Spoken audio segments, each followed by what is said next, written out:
Just need a few minutes. Oh, hold on here, guys. Check 1 2. Check 1 2. Check 1 2. Running a little bit behind here, guys. Don't try to short this just yet. You want to watch for a rejection here to short, but not yet. You need that failure in here. We'll watch it closely here.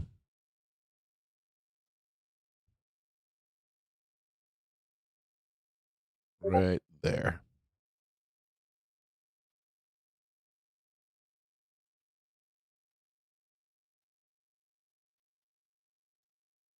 I'll be on here in just a minute.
I think the idea is that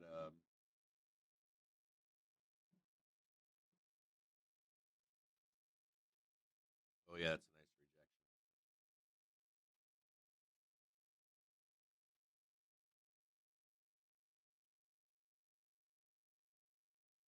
There we go. Nope, that's not good enough. No. So still be careful here. There's still a little bit of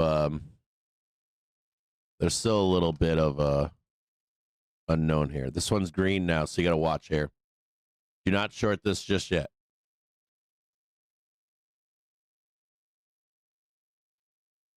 Don't sell this.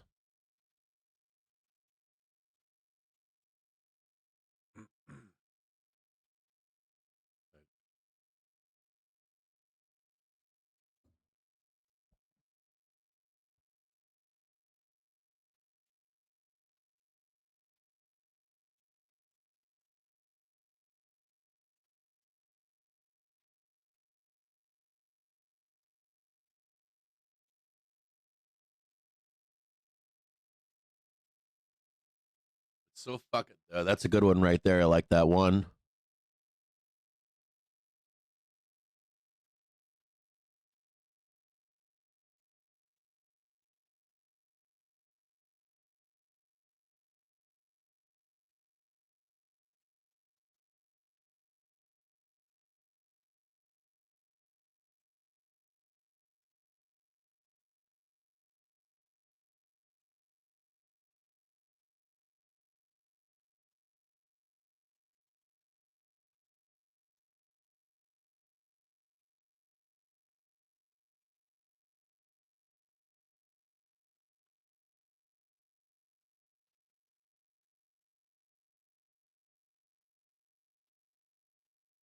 I'm just waiting for a rejection here. Just waiting for a rejection right in here.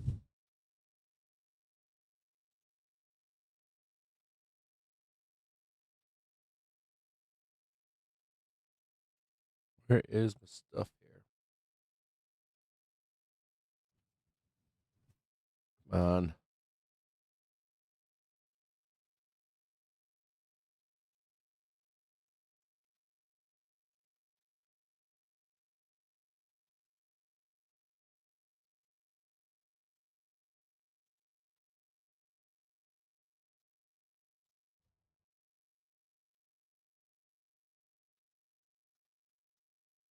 Nope. Still waiting.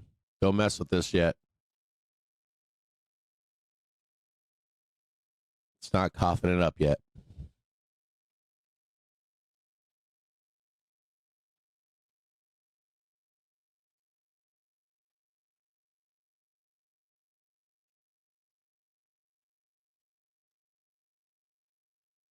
Just want to watch this closely here.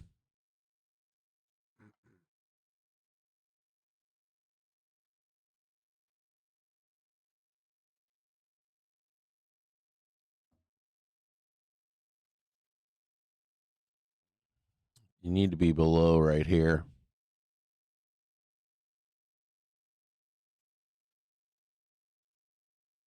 This is good.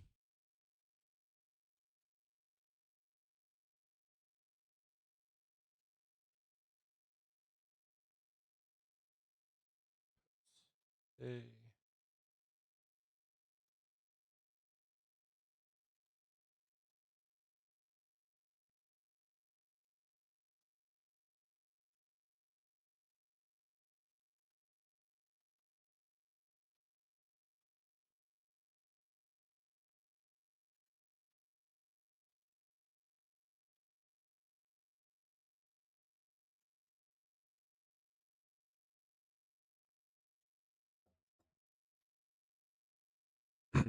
The fuck is this legend stuff? Just like trying to beat a Weeble now, it looks like.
Qualcomm shares jump 3% to session highs.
Qualcomm continues climbing up 7.4% now as it announces a chip to rival Nvidia.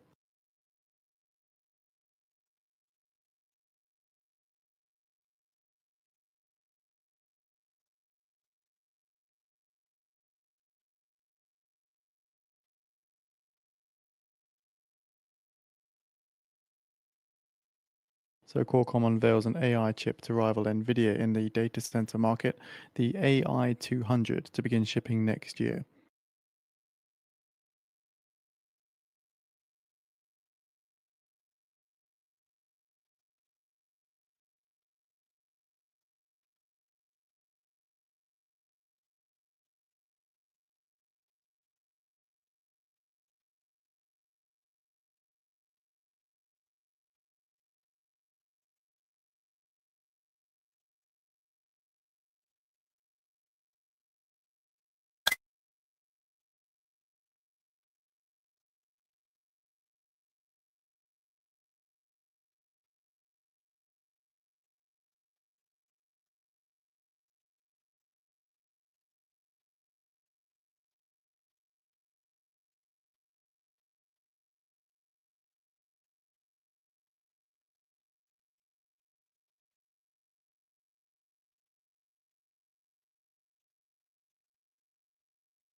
Gold falls below $4,000 an ounce.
Josie that was leaving or something.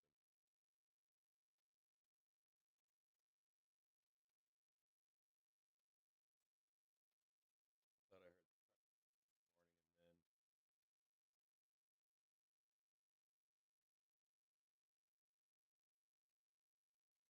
and then when you popped in, I was like, "That's somebody else." I thought maybe it was somebody else. Could have been the construction guys too.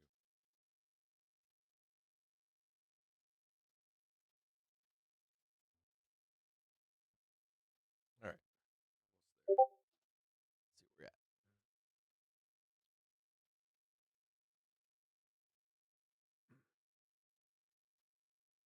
Fuck yeah, Qualcomm. Check 1, 2.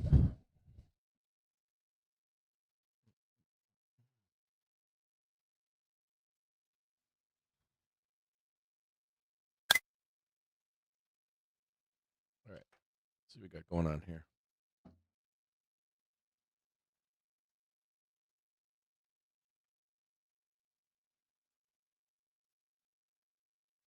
Check 1, 2. Hang tighter, guys. I'm just working on my voice.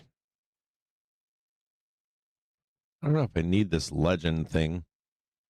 I was looking at this new Robinhood thing, but I don't know if I like any of this thing.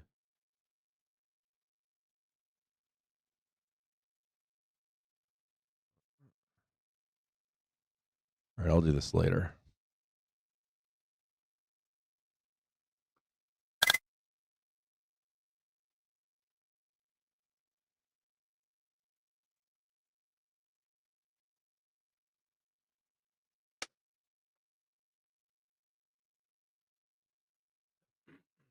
Check 1, 2.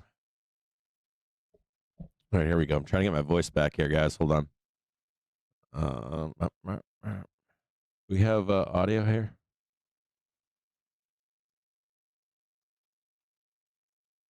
Ooh.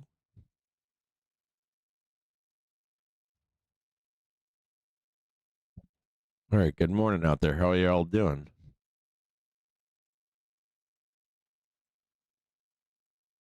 Hang tight just a few more moments. Sorry, I gotta get ready. All right, so a few things I gotta go over here. Number one, we have traded 682.50, which is outstanding. And when I left you on Friday, we dove into the bell and we talked about you taking a long trade on that bell, and that there may also be a better dip buy for you next week. So if you took the close long, congratulations. But I would get out if I were you. If you aren't already out from Friday close, you should be getting out and taking profit. The next thing is that let's take a look at this on a higher frame here. So I want you to know that what we're doing here is I drew this out for you last week on Friday. That for a minute.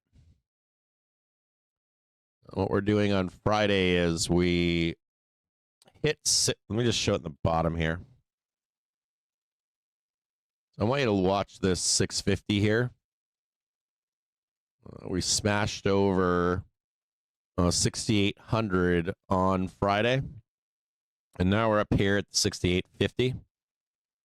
We should do one more up here. And then as soon as the roll is done, we should get some kind of a retracement to go higher and actually smash into 6,900. It's not a good representation, but right up here. So smashing up to 6,800, smashing up to 6,500.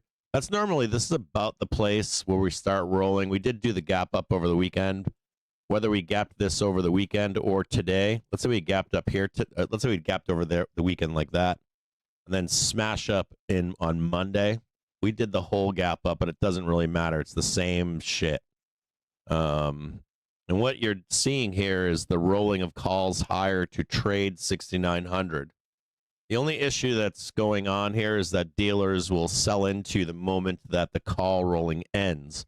And there's a bit of FOMO today, and we only have a few days left for the month and a bunch of events, and 46% of the S&P 500 that is reporting. I saw people mimic or mock, or not mocking, but like mimicking that we only have 20%.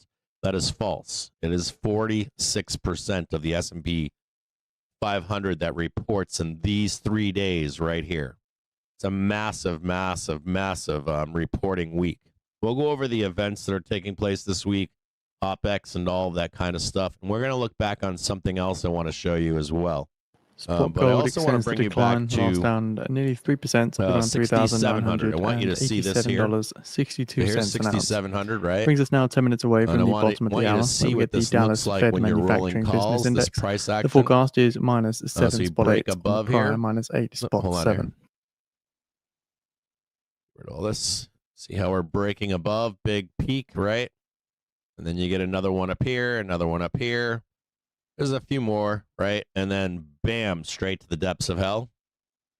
Now, remember, here's 6,700, right? Here's 6,750. And you can still see a series of new highs up here. And there's a base to buy off of. And then you actually don't come back to clean up the 6,800 until later. This is the important one right here. Now, I don't know if we go into this price action exactly the same this time. We got to talk about why. The first reason is due to where we are. We're at a place where, pretend this is 6,800. We're at a place to extend. I shouldn't have drawn it like that. Hold on. We're at a place where an extension is possible. So that's the first thing. It was three things here. First thing is it's a potential major top. So if you're a bear out there and you're looking for that major top, this is the place. If you're a bull on extension trade, there's a moment in here where if we're doing this rolling of calls higher and you get the right event or events, which we have them this week, don't we? And that could be a precursor to some kind of a the price action doesn't look like exactly like that. It looks like this. Hold on a second here. I'll just get rid of everything. If they pretend this is 6,800, this price action is the norm. Your rolling calls higher. Dealers sell into you as the moment the calls are done being bought. Dealers sell into you again. Dealers sell into you again. Now, normally you get this big move down over here, and then you sweep higher and actually murder that whole chain, and then we go up. Now, in this case, a little bit different. In this case, you've got, if this is, pretend this is 6,800, we haven't gotten there yet. There's a lot of sellers up here that want to make this, we're out of here, right? That's the top. And then you've got, let's draw that in red. So you've got, tight here. And as a matter of fact, this is Marco right here. Now, he's weaker right now. He's not as strong as he was in here, but you've got the roll higher above 60. Pretend this is 6,800. Okay. Hold on. Hold on a second there. So you got 6,800, which this is not, but we know it's higher, but this is what it's been all since like late spring into summertime, generally speaking, right? So you're rolling calls higher. The dealers are coming in. And Marco's up here. This guy doesn't want this trade here. This guy wants this trade to be jackknifing. And then he wants a jackknife down, right? That's what this guy wants. This guy is still here. He's not as weak. So this is Marco.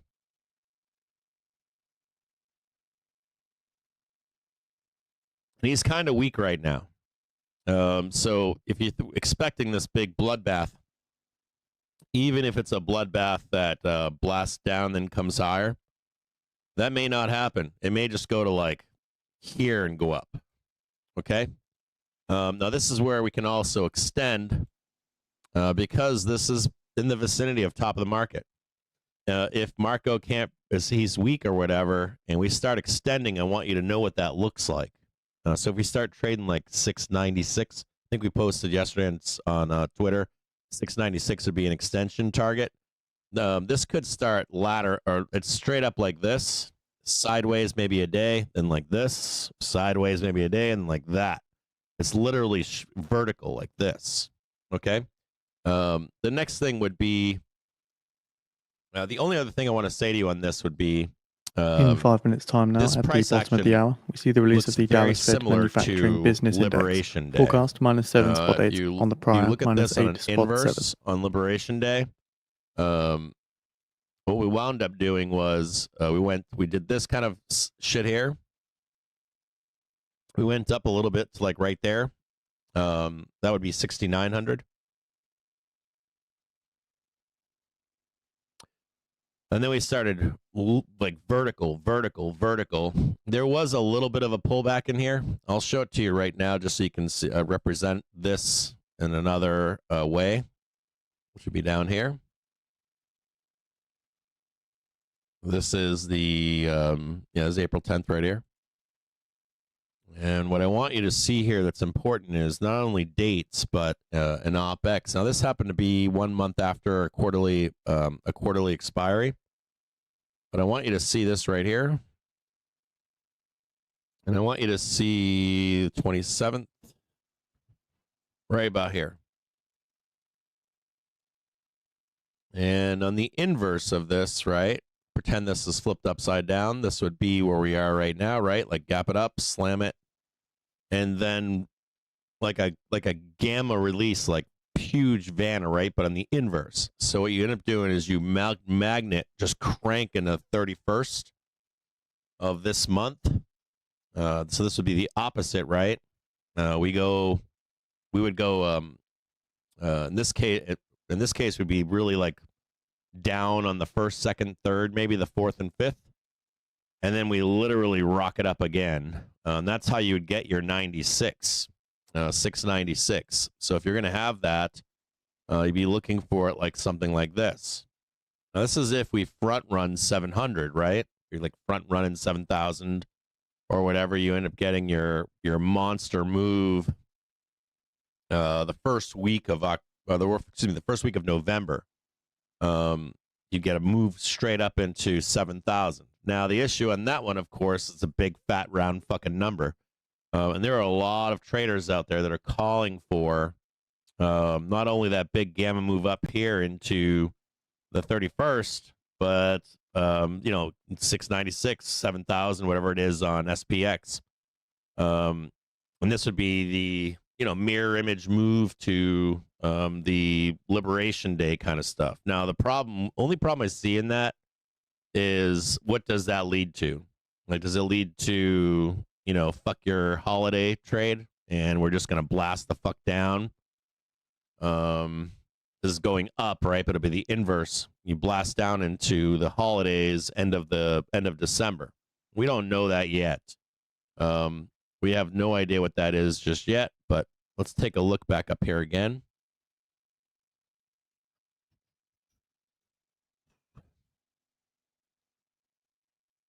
And I'll tell you what, I'm not on that trade. Go back and look at SPX. And in particular, actually, go back to SPY. Main screen. One here. Quick second here. Your screen. Let me just delete all this really quick. I'm not actually on that trade. I want to see, here's 700 or 696, right?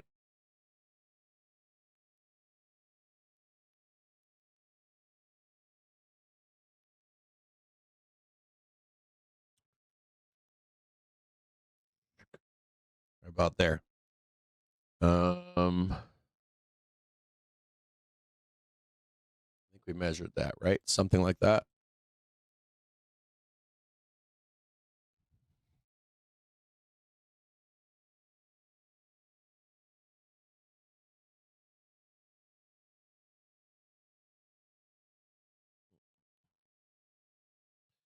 my view, I think we can go to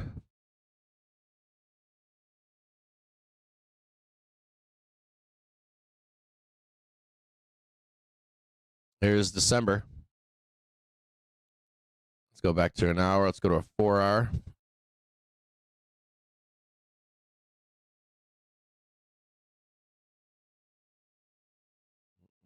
Let's check the chain really quick too.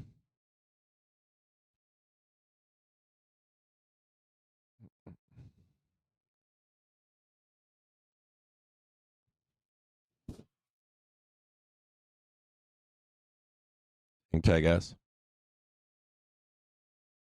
So the first is on a Thursday, and then we've got the 31st. So the 26th.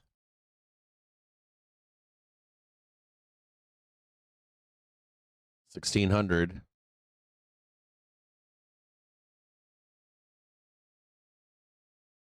You know, if we're holding that daily trigger up here, you want to see, 708, 720, and even 720. We have the last week is, or the last day is the 26th.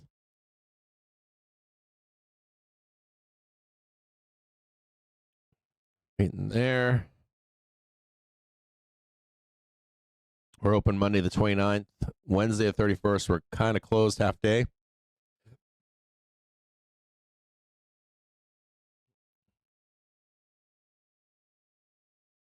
And there's 720 right there. Just old school trading stuff, right? Going all the way back here. You can see the 720 right there. It's not that far away, is it? So what we want to be watching for are two things, or two important things here. We've got the unwind on the 31st. Or not 31st, but the 1st.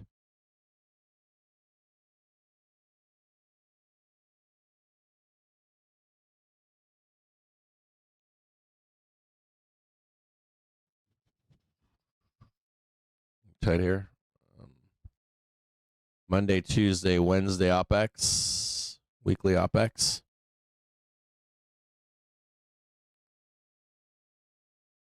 Here's that 690s right here.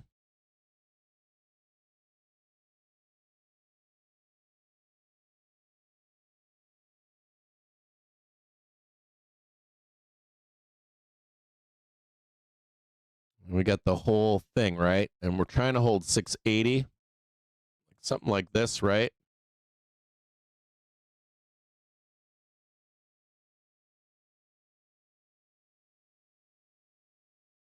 And bashing into that 690 for that gamma pin. Could be a little bit lower. Could be like down here. The key here is that bam, right? Smash that 685. You'll get some supply in there, and then fucking whammo, 690. And now when they're trying to fade us here, this is going to be really what we need to be afraid of, right? We've got all these events. Well, I'll put these in for you today, but we've got all these events. You've got a bunch of reports. You've got FOMC. You've got China meeting, all that kind of stuff. And then you get the unwind after the gamma pin unwind after the monthly OPEX or the month end for this month, excuse me. A little bit of an unclench. The only thing we really need to know is, do we hold this daily trigger? That's it. And if we hold this daily trigger in here, I would say all of this is viable up here. I would say this like 708.93, even 720 is possible. You might not catch the 720 until after, it's like New Year's and the first week of Jan. But we could see that little touch up to the top there. So there's some key points here, or top line stuff. We know that Marco is weak. We know that even if he tries to send us lower, whether it's right now, I don't see that being lost. It's a big drop down there. he's weaker than he was over here. So I wouldn't expect anything worse than something like that. We do have, I think I made this note yesterday that you've got vol control gang, and I showed you last week, vol control gang, CTAs. If they're not buyers, they're not sellers either. So they're either buyers to chase or they're just kind of hanging out. They were major sellers in all scenarios. I don't see that right now. They may be a seller on a high, sell here. But the key point here is as long as this 672, 678-ish holds into the beginning of November, if that holds, right, there is a moment in the market where if we're not breaking trend in the month of November, we can easily trigger a melt-up scenario into the end of the year. In 23, we did something like that. Let me just show you this. Now, we're already in a downtrend, I think, but I want to show it to you if I can. Right in here. In 2023, in mid-November, see it right here. In mid-November, we triggered that window dressing kind of a trade, and these things are they're like literally like sideways up, sideways up, sideways up, sideways up. I don't think we do this into. And I want to show you one other thing here. Do you see how we get up here into the last day of the year, and then there's just one more fuck you in the first week of January. And there's something else here too. We're not going to talk about it here, but not today. We're not going to talk about it until January. But when we entered the bubble in 1997, 98, 99, we did not go back and check major lows. We didn't go back we should go back and check like 616, and we didn't do that in 96. Let me show you that real quick too.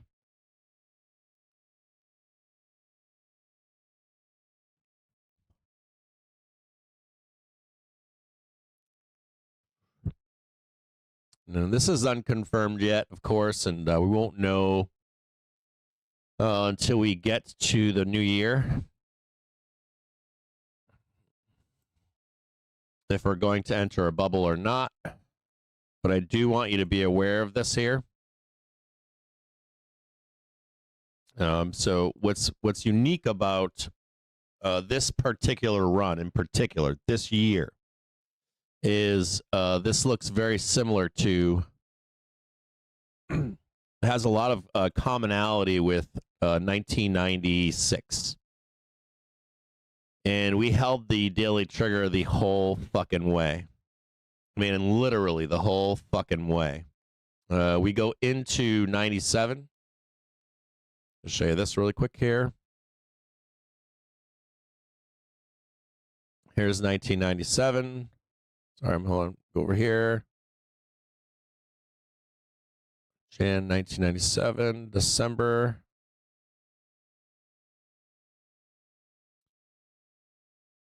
And what's important about that? Do you guys know what's important about this? You may or may not, but there's an important part about entering a bubble that matters. When we enter the bubble, we do not give back typically. We don't give back anything. And I think that if you just look at this right here, this is the beginning of the year for 26, theoretically. If we do our normal like February sell into, back in the day, you used to like go away and sell in May, go away or some shit like that. This hasn't been happening a lot. Sometimes it has. A couple of years ago, I think we went up into March and then we did a late correction. But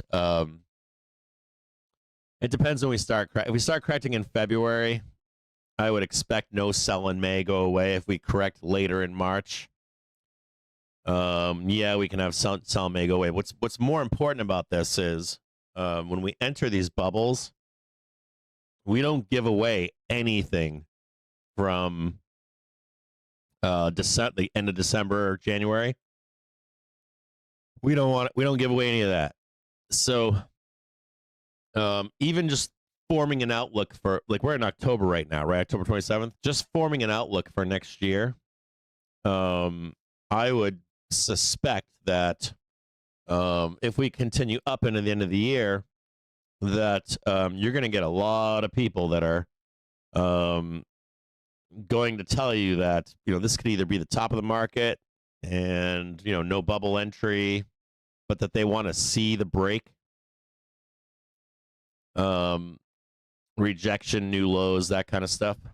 And if they don't do that in the springtime, like in May, if we're not breaking down to trade, the 616 or whatever, 636, what happens, right? We enter that bubble, it's gone.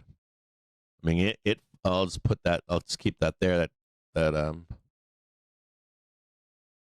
It gets fucking violent. Now it's more, there's more sideways. There's like more, these aren't called sharp correct. This is a sharp correction here. This is a flat correction right here. But it gets more violent. It gets more like consolidating, then it gets violence, then it gets sharp, then it gets violence. And however long this lasts, the market can let this go for a fairly significant amount of time. This is 1997, 1998, 1999, in this case 2000, and then no top here until March of 01, basically. Now, there were in this case, a lot of internet tech stocks were getting annihilated in this time period.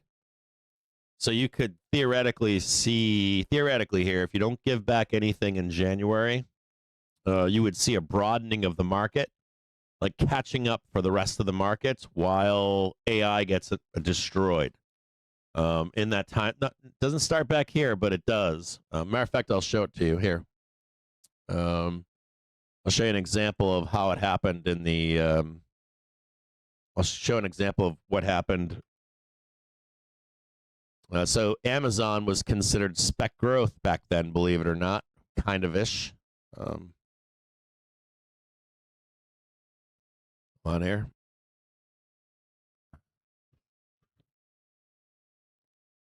Scale. Just so you can see it here. This is Amazon. And, Amazon, this is 1996. You can't see this. Hold on. So you can see this price action right here. So this would be 1996, right? It still ramps. Like cranks up here. It does jackknife down. It jackknifes down. And then more importantly, there's a divergence here. In this case, the internet bubble and the broader market. So you want to be watching for that, right? If we do enter that bubble, you want to be watching however that happens. That could happen a year in, 2 years in, 3, 4 years in. The market broadens. This gets extremely choppy. These are giant down moves in Amazon. And you'd expect something like that in the AI robotics kind of a trade as well. Big violent moves up, big violent moves down, and then some kind of a distribution here as the market begins to roll. So we'll watch for that in the future. It doesn't really matter at this point. It's kind of like, get rid of this here. Get rid of all that. Let's go back to SPY.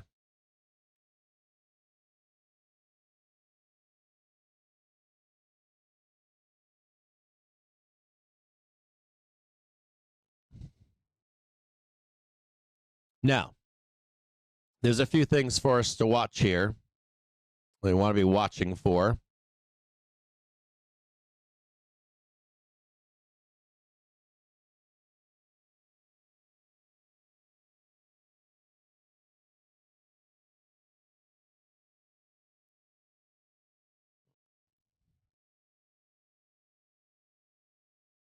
685, of course, right?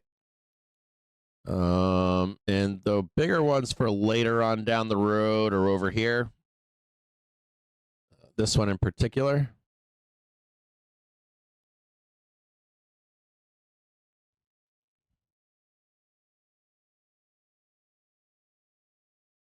This will turn into a week in a minute, but I want to show you this one right here because this is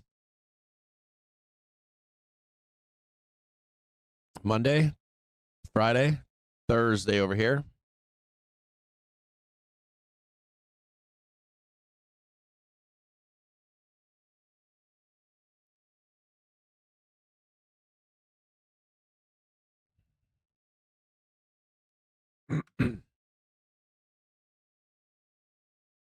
You want to be watching this one really closely.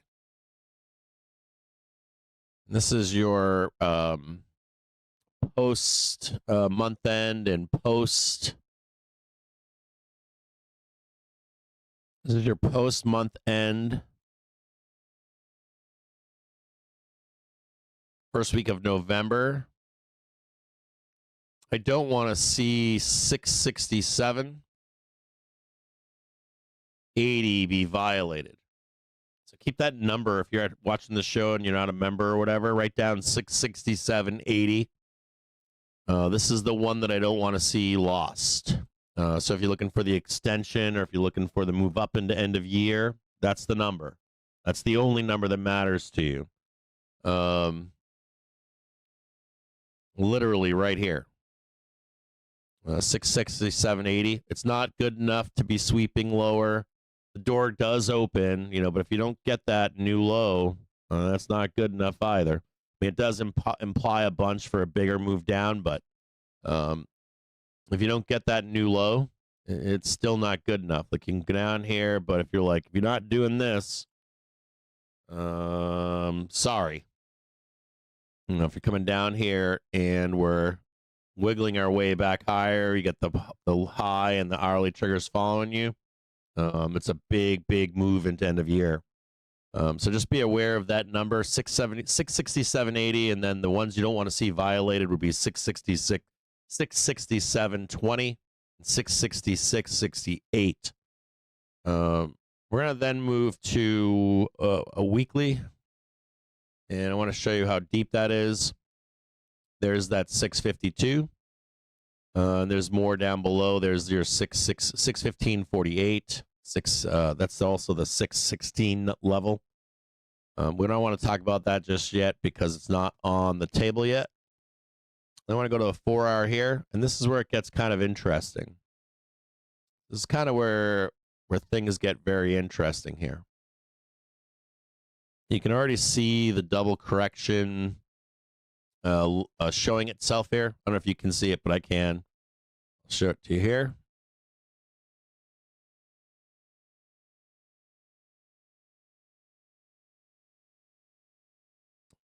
This one right here. This one we're gonna be holding that for the trade higher right now.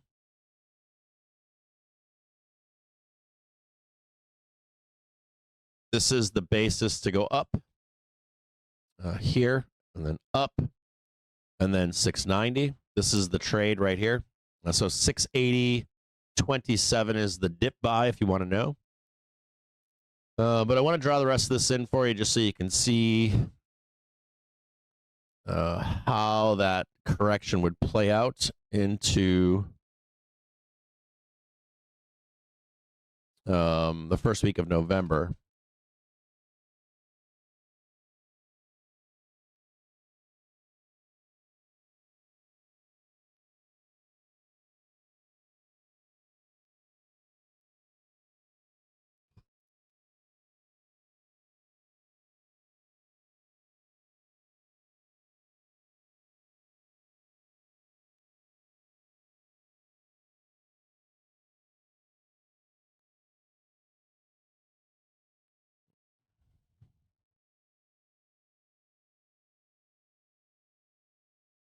Let's see that nice little capture down here. And then bring this over. There's a 1 hour.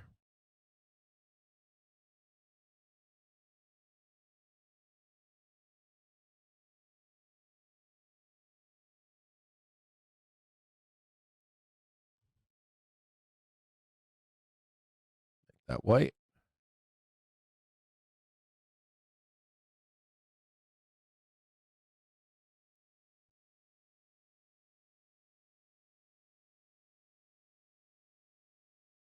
And here's the other one right here. You don't need that one right there.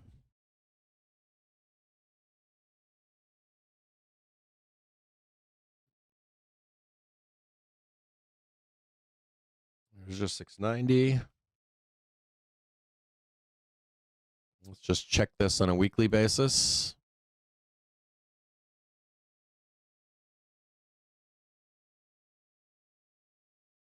There it is right there. There's your R2, 688.08. So it would be something like this.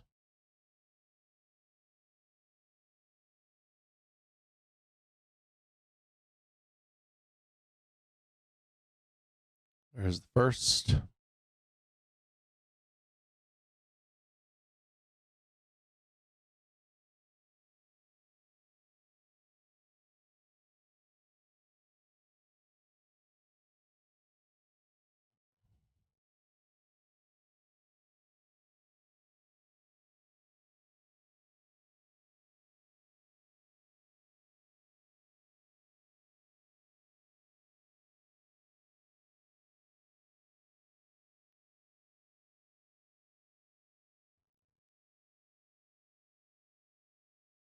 Something like this.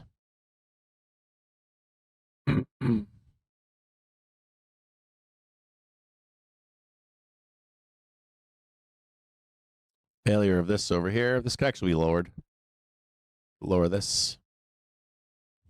Lower expectations. Remember down here, this is our guy down here, right? This is our Marco, but he's weaker. Notice how he grind right back up and slam into it.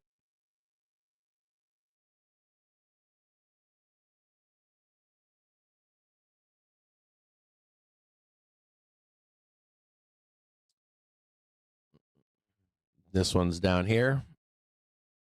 And this one's right about worst case scenario.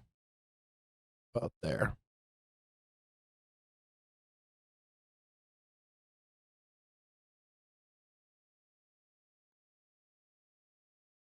So you can see this. That.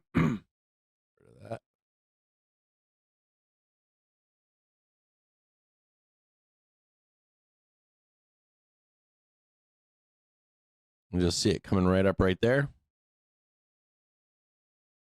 So you're just like wham, wham, wham, wham up into the 31st. They jackknife us down, right? And if we can hold this in here, no problem, and we're not getting hit on any of this, even if we just do a little bit of a wick to scare you or whatever, this opens us up to that end of year trade.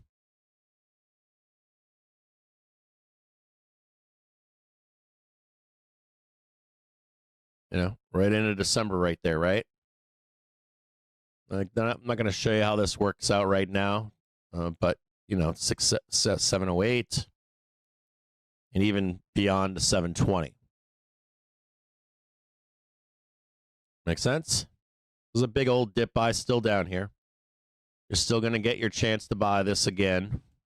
You're not done yet. And not only that, so don't have to deal with any of that just yet. Don't deal with any of this just yet. The only thing I want you to deal with is this right here. You ready? Get rid of all this. You don't need to care about any of that. The only thing that I want you to be caring about is this down move into 679.70.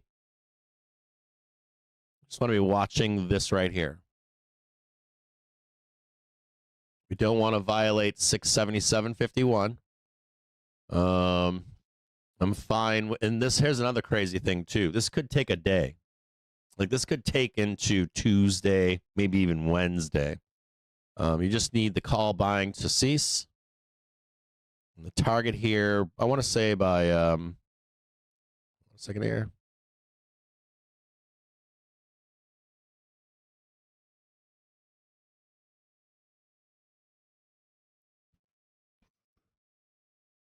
call this Tuesday 1600, worst case scenario.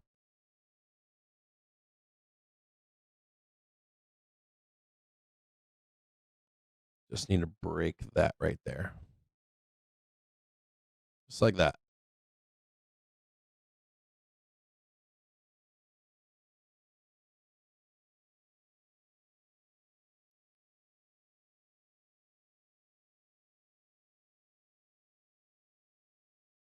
We'll even raise it up a little bit.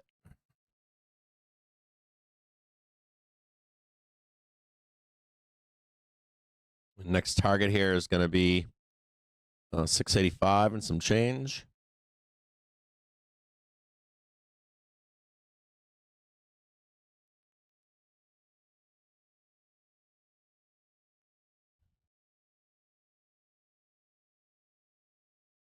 Right about there.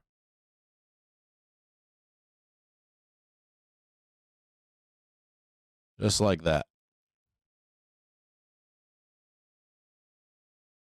Just sweep this one a little bit down because that's I think that's the halfback, like right there.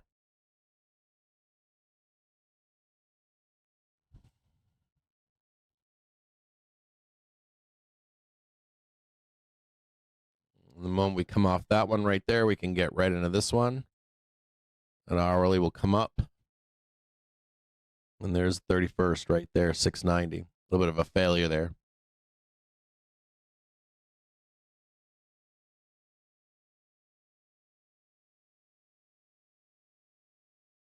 $688.85.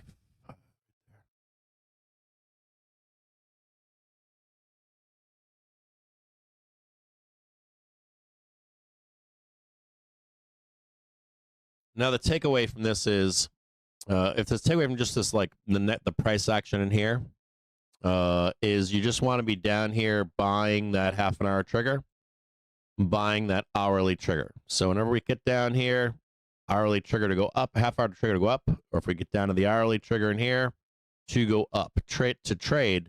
Next target is 685.84. Thereafter, the next, I think that's the target. Let me just check it real quick. Go to a daily basis or weekly. That's right up in here.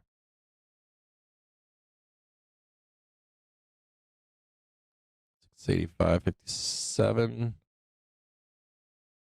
About there. Any chances we get in this half hour trigger? See this half hour trigger right here? Any chances we get, we want to be adding. So half hour add, hourly add. 685.57's first target. Second target is 688.18. Can't see a goddamn thing. There may be there might be a magnet above where we like vertical this. And maybe just fail the 690. It's like up in here. And then we start failing it. That would be the 1st or whatever of November. And we'll find out what the fuck is going on there. The only other risk that you have here right now is like Marco's here, but he's just not strong. The market is now winding into month end. It's hard to break month end kind of stuff, quarter end, month end. So if you're looking for any kind of dip buys, best case scenario, 680.27, 679.70. I don't see Marco being strong here, and I would suspect that if he has to sell it here, he's not going to be successful. I don't think that he can. I don't think he has the room that he needs to jackknife this down. I could be wrong, but I'm going to wait for him to hit us. I just don't think that he's as strong. And I think that if you get down here, maybe you can break that one right there, maybe. Quick up, and then we're out of here. And you can just see that daily trigger just wants to grab it and go. And then we'll actually break through that 690. And it's on from there. That's like mid-November or something like that. We're melting up now into the end of the year. And it's party time. 720. I think it's 720. I think it's like 718 or something. And that brings up that bigger question. Brings up that question of, if you're trading like 618 or 718 and you have a pullback in the springtime, we smash in, let's say we smash like 618.50 and then one more swing up for 620 or 720, 722 and a half. And then we're, losing 200 fucking points in the springtime and we hold. And if this administration's not doing anything crazy, not only that, but they cut SNAP benefits, they cut benefits to the poor people, right? What are they going to do? I shouldn't say I spent, but I'm going to tell you a quick story here. This weekend, I was at a gas station, and I live in a place with a high rate of individuals that. Well, this is like, I think that's Tuesday, right? I live with. Let's go over here and draw this in again. We want to draw this up here too, just so you can get some frame of reference here.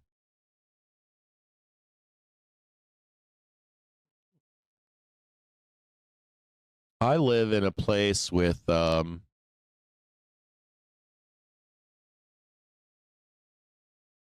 that has a high concentration of people on some form of public assistance, one of the highest in the country. Now, where I live, it's theoretically coming back. There's your 10 a.m. You can see at 10 liquidity, grab, sell it, right? They're going to try to sell this again at 12.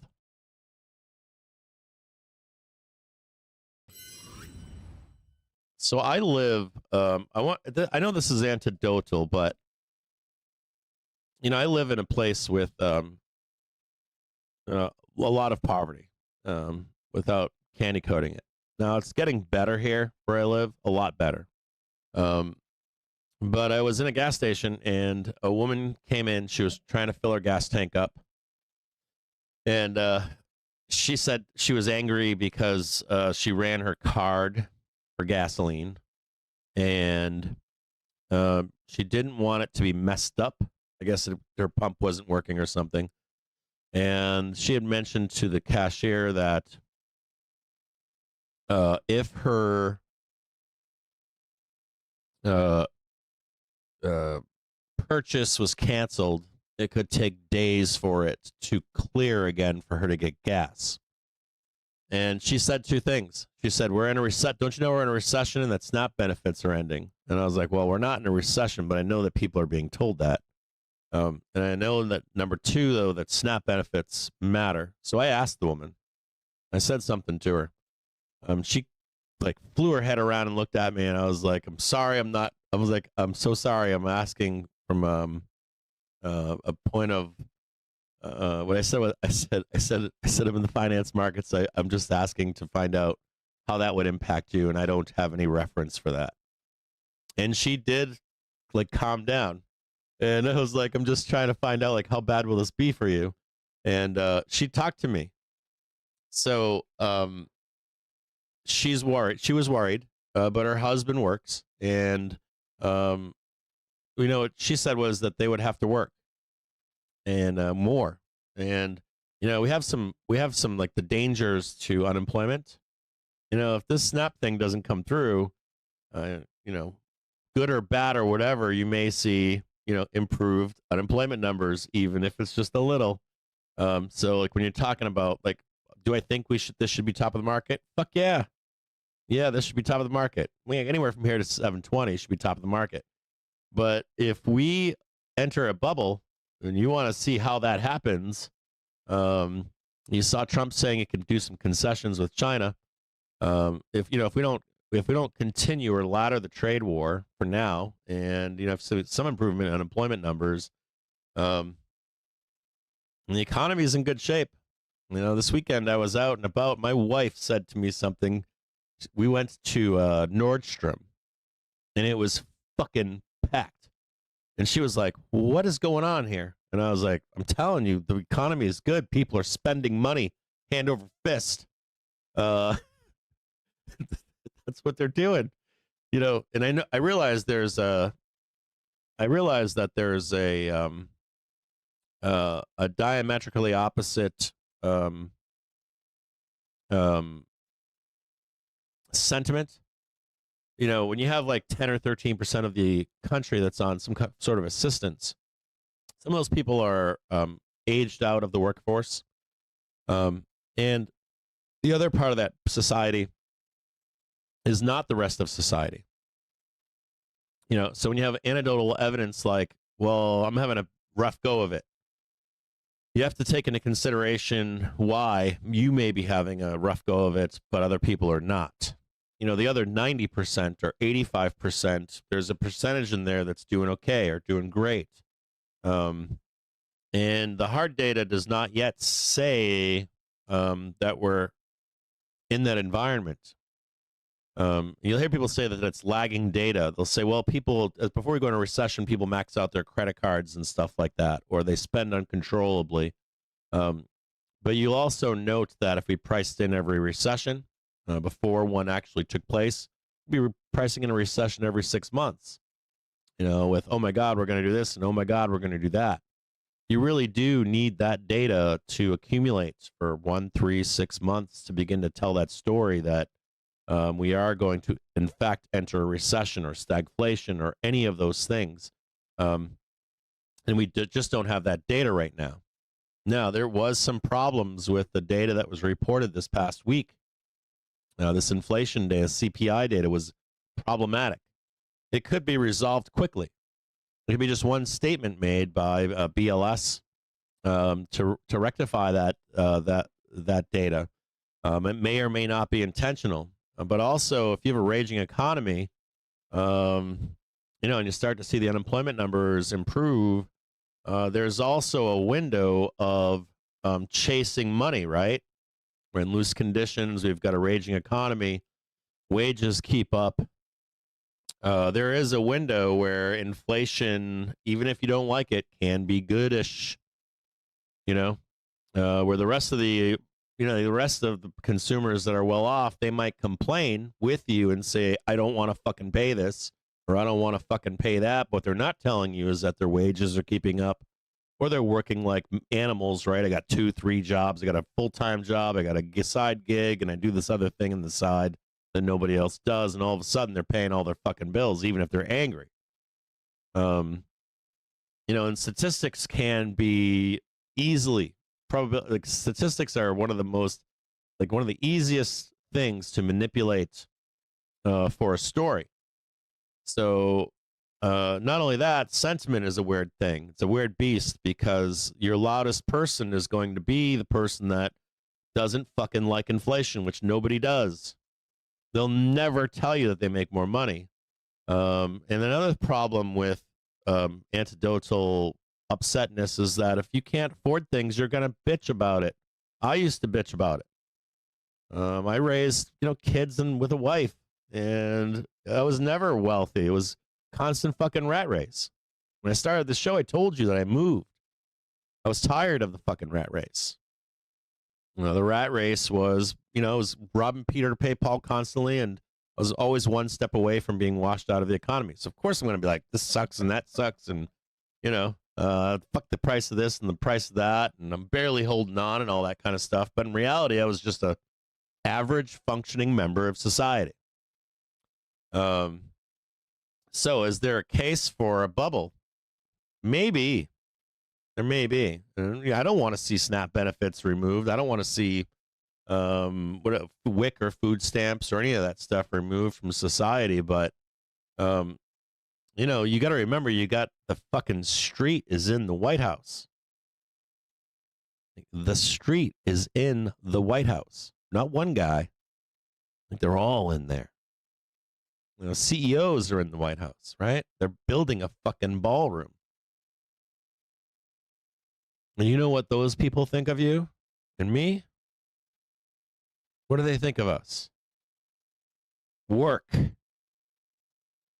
I don't like it. I think, yeah, you should work and you want to work and all that kind of stuff, but they have no fucking sympathy for anybody. So, if they're manipulating the numbers, even if it's through policy, even if the manipulation is based on reality, and it just shaves off a few more, million of people that are going back to have to work harder. There is potential for that bubble. So I just want you to know that out there, okay? Not calling a bubble yet, but if you come back and we get data and all of a sudden unemployment numbers are improved, and even if inflation is up, or if they release a statement or something with the problematic inflation numbers from the other day, and there's other problems with the inflation numbers, like PCE in particular. Number one, we did hit our achieved target of 2%. No one wants to admit that, but we did. Now, if you do the mathematical calculation on it, we hit it. But it is rising cyclical inflation. And it's like rearing its quiet, ugly, or its secret, ugly head behind the scenes. But that doesn't mean market crash either. As long as the consumer data is strong, this market can extend. So just be aware of that as we head into this new year. So before we even get into 2026, I want you to know that we don't backtest down to that 616 or whatever.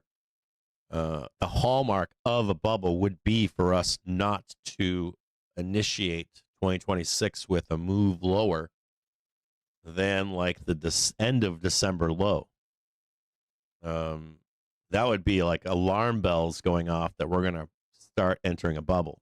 And, if we don't, we don't. But if we do, I think it would be prudent for you to be open to both outcomes rather than just, hey, this is the top, or we're definitely going to do the bubble, or any of that kind of stuff. Either one. I wouldn't be committed to either side. I would want to see what the price action is in that February through May seasonal weakness that we get every fucking year. But just be aware of that heading into the next year. There's some things that you might think are implied to be bad. Because I read that this week.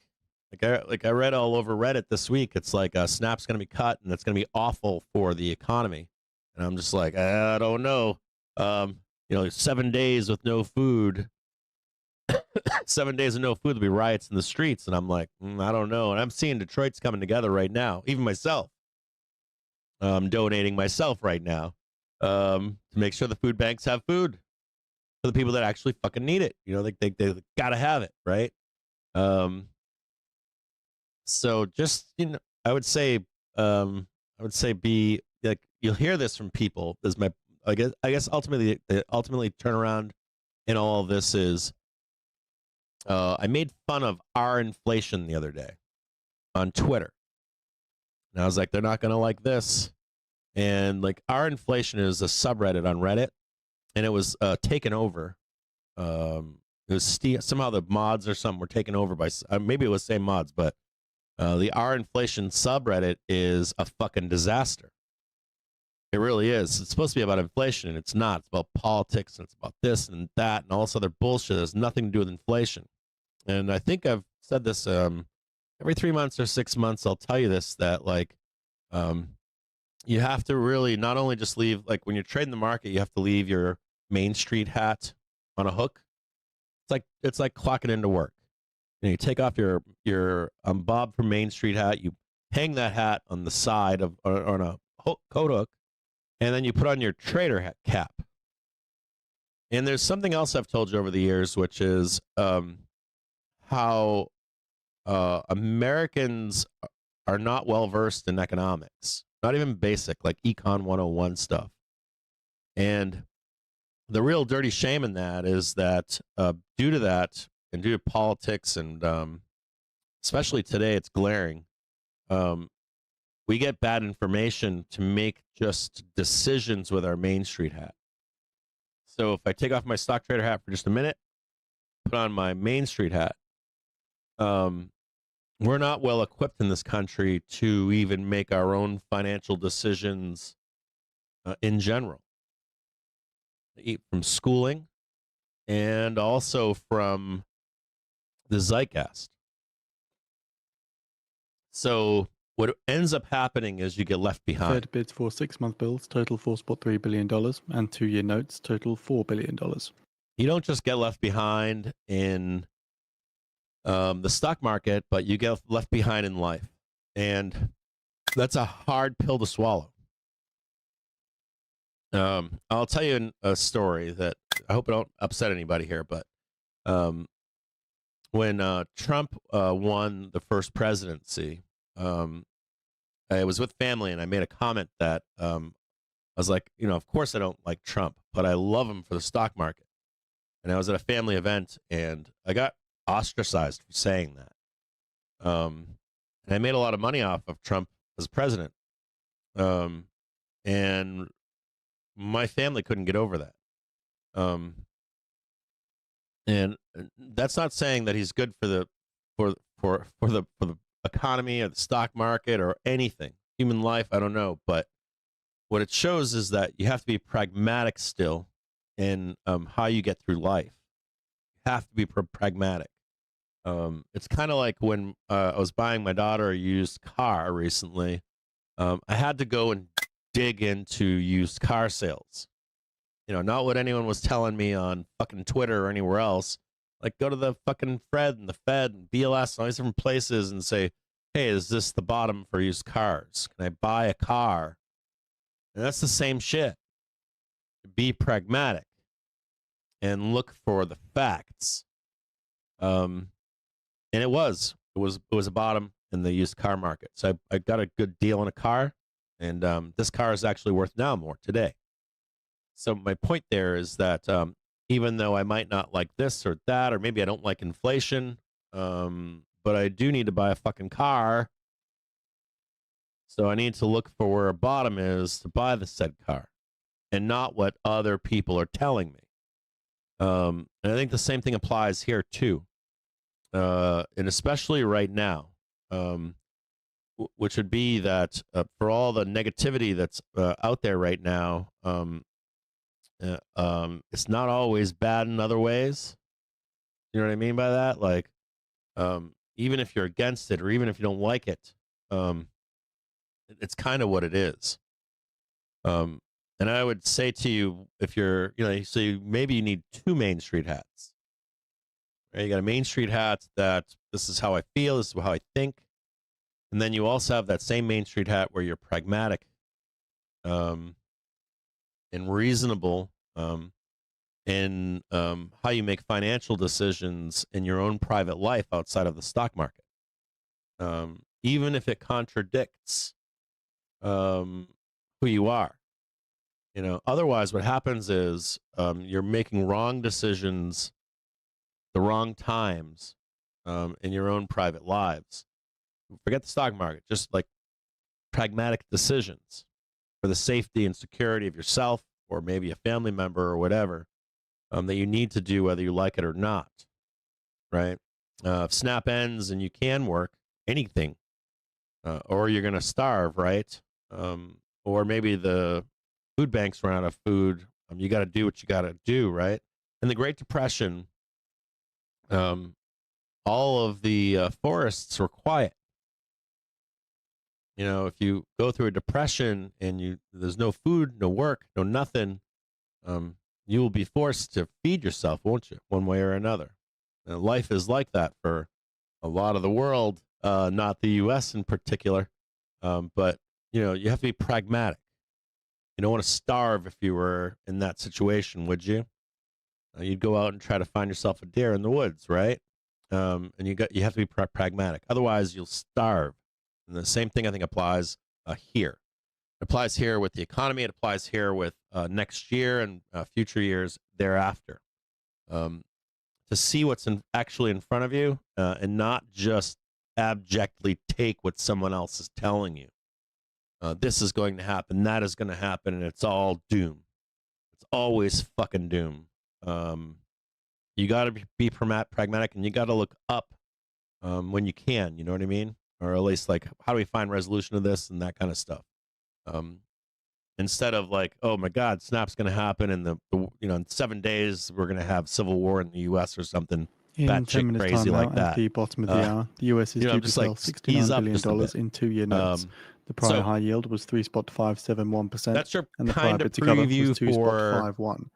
Keep in mind as next well year. that the US is due to sell $77 billion right now, in 6-month what matters bills. here is this. The prior high yield of 3.66%. We are rolling calls higher. We've got a bunch of events. This is kind of like bull, what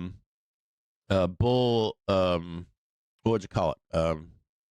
What I want to say, I don't want to say it publicly, but it's like a culmination of everything the bulls want, right? It's like it's kind of like Liberation Day, isn't it? Where the market said the market says we're going to be punitive if we don't get some kind of resolution and finalization to tariffs, right?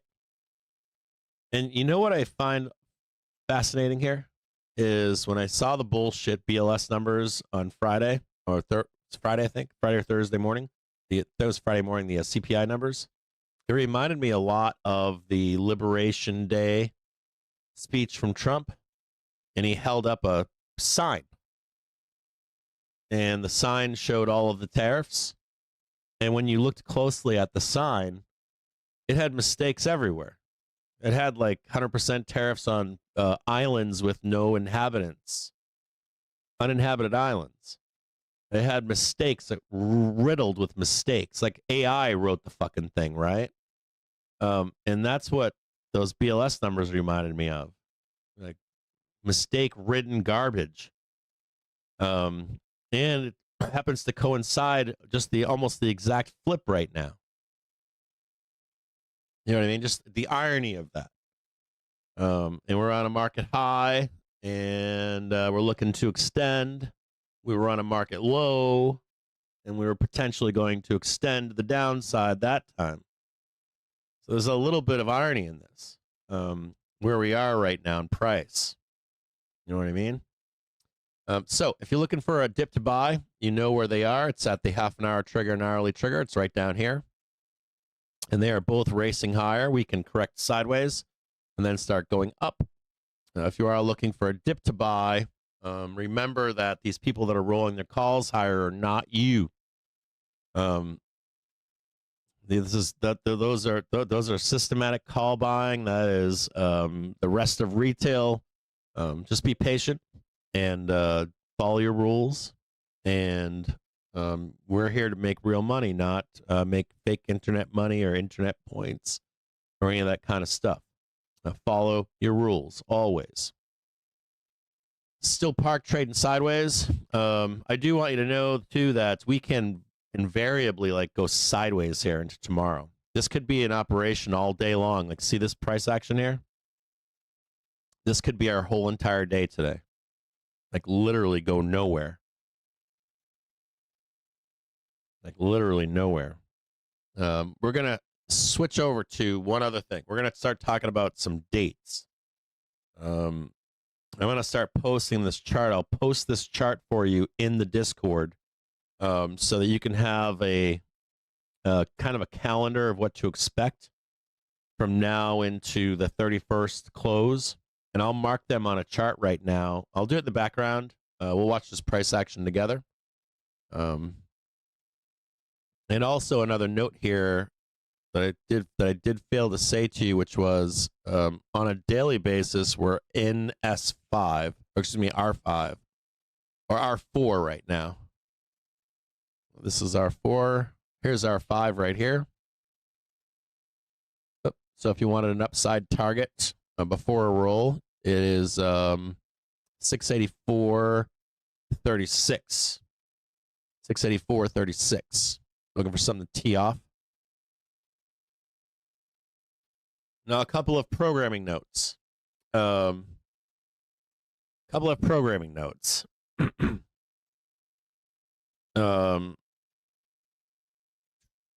minute here. Let me make sure I got this right. So, programming notes. So, tomorrow, I'm flying out on Delta to New York City, LaGuardia. And I arrive at, I fly out at somewhere around 12 o'clock. So I'll have the stream up in the morning, I think. like I will put the stream up for you in the morning. But if not, I'm In going to 5 have minutes time now at the bottom of the hour, the US is due to sell. Voice news disconnected. I'm going to have my wife turn the stream on for me tomorrow morning if I need to. And I'll be traveling throughout the day. When I get to my hotel, I don't think I get there until I think I land at 2:30 in the afternoon. It's like a 45-minute drive to the lower west side of Manhattan usually. Because of the time of day, I think I'm okay, like max 45 minutes. I'll get to my hotel, I'll set my stuff up, and I'm going to remote trade with you from New York City Wednesday, Thursday, and Friday. During the day, at least part of the day, or I'll stop in. And I will make sure the charts are where they need to be and everything those 3 days. Now, what else I'll do is I'll start going back and rewriting paper briefs. So you'll get a brief from me tonight. You'll get a brief from me Tuesday night, Wednesday night, Thursday night for Friday, and then some kind of, I'll make sure I'm there for the close on Friday so that you're prepared for the following week. I fly back on Sunday. I should be back in Detroit, I think, by 3:30 in the afternoon on Sunday. And I'll be ready to go for Monday. Now, I want you to know this is a work trip. This is for Trade the Trigger. So I do want you to know that this is not a vacation. My wife, kids won't be there. I don't go anywhere without my wife and kids. So this is a work trip for us, for our community. So I got to do that this upcoming week. So I won't be here theoretically Tuesday, Wednesday, Thursday, Friday. My wife's going to have me log in remotely to control the screens. And she's going to also take video from me on like Google Meet or something. You'll see my face from a hotel room in New York City. So we'll be here with you, and you'll get paper briefs so that there's like absolutely nothing unclear for you while I'm gone. If you live in New York City, I will be there, and I'm not there to party, so I'll have a drink or something, but it's a work trip. So if you're in Manhattan anywhere, I'll be all over the place. I got meetings in the Upper West Side, Upper East Side, Lower West Side.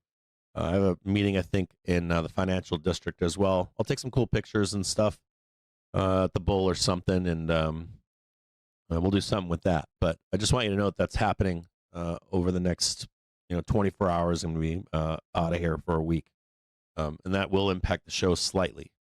But I will be here. I'm not going out during the day. I'll be with you guys from 9 in the morning until 4 in the afternoon, or as much time as I can be there, unless I've got a meeting after 10 through the week. And I'm really hoping that I don't have a problem with internet. I'm staying at a Marriott, so I don't know. Normally they have pretty decent internet, and I've got some other funky tool thing that I can sometimes bypass their internet. And if worst case scenario, I'll get a card or something. But I do want you to be aware of that. What else? I think that's all I've got for this right now. I'm going to spend the next hour or so making you a chart that shows you all of the events over the coming days. What else? If you want to know the target for end of this week on the 31st,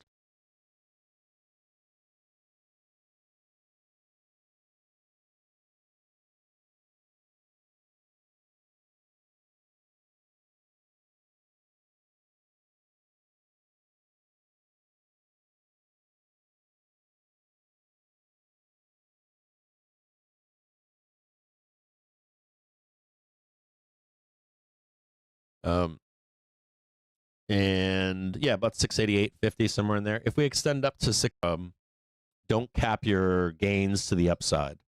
I think call flies have been working pretty well, but there are other ways to structure that trade if that's what you're looking for that upside trade.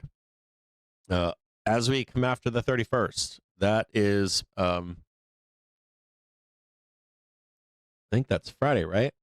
Yeah, so Friday the 31st, as of right now, like 4:14 p.m. on the 31st. risk off. First few days of November, risk off. I don't give a fuck if we go up or not. I don't care. I don't need that money. If they try to jackknife this shit down, the first few days, just if you're bull, a little bit of risk off price action on the next week's opening early week. Just get out of the way. What else? I think that's it. I think that's all I've got right now. See if there's anything else I need to, or at least like notes and stuff. Let me just check one more thing over here on the side.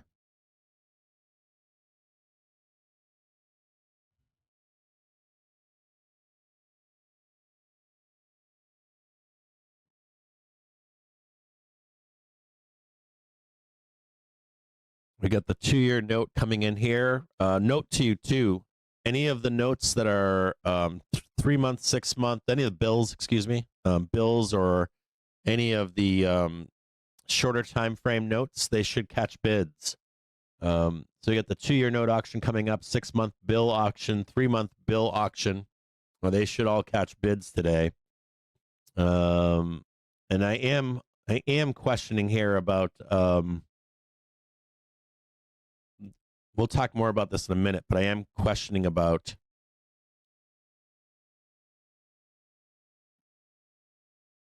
the inflation numbers that were on Friday. They're gonna be a point of contention when we get to the Q&A part of the FOMC. They're gonna want some clarification. There's no way around that. The reporters will eat them alive. So let me just clean this up a little bit. Get that a little bit closer up there.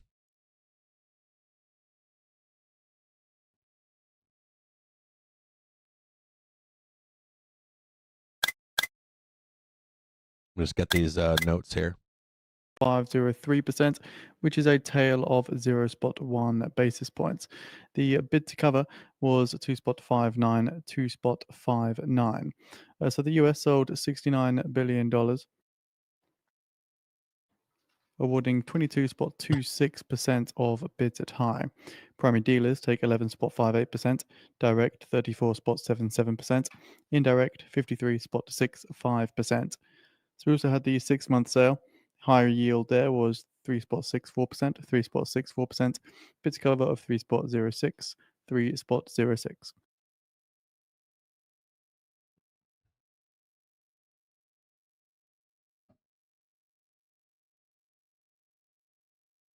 Oh, sorry, I wasn't reading the chat. I apologize. Hold on. Stream is down? Hold on a second here.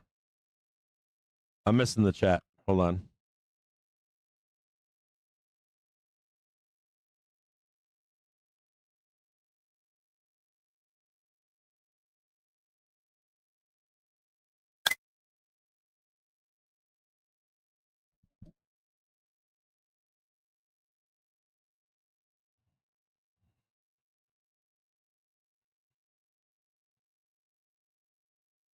I'm hearing stream is down in places.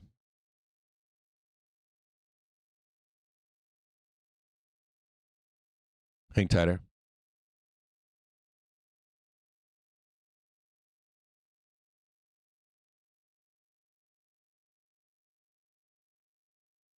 I'm getting an audio. Let me just check my audio. It says my audio is too low. Hold on. I'll turn it up.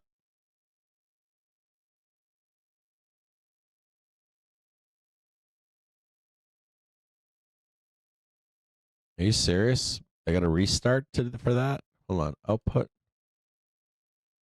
My output is fine on video. I think tight. It says my audio is 128. It says my audio track 1 is 128. Ukraine's President Zelensky says Ukraine are to expand strikes against Russian refineries.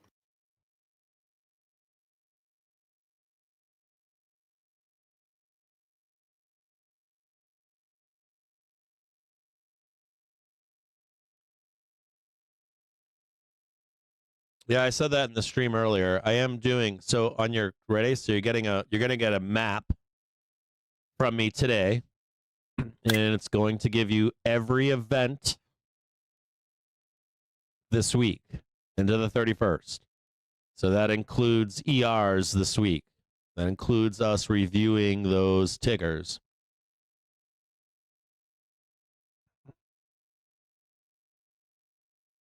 If the audio, hold on a second here.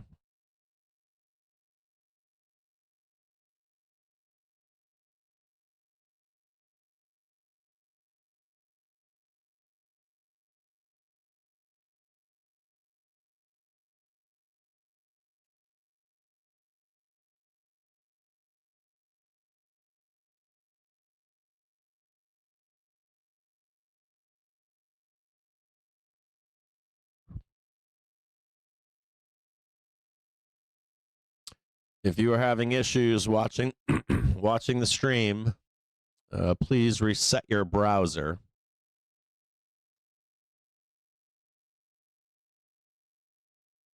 I do have an audio warning on my end from YouTube, but I do have 128K audio streaming, so I don't know what's going on here. One other thing is that YouTube has been updating their platform immensely, slowly but immensely. Big changes at YouTube, so it could be a YouTube thing.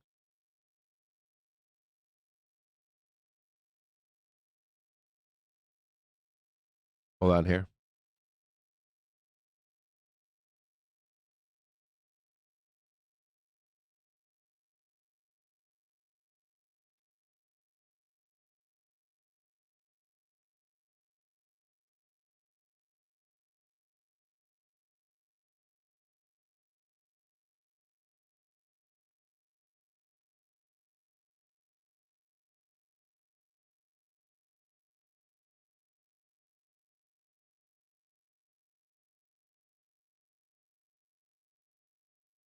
So U.S. State Department comments on Rubio's call in the Because the statement, other saying issue that here is I've Rubio got and Chinese people Foreign Minister Wang watching Yi Twitch that discussed have the audio Trump-Xi and some meeting. do not. So it might not be me.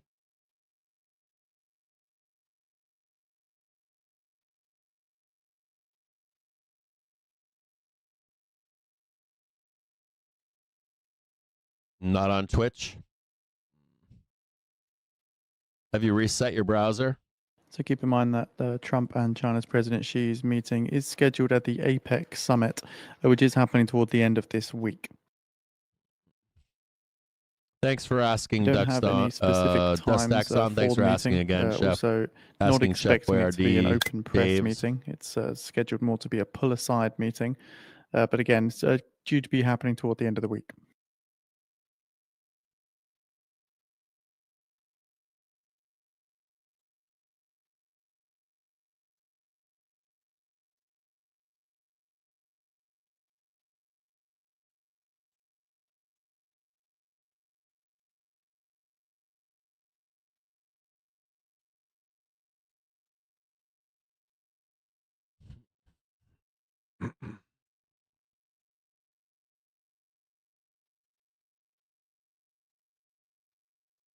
Okay, hold on here.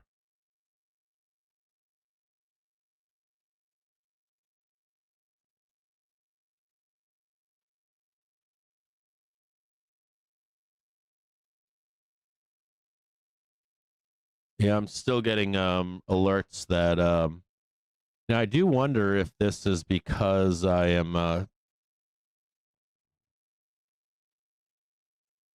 it could be a hang tight here, guys.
Yeah, it could be a YouTube thing.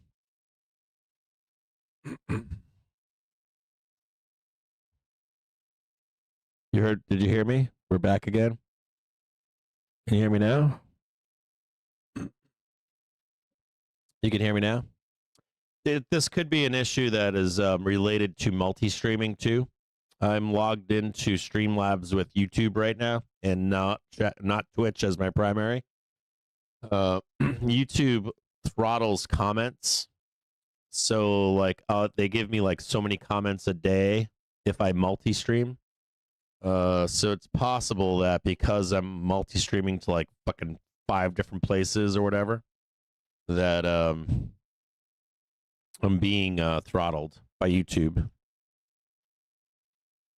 You guys want to just stick with this for now, and then I'll remember to log back in tomorrow with Twitch? You can do that.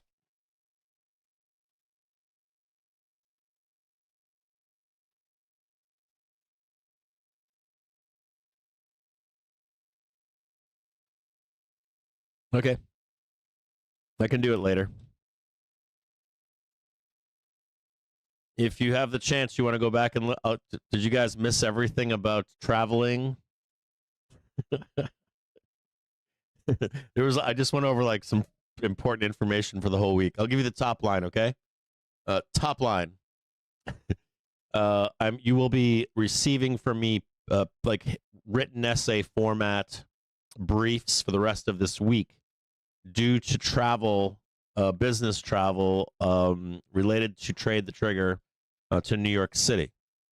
The stream will be up every day. I will log in through Google Meet and remote control the charts as well. So this is a working trip that I'm taking. And you should expect the stream to be up and for me to be here at least part of each day.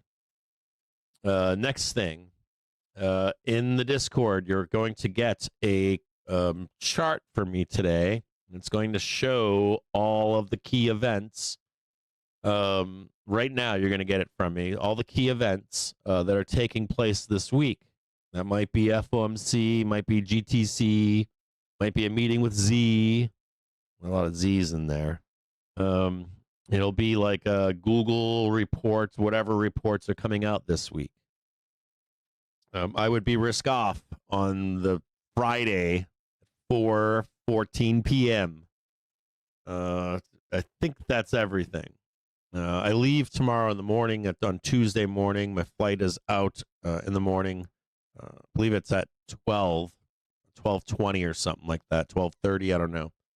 So I got to be out of here at like probably 9:10 in the morning. So I'll have the stream up in the morning. I might come on a little early. You might get an update from me live in the morning on Tuesday morning, and then I'll hop on the flight and I'll check back in with you guys. And I'll be talking to the Discord while I'm out there, so I'll have more contact than I normally would, rather than having me like constantly in your face for 8 hours a day. You'll just get it indirectly through Google Meet or through Discord and stuff like that. So you got all that. Okay, you got all that. Okay, cool. So just give me a few minutes. I'm going to work in the background here, and I'll be back with you guys. I mean, I'm still here. You'll see me, but I'll be working here in this chart for you in the background just to make sure we got I think we got everything finalized, right? Trump's meeting with Z. Trump's not meeting with Z. Trump's meeting with Z. Trump's not meeting with Z. So Russia war on again. Russia war off again. Russia meeting with Putin on again. Russia not meeting with Putin off again. I think we're kind of clear over the next 3 days, 27th, 28th, 29th, 30th, 31st. Next 5 sessions this whole week. We're kind of clear as to what's going on, I think, at this point.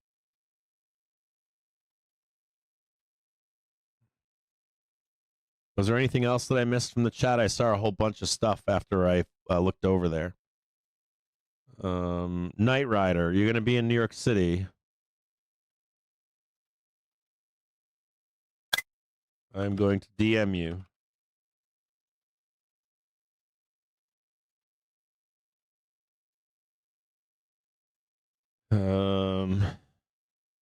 Where are you at?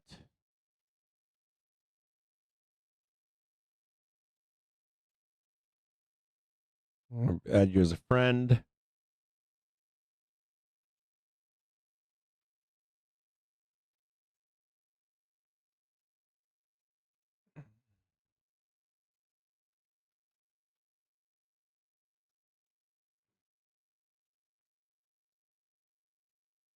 Hang tight. 1 second here. Got a Night Rider. I'm going to give you my phone number. And so you can ping me.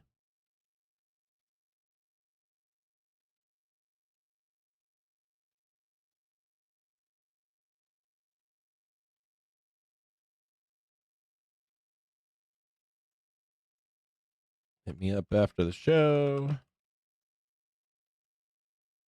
There you go. So Night Rider 2000. I'm totally down to meet up in New York. So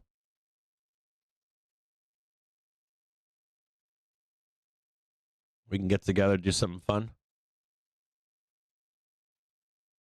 As a matter of fact, I think Joe Donut will be there for a portion of it. Doggone It's going to be there. So there'll be some people you can meet in person. All right, what else am I missing here? Hotel Wi-Fi. Yeah, I bring. Thanks, Red Rabbit. I have a. I've got a internet route, or I've got a cellular like router hotspot modem kind of a thing. That's like taken on like like cruise ships and on like if you go to like Disney or something. Like if they charge for internet, I use it for like it'll like I can use like if to buy internet, then it like hides that I'm taking the internet 3 or 4 times for my wife and my kids or whatever. I don't know how to say that, but so I'll bring that with me just in case I need it. And I don't like hotel internet anyways. I can't stand it because of the risk. Everybody's out there with their Raspberry Pis trying to break into people's computers. So I do bring that with me wherever I go.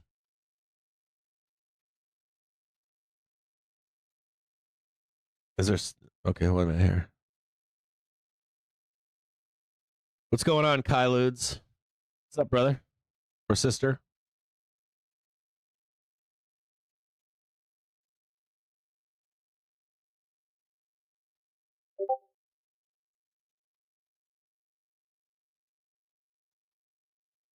Nice, I like the pizza. I like the pizza. That's a good one. Whoever did that one's good. Whoever did that one.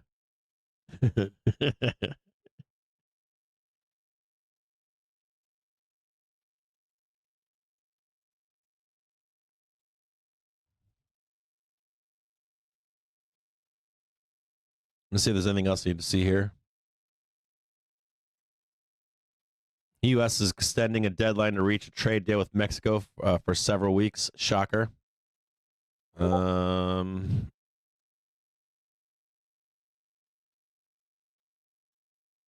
Couple other things here just to give it to you guys here.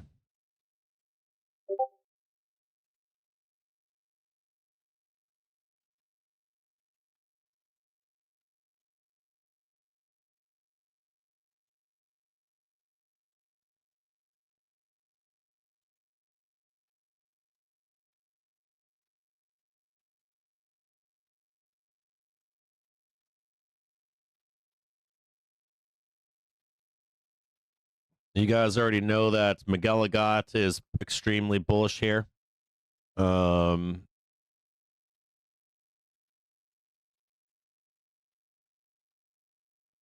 week, McGilligot kind of like threw in the towel. He was like, "Oh, fuck it." We read that report to you last week.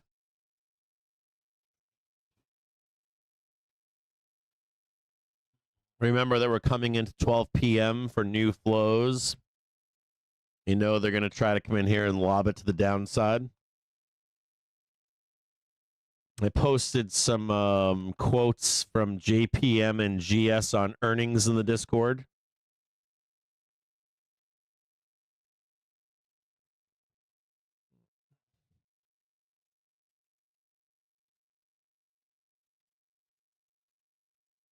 On Tuesday, we get Mondelez, PayPal, Royal Caribbean, United Health, UPS, Visa. Wednesday, Alphabet, Boeing, Caterpillar, CVS, Kraft Heinz, Meta, Microsoft, Starbucks, Verizon. Thursday, Amazon, Apple, Eli Lilly, Hershey, MasterCard. Friday, AbbVie, Chevron, Colgate, Palmolive, Exxon Mobil. I do think your best bet this week is to trade the indexes rather than pick them. The fact that so much of the S&P is reporting, you're likely going to have some good returns, enough good returns to keep the S&P and Qs up.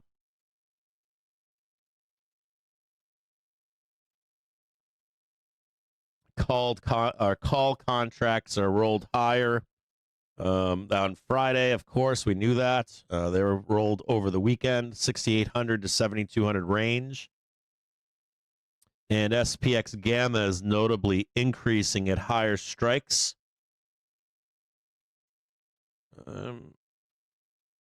Implied SPX dealer Gamma is running at 931 million, up from 750 million. So we're kind of lit. We're kind of like laser beaming this right now. Tractor beaming higher highs into month end.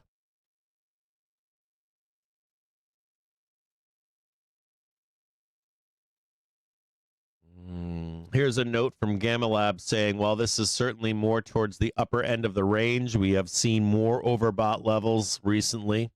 An example being 1,400 million on 9/11/2025. So there is potentially more room left to run higher. I see that too. I see I see like the Gamma rip into Friday close. Per Gamma distribution, 6,800 is solid support, while 6,900 is plausible, the upper end of today's trading range. The sweet spot here is 6,850.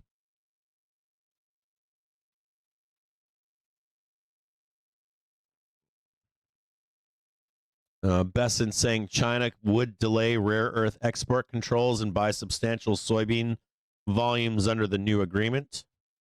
And so I'll read a couple of these things for you here.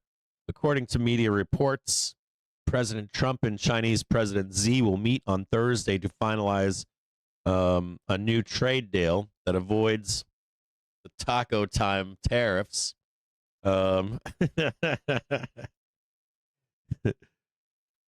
So we've got, let's introduce some new tariffs and then taco them, right? According to Besant, China would delay rare earth export controls and buy substantial soybean volumes under the agreement. On the northern trade front, Trump increased Canadian tariffs by 10% and said that he will not meet Carney for the time being. Sectors and factors. Don't worry too much about the Canadian stuff. Canada is a trading partner with us the size of one of our big states. So they don't run our markets. Tight here. Let me go over here.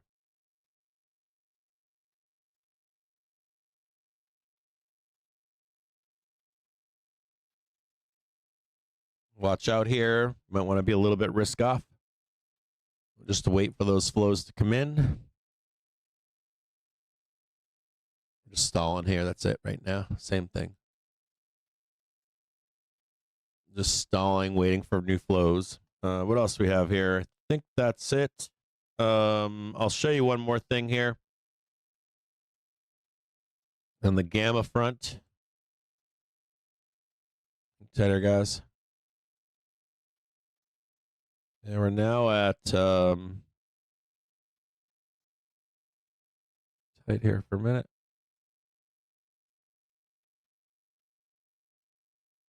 Reset that.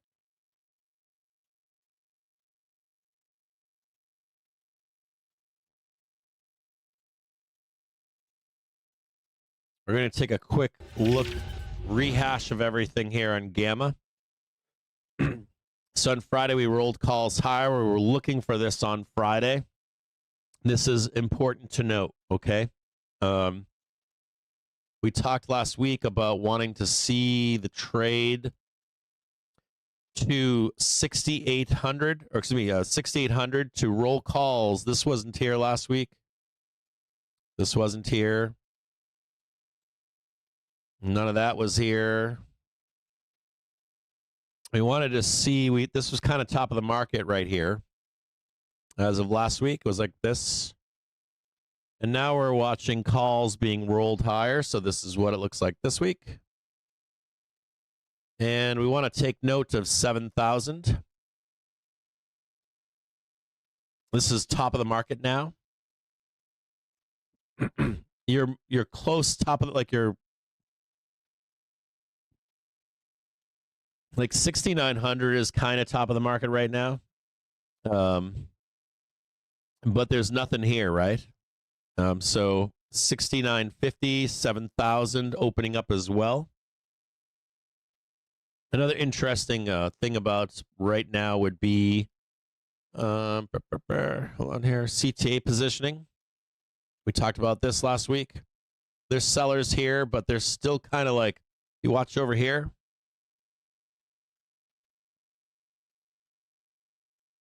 As long as we maintain this here, we're all good. I wouldn't expect too much of a bumpy ride. You'll expect some cash market selling in particular, maybe some amplification from CTAs.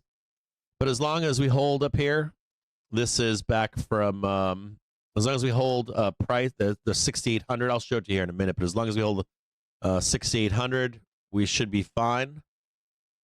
Next one would be vol control gang. This is probably the best group for us. This volatility gang here, they don't become violent sellers unless we head underneath this level right here. So vol control still kind of trading sideways right now. You can kind of see that sideways action. So that's good for markets. That means don't expect like this stuff right here, violence to the downside. Not quite yet. This has been very productive for bulls, or it was I would say it was very anti-bull. And now it's kind of flattening out a little bit. So not necessarily negative for markets. Asset managers, they're still kind of just kicking around here. They want to sell, but we're not below levels needed to sell. We would need to break major trend for these guys to get involved on sell side. Another thing here would be SPX 1 date options. So these include 0 dates, 1 dates, not anything long term. And you can see up here 68.25, 68.30, but 68.50 and 68.60. This to me normally doesn't mean we get to these numbers, but it is supportive for the next day or two. So not expecting any big downside moves. And there's a magnet on just the 1 dates to higher highs. So what does this mean for you? Let's take a peek. We can make it, we'll turn this into crayons for you. Now, there's some important stuff to note here. Let me just take a peek here. The biggest support here. So you ready? Watch this closely with me. This is time for you to pay attention, okay? So major support for bulls. Major, for right now, major buyer support. Okay, it's at 6,800. I'll show this to you again just to give you a reference. This is 6,800 right here. This is 6,800, so that's pretty decent support, right, for bulls. The flip is a little bit lower, 6,750. But we'll call this like major support. 6,750 is kind of the gamma flip. So we'll get rid of this. Move the gamma flip up to 6750.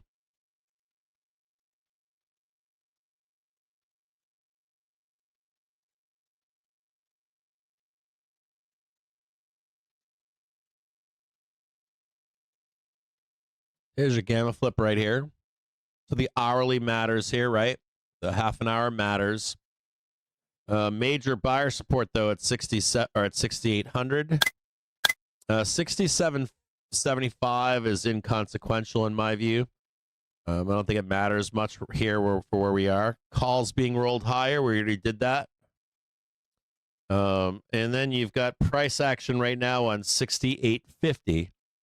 68.50 is like a major resistance point or support point. This is now also major support.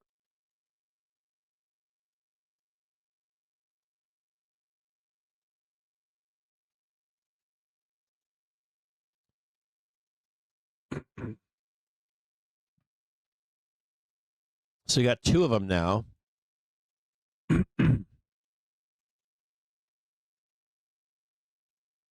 68.25 is minor.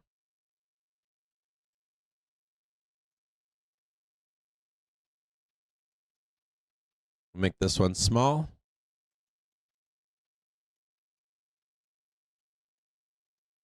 SPX gamma. There's your gamma flip. We've got targets are weak 68.60, 68.75.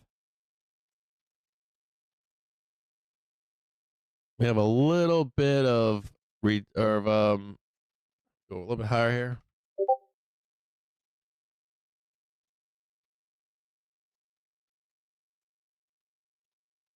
We have light resistance here, right where we are.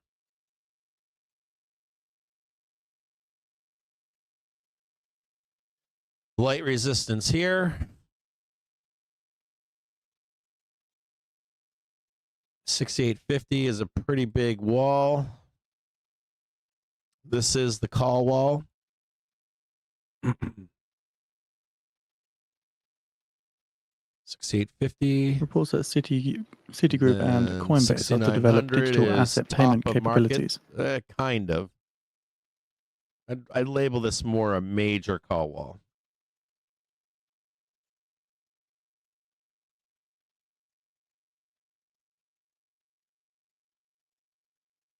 But not the top.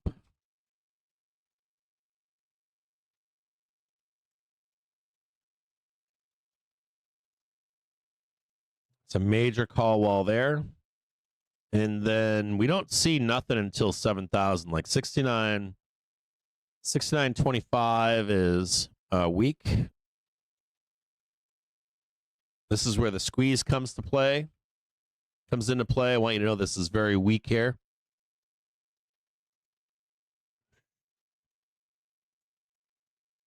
This is yellow.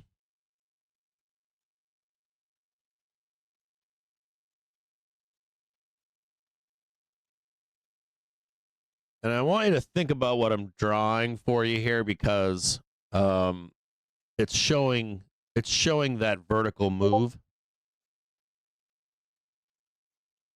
It's glaring that everyone wants to chase the top here. This gamma structure, I should say, is very like it looks like weak call wall. No, call wall theoretically top.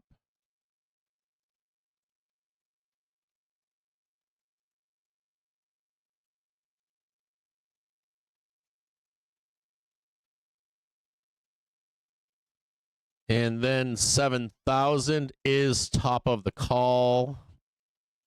This is top of the market now.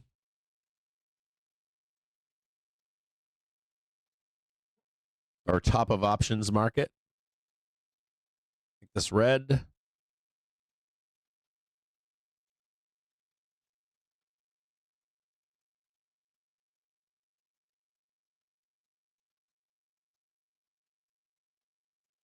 We'll look at this better here in just a minute.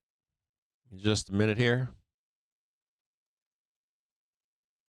I want to show you this here because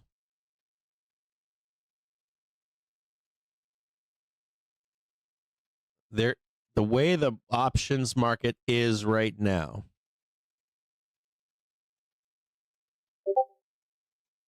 So this is abnormal.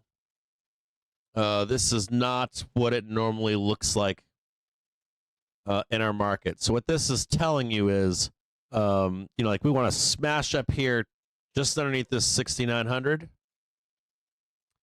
And if we're able to get above this into the 31st, you're talking about that Rampo-Rama trade. It's right there. I mean, it's literally right fucking there. So here's Friday at 1,600. And you get the smash up here like it's nobody's business. You're failing this 6,900. And if you're able to get up here with reports or events or rate cuts, any of that kind of stuff, if you're able to get up here, it's a really fast move higher. It's like straight up. So just be aware of this, that this is abnormal gamma structure. And the craziest part about this gamma structure is how supportive this is. On there.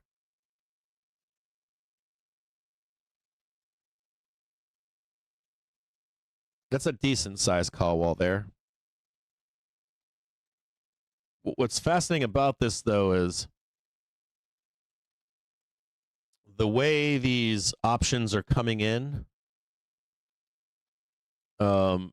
This is the setup for. This is the setup you're looking for, for like Liberation Day inverse, like blast up here, hold this, or I should say blast up here, reject, but then get over here and then almost straight vertical. We don't normally see this. This is very abnormal. And it's very much the inverse of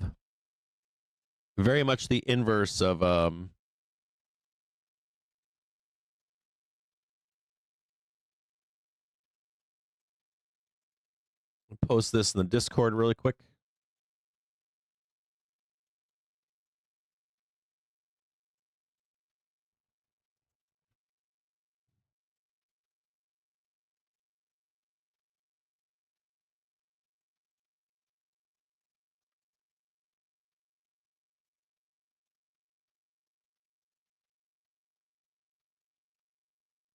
Post this for you in the Discord.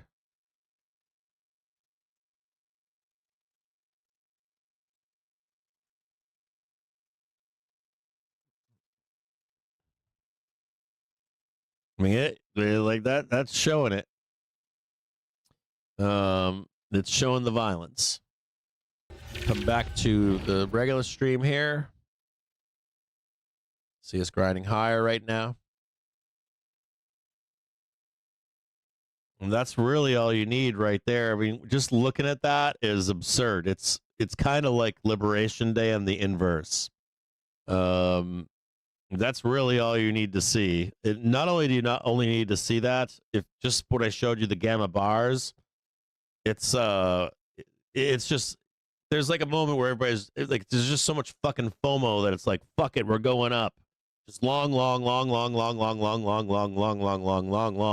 and you get overrun. We don't get overrun. Dealers get overrun, and there's nothing they can do in this situation. They chase. They become the fuel to get up there. Like you're buying, they're buying, you're buying, they're buying. Everybody's excited. It's literally Liberation Day in the inverse. Lack of a better word. Now, what else can you take away from this? I want you to write this down at home. You want to be looking at when we trade near 7,000, do we roll calls even higher? Not for trading that right now, but like, is there a roll calls higher above, like, do we trade 7,200 or something, then roll down? or excuse me, 70. It would be like 7025 or something, because that is talking about opening a door to 7200 for the end of the year. So, like, just mark on your calendar at 7. If near 7,000, are we auto rejecting? Are we auto rejecting and coming back for it? Are we above it slightly? You know what I mean? Like, I hope that you do at this point. But you want to see if we auto reject that, like if we auto reject 69.90, or if we're able to, auto reject, but then come back and trade above it. And that would tell us if we're going to trade 7,200 or just 708 or 710 into the end of the year. But you want to be paying very close attention to that. I will, of course, watch it closely to see if we're going to have a holiday year rather than a holiday season.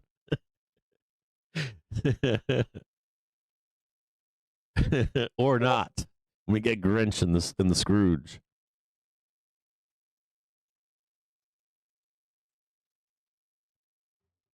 That price action is going to matter. Like, I don't care if we reject it. I don't care if we only trade like 69.90.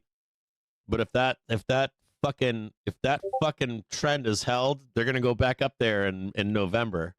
We'll go up there and we'll fuck around, roll calls, and I'll show you this right now. It's the bottom right hand, just in case you guys aren't aware of this, how this looks.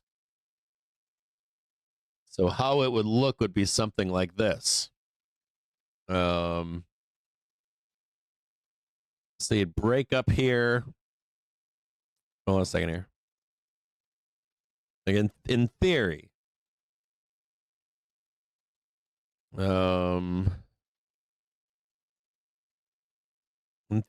it should be something like this. Or hold on, just start here. Hold on, we'll go somewhere else. Tight here. Something like this. Something like this.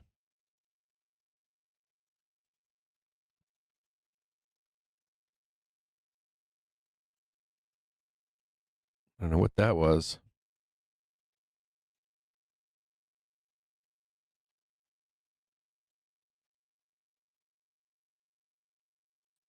Then we're over. And this is really what you're looking for here is, like, this is the 5th. And if we hold that trend down there, and then what we're doing then is like rolling options here to the upside, you end up trading like the 70.50.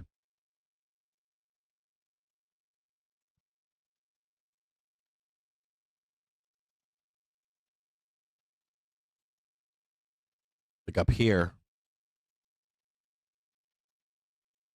Excuse me. Hold on here. 7025. It's like right here.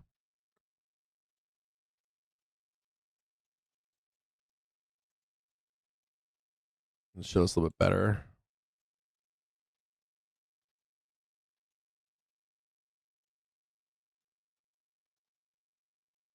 $7025 right up in here. And so what happens is, so the two key points would be this. I really don't care if we sell this or if we tip our wick.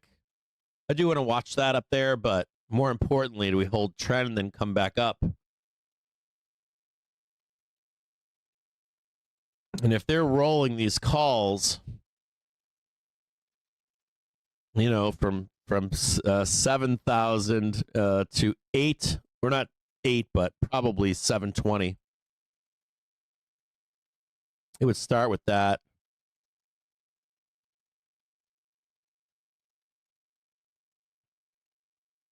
Right there.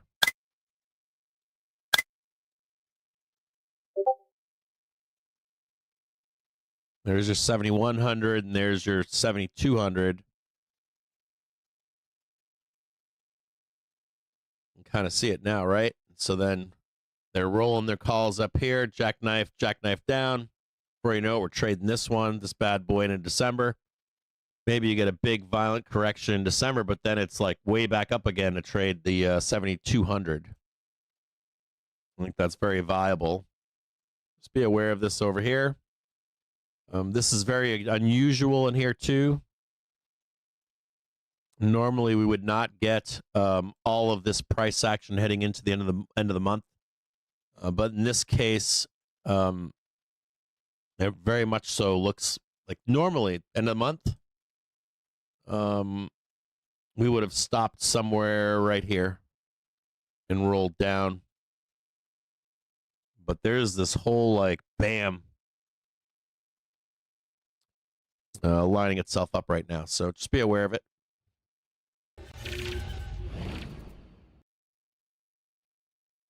I'll leave this here for you to watch.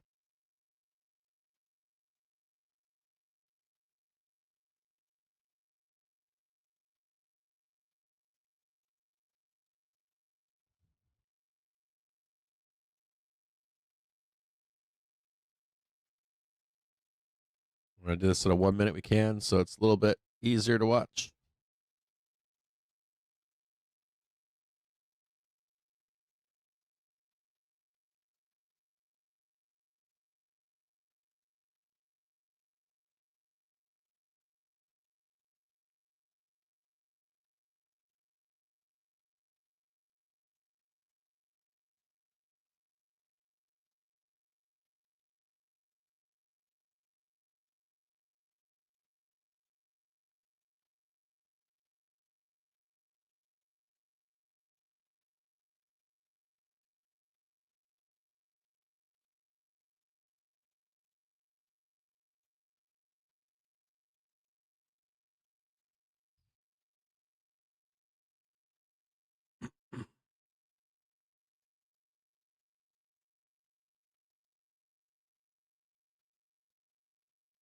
Watch out for a roll down here.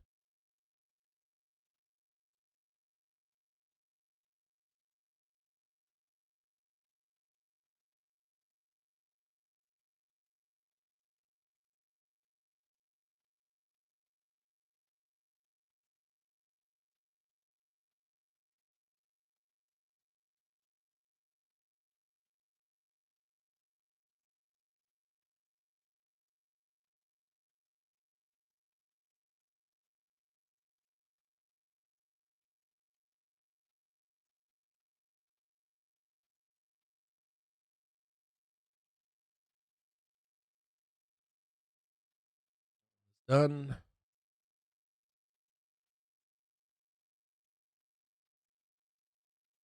Might get one more tick up here. Maybe.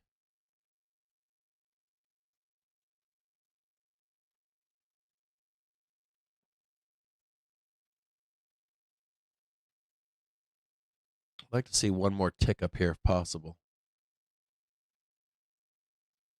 I'd like to see like just one more quick tick, and then a little bit of a correction over here.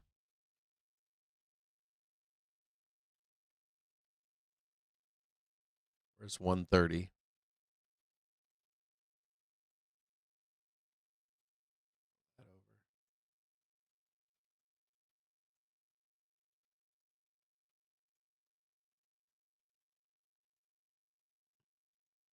There. Yeah, I'd like to see this happen now.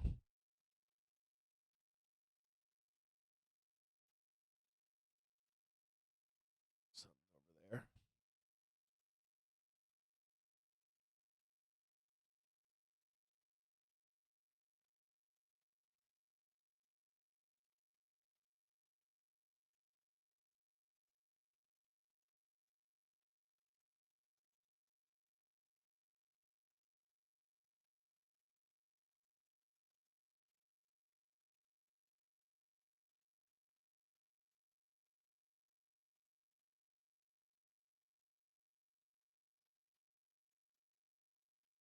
We're going to find out in the next few minutes if we're going up or down.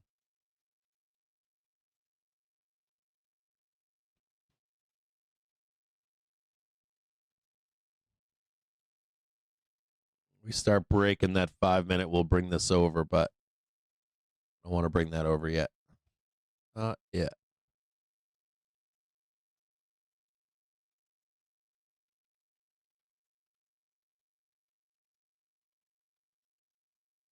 Buyers still have control here. See if they can hold this and bring us higher. If they begin to lose the 5 minute, we'll start talking about a roll.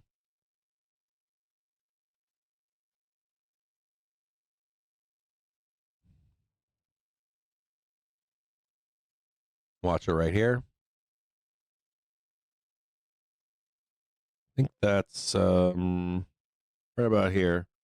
68.50. That's right here.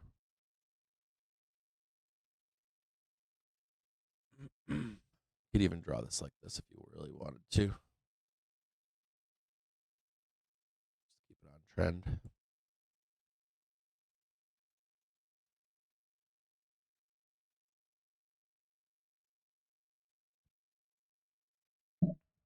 Okay.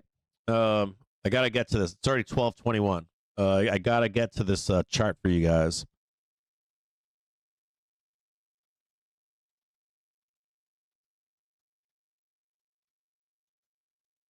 I'm blabbing away. Blah, blah, blah, blah, blah, blah, blah.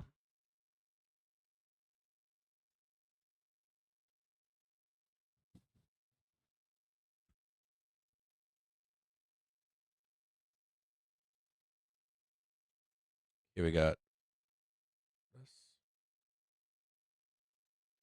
Or maybe I'll just put it on. I already did the work on hot stocks, so I'll stay on hot stocks.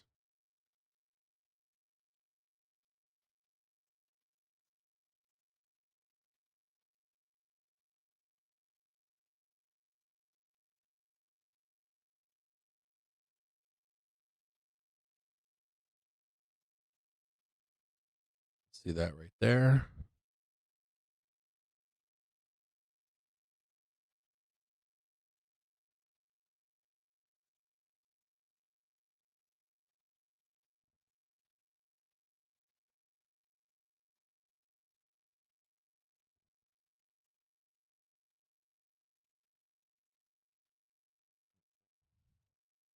All right, I got to do this on a 4 hour, I think. On a 1 hour. See this here. I'm gonna get rid of. Let me mute that.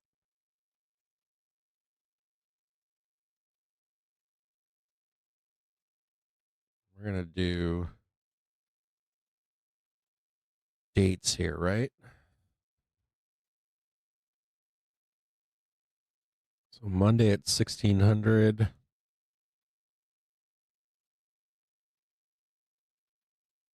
And maybe I should do this on. I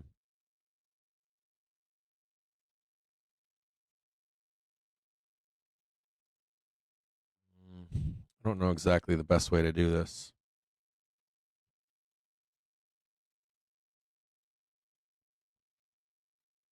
Maybe over here.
I also posted for you just now in the Discord spec growth trades. So OPEC if you're Plus are watching leaning this towards show and you like another stock modest oil picks output that increase at are their Sunday meeting, according to meme-ish sources. So again, or spec OPEC Plus growth, leaning toward another modest oil output I increase just at their posted your Sunday picks for the meeting, start of the week. according to If sources. you like to trade, if you don't like trading the indexes, those are now in the Discord.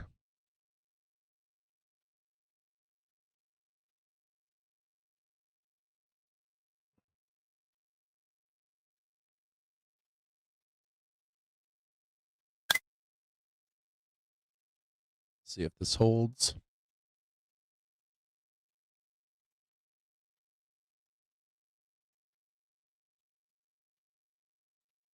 Have that wrong there? I got that right. I got that one and then this one down here.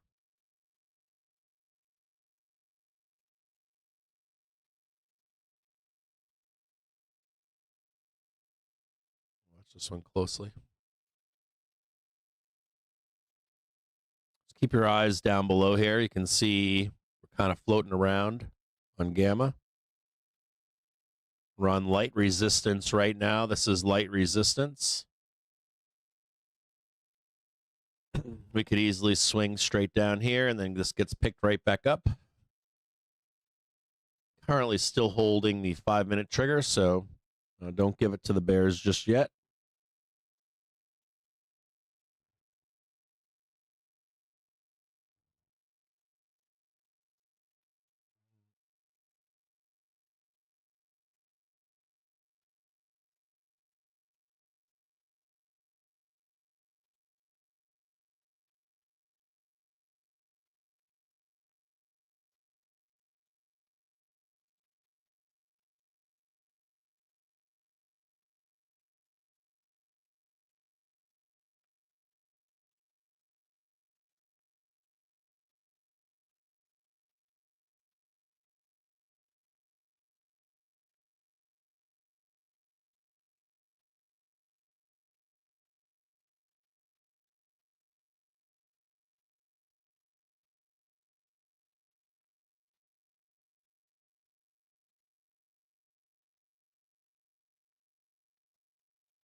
Didn't I say that last week?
Tighter, I got a few more things I gotta do.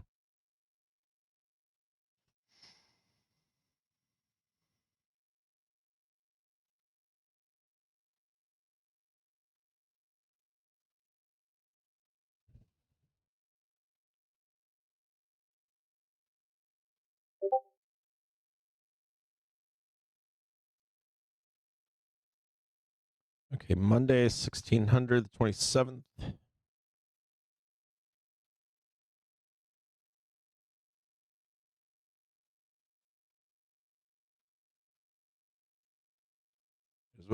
What is with this fucking AI shit? Fucking hate AI.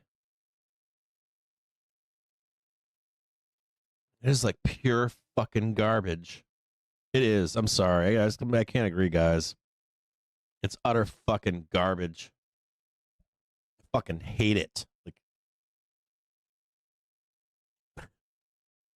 I shouldn't hate it, but I do. It's fucking pure garbage. It really, truly is. It's like.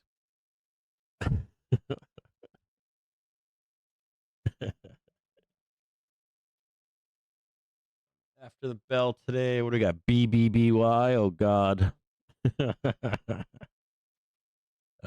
We got PayPal, SoFi.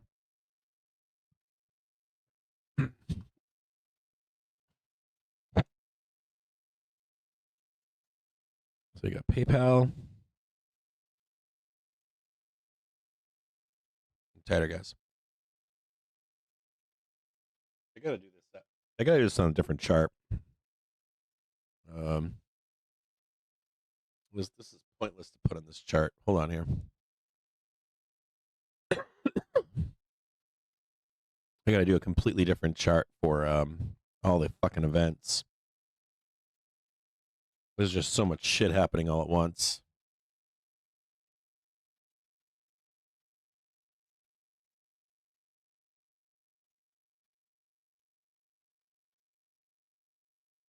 So we've got a Monday, 1600. After the bell, we've got nothing. Basically. Tuesday, 6 a.m. we have PayPal.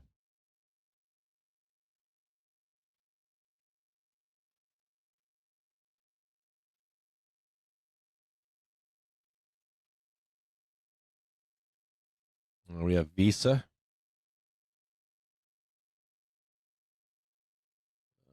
That's the biggest ones that I can see.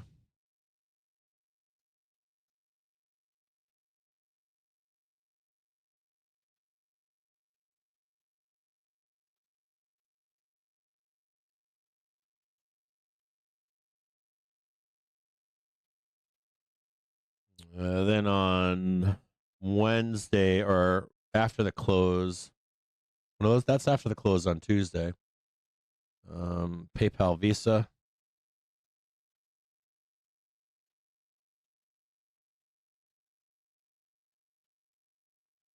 Before the open on Tuesday, though, we do get SoFi.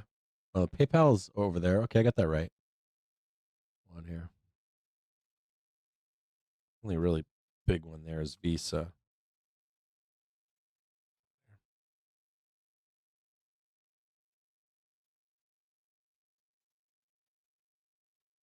Well, no, we got a couple more there. We got PayPal. We got SoFi.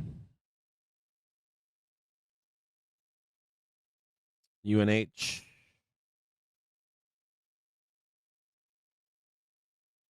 We got UPS. Probably the biggest ones.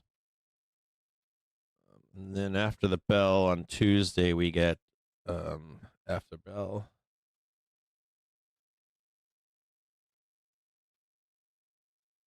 I mean, you guys want to really look at ENPH? We can. ENPH.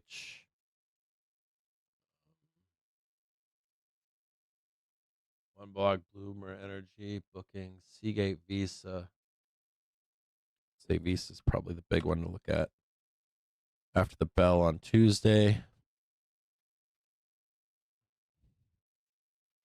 And then Wednesday before the open.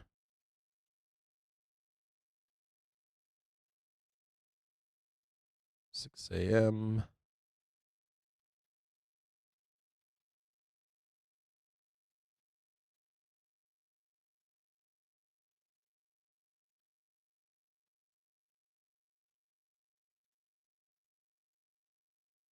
We get Verizon. CVS we can look at.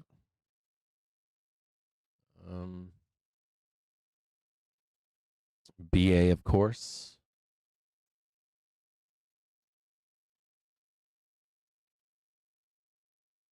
Cat, big report on Wednesday before the open.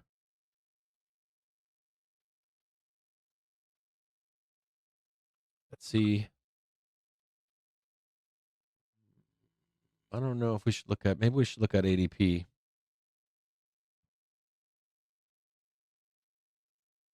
After the bell on Wednesday.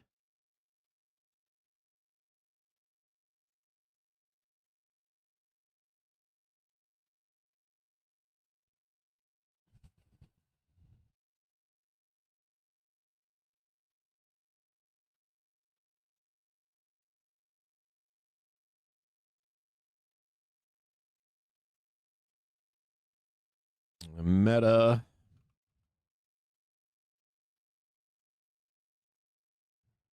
Micro shit. Microsoft. Ooh, Chipotle. We should definitely look at Chipotle. Voice news disconnected. Uh-oh.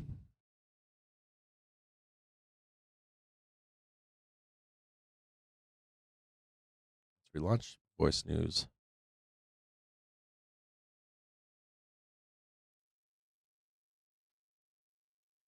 We get Meta, Alphabet, Microsoft, Chipotle, CVNA. Yeah, ServiceNow is a big one.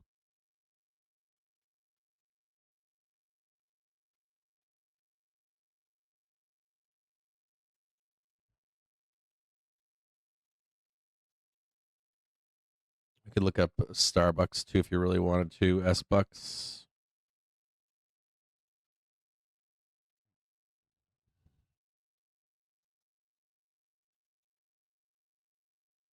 We've got Thursday.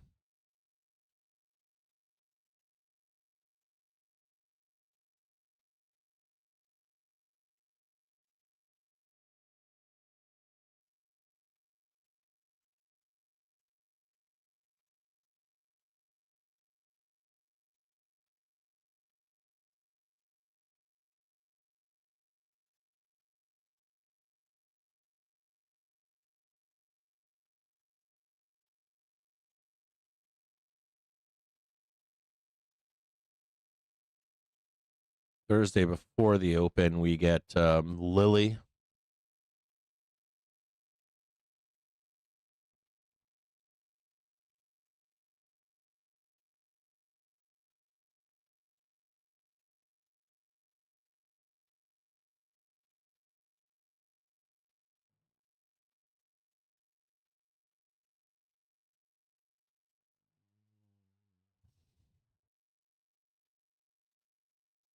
A lot of smaller ones before the bell. Advanced Auto Parts, Roblox.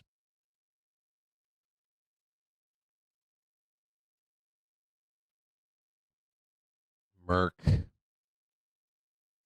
Common Spoke. Owl. Blue Owl. And we'll just look at those right there.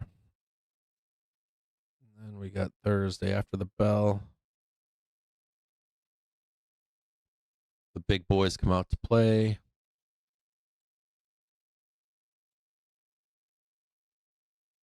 Man, there's so many more that are reporting these days. It's ridiculous.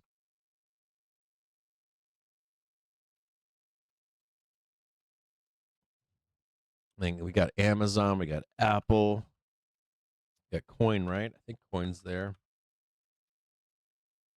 Yeah, we got Coin, we got Reddit.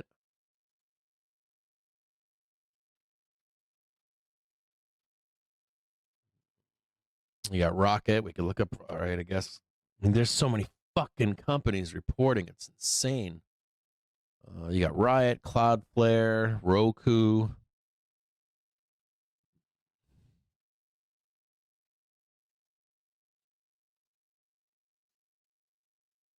How do you not get a fucking after the bell on Thursday is insane. And then Friday we get Exxon, ABBV,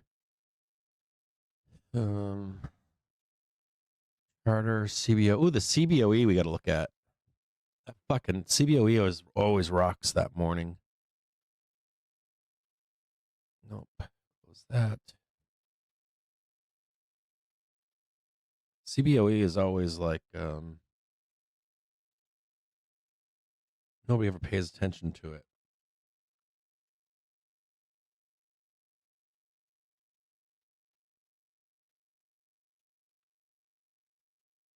XOM.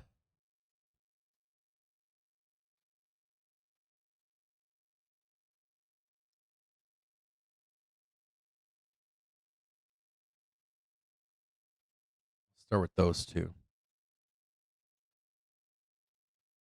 Colgate Palmolive is over there too. That's just fucking insane.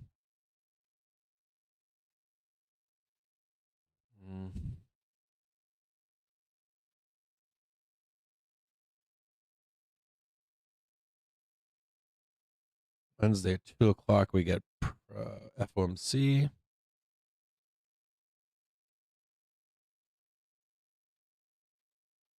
Gotta make this bigger. The Fed bids for 3-month bills totaling $4.8 billion and 5-year notes total $4 billion. Maybe I can share this chart on TradingView. That would be kind of cool to share this chart. FOMC.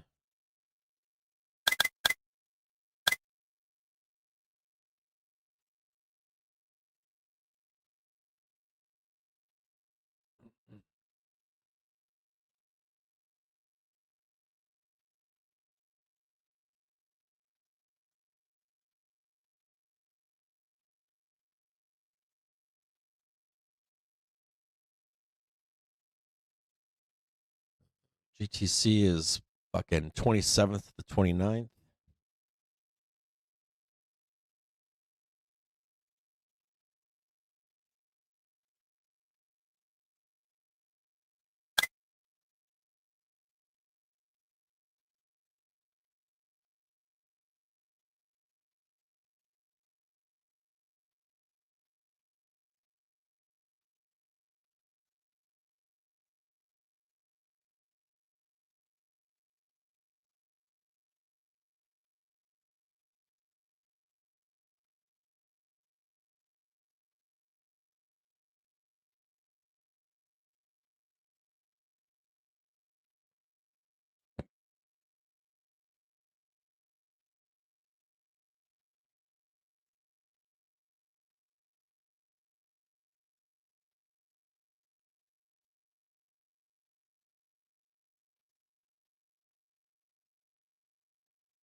See if I'm missing anything here.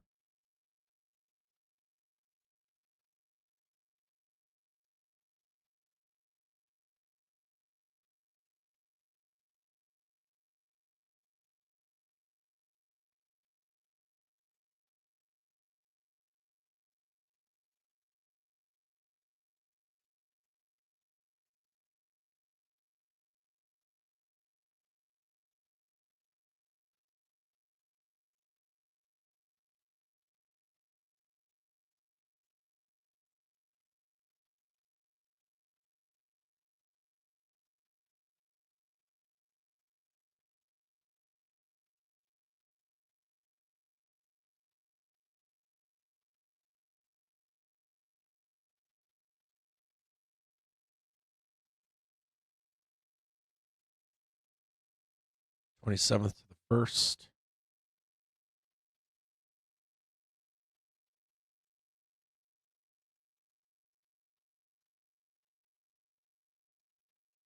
I gotta forget the APEC is all the way to the 1st. Okay, so 31st is that Friday.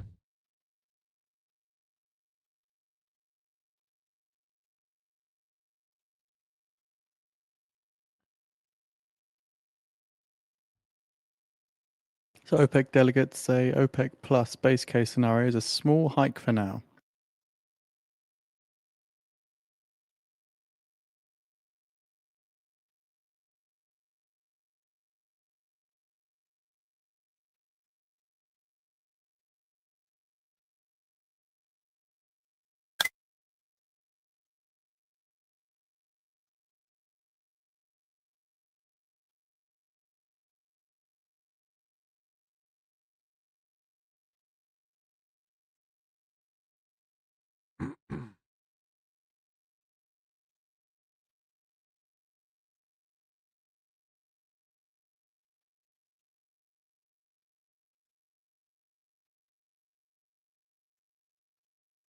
In 10 minutes' time now, at the top of the hour, the US is due to sell $70 billion in 5-year notes. The prior high yield was 3.71%, and the prior bid to cover was 2.34%.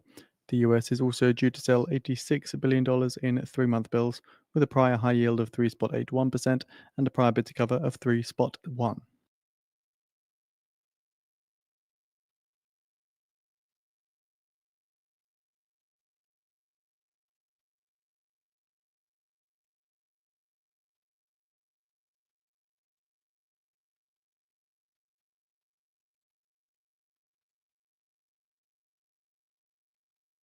That's the other thing about this, the whole like assistance benefits and stuff is all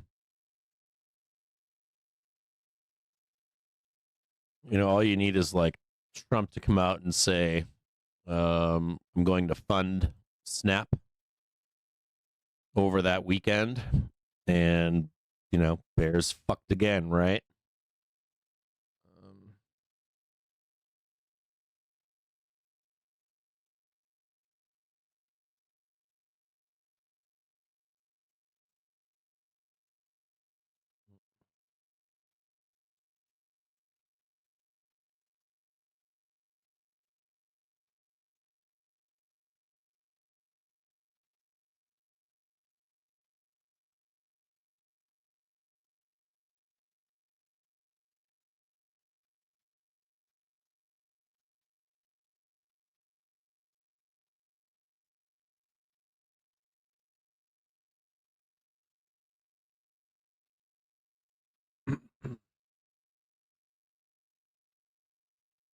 Is there anything that I'm missing here? Trump and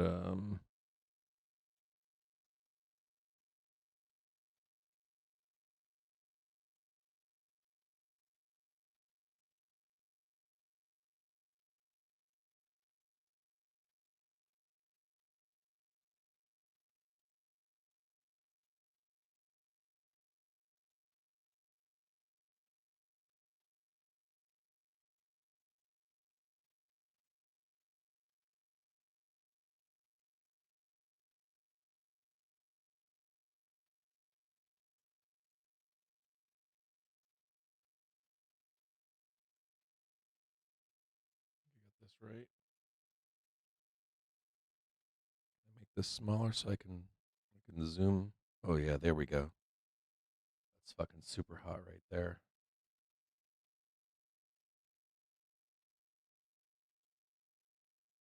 Before we go there, that's super fucking hot right there.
In 5 minutes' time now, at the top of the hour, the US is due to sell $70 billion in 5-year notes. The prior high yield was 3.71%, and the prior bid to cover was 2.34%. The US is also due to sell $86 billion in 3-month bills, with a prior high yield of 3.81% and a prior bid to cover of 3.01%.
I don't think I missed anything in there. I think I've got it all.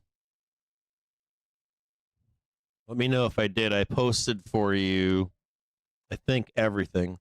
Huang speaks on the 28th at 12 p.m. GTC runs from today until I believe the 29th at 1600 or 2 in the afternoon, whatever. It is important on this chart to note that I just posted in the Discord. It is some important notes in this chart. Remember that APEC doesn't end until the 1st.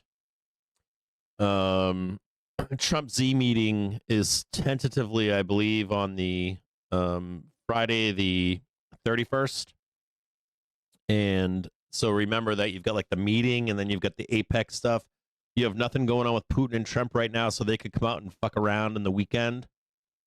What else is important to know? It's 46%, not 20% of the S&P 500. I've seen people keep parroting that. They're wrong. It's 46%. It's a massive reporting week. Trump-Putin is on hold right now. Trump sees back on again. If there's anything that I'm missing here, I can add it in. I'll keep this chart so that if we need to add something, we can, or change something.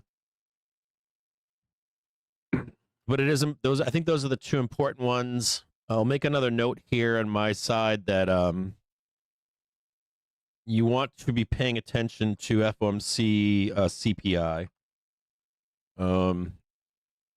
Mostly the questions about FOMC or CPI on FOMC. So if you're looking for something, grinding higher now.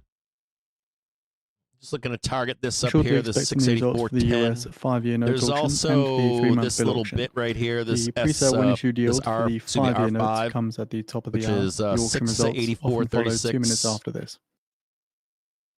You can't see it. I'll show it to you. I'll mark it right here,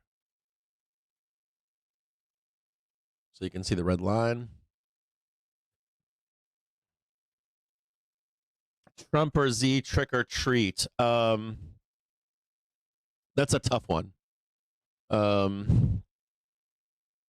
Trump was quoted as saying that he's willing to make some concessions.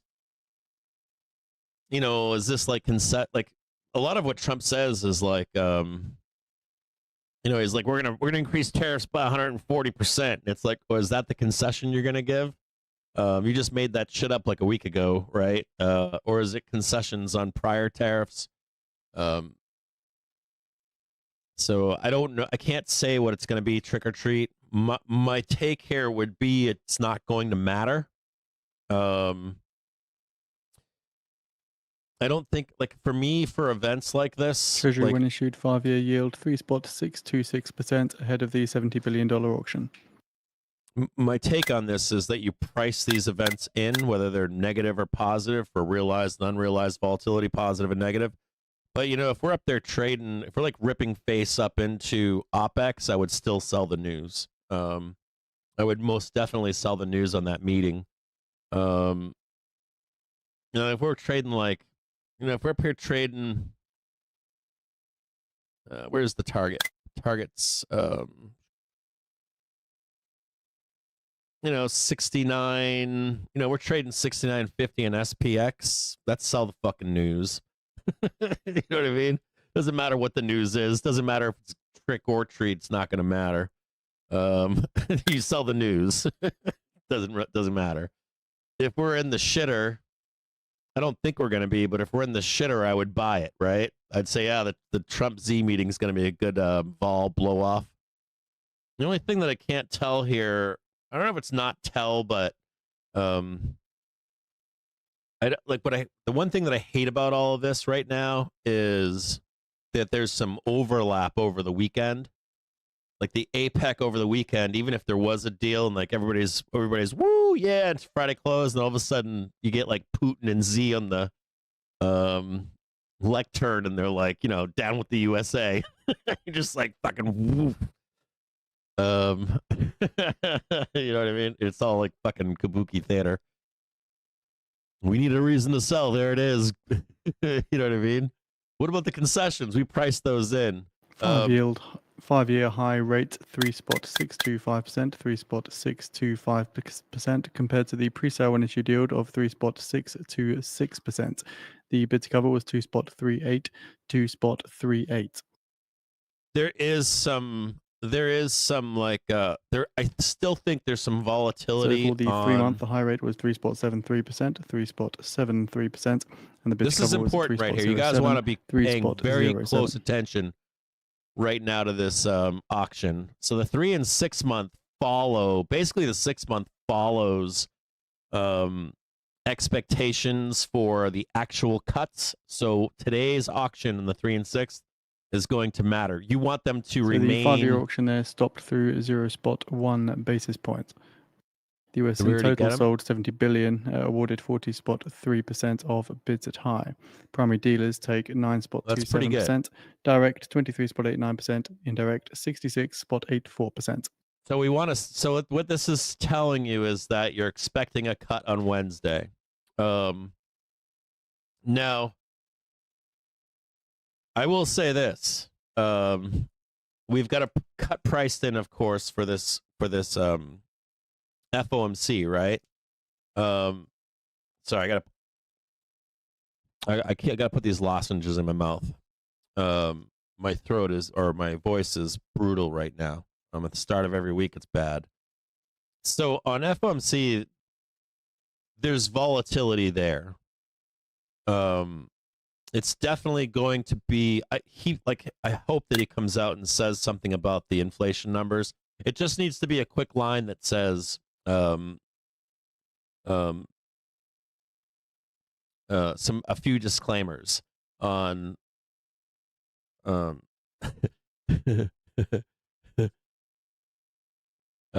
We'll talk about that. We'll get to more. Give me a break on this one. We'll come back to this in a minute. We're going to talk about this.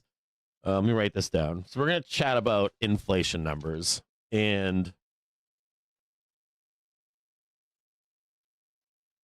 inflation number vol on Wednesday, because it could be nothing or it could be something, and we're going to look at exactly what this means. Now, even if there's a few types of bad here. There's like the bad where inflation is worse than we expect, and that's bad. Now, it's not bad for the stock market for now. The stock market should go vertical. But there's another bad, and that's,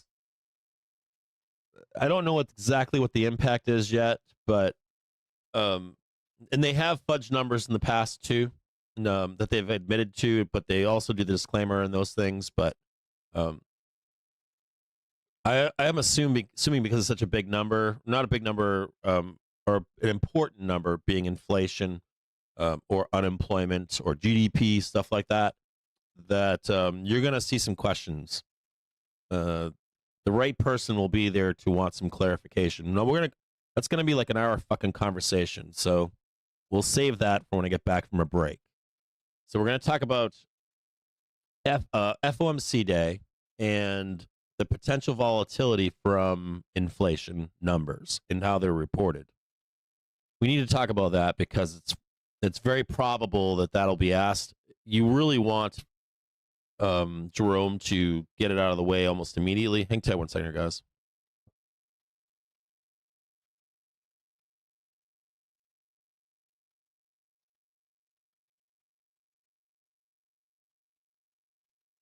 I just need 1 minute. I'll take a break. Okay. Okay. So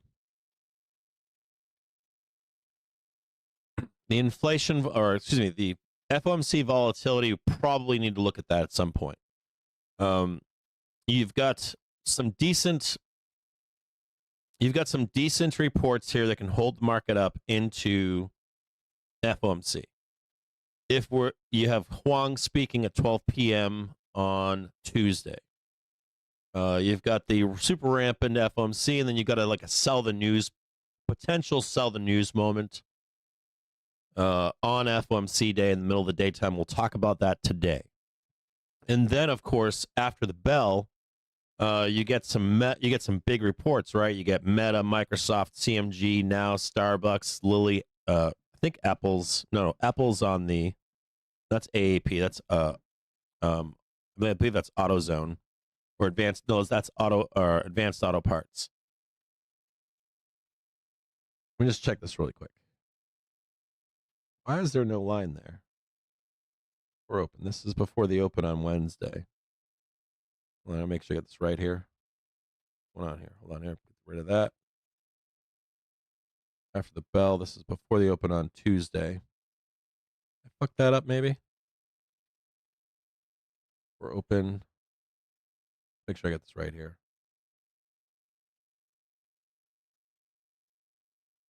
I'm getting some really wonky shit here. Oh, there we go. Sorry, I couldn't see the line. So you can have like a little bit of a downstroke on FOMC, potential downstroke on FOMC. And then you've got some other reports that can help pick the market up, which would be Meta, CMG, Now, Starbucks. After that, you get Lilly, Roblox. They're not really consequential. But then you've got pulling up the rear into the weekend. You get Amazon, Apple Coin, Reddit, Rocket, Roku. So you get like this one more so you get like up and then down off FOMC, and then maybe one more high tick fade into the Thursday after the bell reports. And if you get good reports on Thursday close, and then you have the Trump Z meeting and the exuberance of all of that wrapping up tariff moonshot into the close on Friday. And the only other thing that I would see would be that APEC continues, or the Z meeting afterwards is horrible, or like APEC, they come out and just shit on the U.S. or something. That would be your unclench. Plus, you got monthly unclench, and you've got the number unclench above at the 6950, 7,000. People will close their contracts there, and then the market's free to move.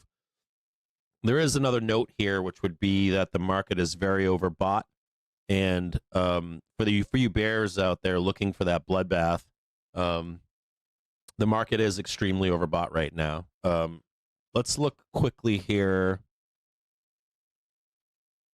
at the trigger screen, and let's just look and see.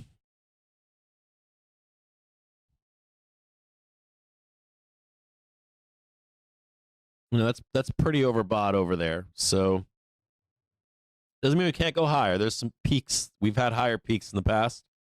What is not overbought is the daily trigger. The daily trigger is fine. So this is implying that any retests of the daily get bought. And I think this also adds to the idea that this also adds itself to the idea that, so you got 28th over here, there's the 31st. So you get some kind of unclench in here on Wednesday. And then you've got some weak here, but then you got some strength into Friday. And then you get an unclench potentially on the hourly trigger. So you could like cool off the hourly in here. On FOMC day, the hourly can go back up one more time. But then even when we get down to that daily trigger, you're going to expect that to hold. So right now, it's looking good for bulls. If you're looking for that unclench prior, like below the 680, if you're looking for anything underneath this, maybe FOMC will give it to you. Maybe. FOMC might if you're like a bear and you're like bearish here or something, outside of pullbacks, the only thing I can think of here would be FOMC press conference. If Jerome doesn't give a good enough answer on inflation, we'll talk about that later today. So here's what we're gonna do. I'm gonna take a quick break. I'm gonna go potty. I'm gonna leave you with this right around 1:30 here, like right around this like 1:32 p.m. We get the VIX fuckery, right? That Binky talks about. Just be careful of this VIX fuckery. It's like 1:30 to 2:30 in the afternoon. And when I get back, we're gonna go over every stock that I have here that looks like. We'll go over the big ones, and the big ones. It's 2:30. There's 3 p.m. The big ones. What I want to say to you is that what I really want to do is look at the ones that we can buy in a dip, but a lot of them have been dipping. So we'll give some targets for those, but we'll also look for if there's any bloodbaths. I want to reiterate something that's important here. I watched Netflix last night. It was the ticker I was watching all night long last night. I was like, man, Netflix. And I will always want you to be focused on, like, if you're looking towards these big reports this week, According to the Financial Times, it is very the UK important is seeking to a quote-unquote steel club with the US and the EU to tackle Chinese oversupply. It's very important when all of this like crazy town is going on, when the roar is happening, to be watching the losers. Watching any of the losers at the beginning of earnings season, and watch the losers while the show is going on. You know, the bull show. And you want to be looking for losers in that bull show. Or you're looking for stocks that outperform in their ER. They go moonshot, and you maybe set an alarm to look at them in a week or two. So if there's a chance to short them, so if there's an outperform, it rips off to the moon. And the same thing on the inverse to the downside. If you have a stock that gets ripped and annihilated, that you want to be paying attention to those stocks too. So we'll set some targets, and then we'll also set some. Hey, if we can buy this, and we buy it from here. You know, a prime example of that would be the most recent one that I can think of here, which would be Peloton.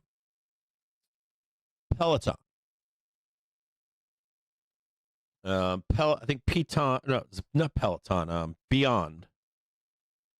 Sorry, I got Peloton open in the background here in front of me. Beyond started to. There's a few things that happened here. Beyond picked up this morning at $1.75. And I was like, "Ooh, that's close to where I want to buy it." So I didn't like.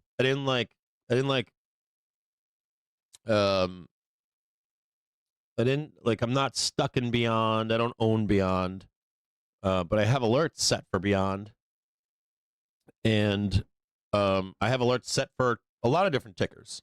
And rather than waste my fucking time We are being a shortly bag expecting holder on results from the Beyond Fed or reverse any other repo ticker facility. out there, if it comes to me, it does. If it doesn't, it doesn't. But I got an alert yesterday for Beyond too. I got an alert for Netflix, and I got an alert for Beyond on Sunday, both of them. And I'm watching them now.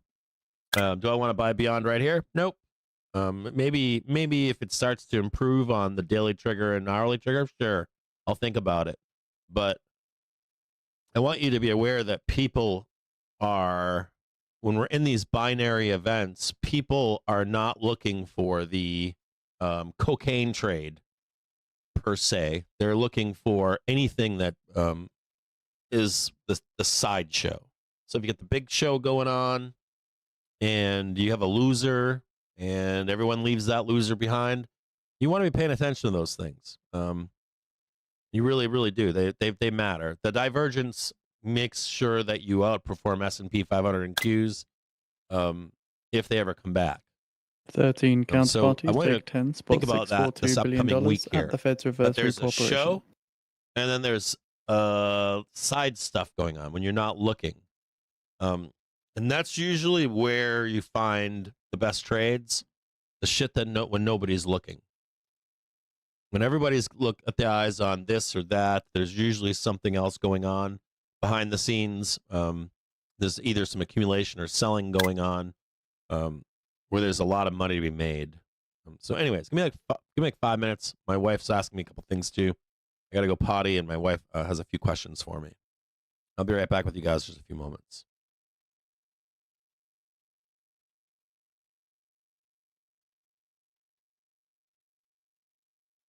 I don't see much. I'll be. Someone said, "Can this market breathe?" Not the way it's structured right now. The market right now is like, it's just like calls, then rolling higher, and then you have potentially bullish catalysts, and even the structure of gamma right now is screaming gap up. So for the market to take a breather, I think I said it this morning in the Discord, which was, you need to lose the 1 in 5 minute trigger. You just don't fuck with this market here. Don't do it. And if you happen to catch a back test on the hour or the half an hour, that's when you jump in and you buy. Now, as an example, last week, we waited until I think Wednesday, or even Wednesday near close to place a trade, right? And it came to us. We took the trade. It went up a bazillion points. Made a bunch of fucking money, right? So just be patient, chill, relax, and when we get to that moment where you pull the trigger, you do it. You pull the fucking trigger, and we're gonna make it happen. Make a bunch of money. Okay, so just give me a few minutes. Remember our conversation on Friday as well. When you're strong the week before, you're going to expect to open strong on Monday and potentially even Tuesday. Then normally you find the low of the week on Tuesday, close, Wednesday, open. And this week in particular, we've got FOMC. So you might have a little bit of an acceleration or even really fast up and downside moves. They can be fast. So just be ready. Be Johnny on the spot if they are fast.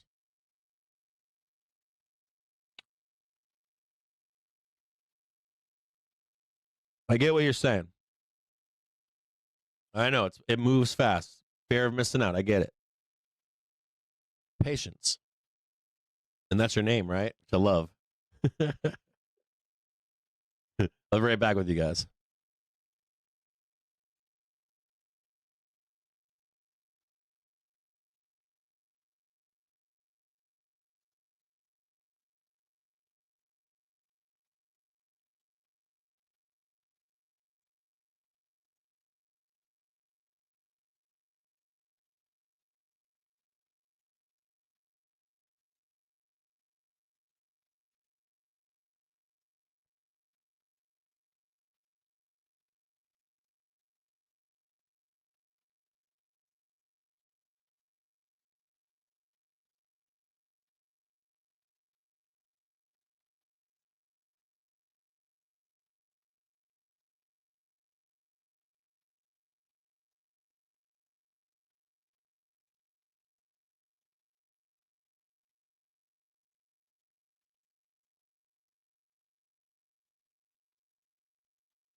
I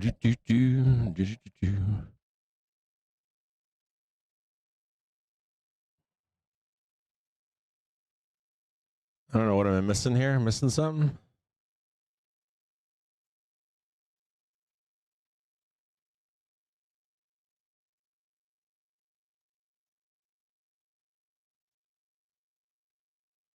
Am I missing something?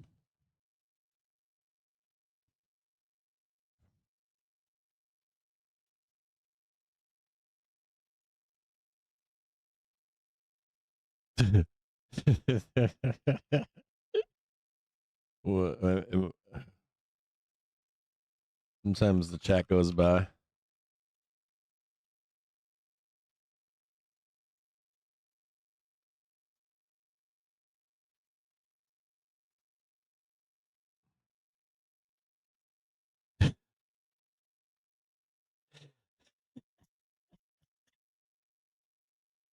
Where is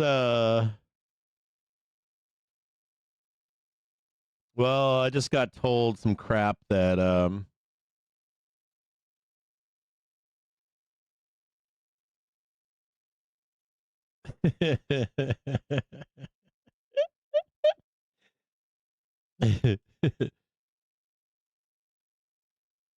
still here. I just got hold on a second here. I was going to well, I had to go to the oh, I didn't have the break time. Be right back up. I'm sorry. I had to answer some questions here. I went to the bathroom and then we have a we're having what started out as a really small project to stop my house from leaking has turned into a fucking money pit, and they were gonna do like a flat roof, torch down type flat roof on this part of the house, and I just said, or I was like, well, it's better to do a metal roof on this portion of the house instead of shingles, and I picked a metal roof. They were gonna do a flat roof, so I had to just talk to them guys about it, and I'm like, you know, I can feel fucking leaks. I'm gonna be pissed, or ice dams, or just like sitting because the roof is no longer at a steep enough angle. And I really don't fucking feel like going up there and fucking with it. So like a standing seam, and it's really really small. So I'm like, yeah, what is it like? It's like 8 sheets or something. So I'm like, what about just doing a fucking metal roof and being done with it?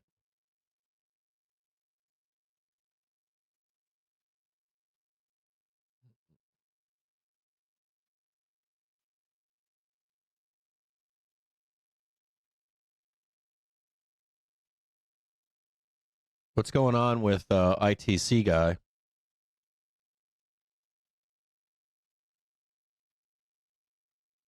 Hold on, let me check him out, see if he's okay.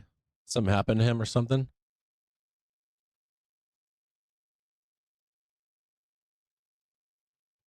I don't know if I follow him or not. Probably should. There he is.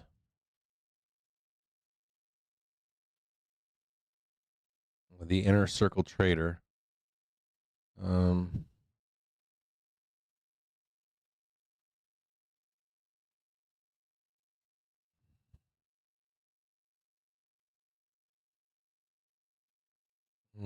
Don't know these guys.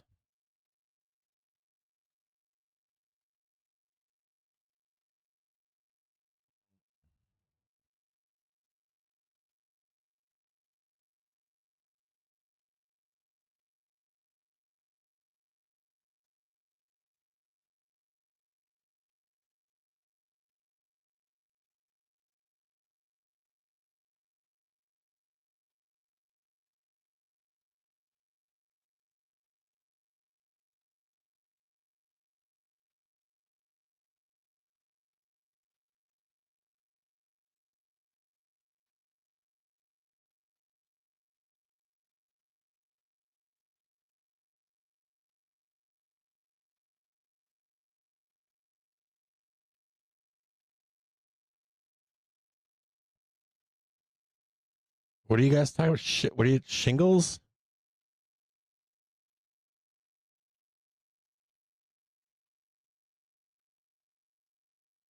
Oh shit, go long Apple at your own risk? What? What are you guys talking about? Hold on 1 second here. You love my take on MP? Didn't we go over MP? I thought we went over MP already. Didn't we already go over MP? Let me look at MP. I thought we went over MP already. I feel like I'm chasing tails here. Hold on here. I thought we already went over MP. I thought we had a long conversation about MP.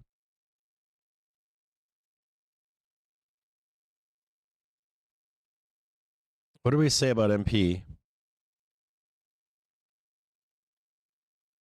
We said, I thought we said that MP sucks for, I think we said MP is a good short-term trade, but that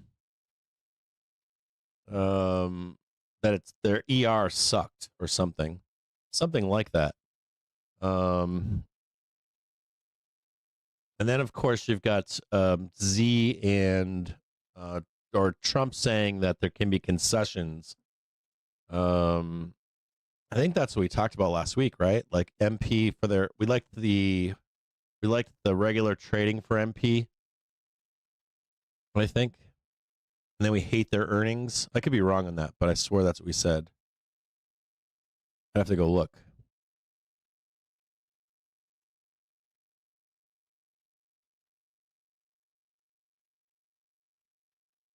Hold on, I'm missing everybody. You guys are, there's a million conversations going on. I'm missing here.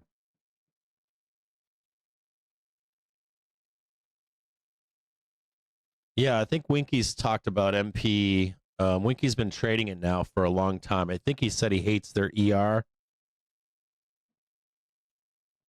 Yeah, he had a sell on it before earnings. He was in it for like a quick in and out trade or something one day.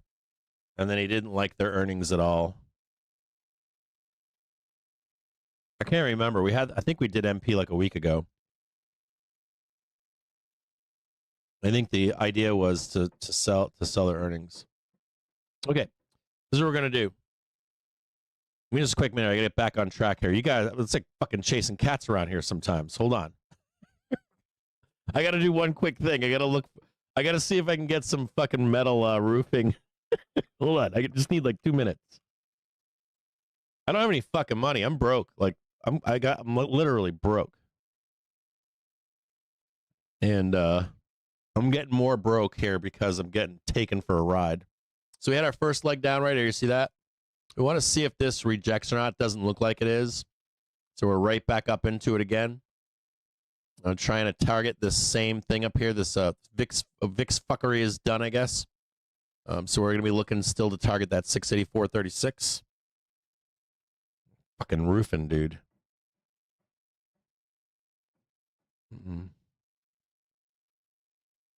24 gauge. No, I need standing seam.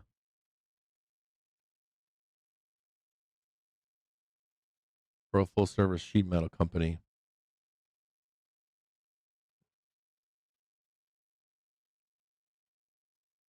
Swore that there was another supply house that had this shit.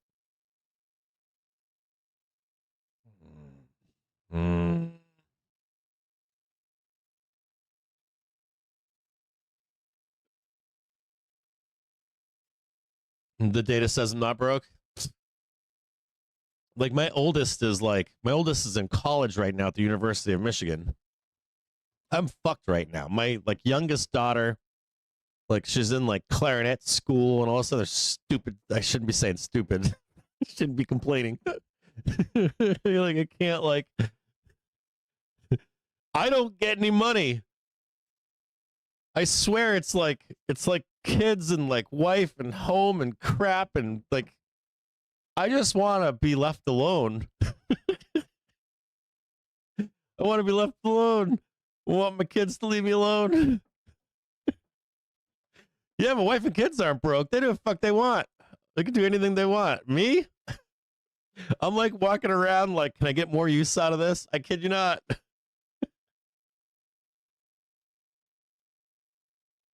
I just want a break. I just want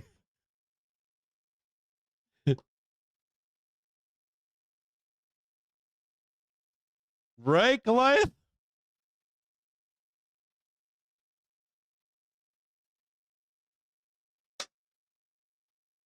You know what I got going on right now that's bugging me? So I got all kinds of problems. Oh, wait a minute. Sorry about that. Oh, that's wrong. Like my youngest. We're going through some issues right now with her. All these kids, you know what they're doing? They're all doing I think it's Roblox tournaments. And I've had at least 3 or 4 parents say something to me. Like my daughter hits me up on Fridays for $100. And then I found out it was going to Roblox and I was like, "Oh, fuck no." I was like, "We ain't doing this." Does anybody know about the Roblox tournament thing? Your kids are stealing. She's not stealing it from me, but I hear kids are stealing from their parents. Dude, my chat is frozen. You see that? Look at that. Chat is frozen. Hold on here. What the fuck is going on with chat? I gotta sign out of fucking. It's YouTube. This is definitely a YouTube problem. If YouTube wants to fuck around, it's gonna be Twitch all day long. Still haven't taken out this 684.36. Maybe we can take that out right now before a roll.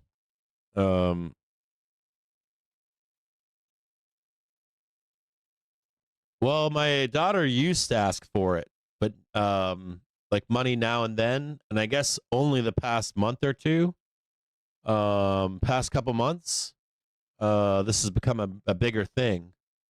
So I don't know.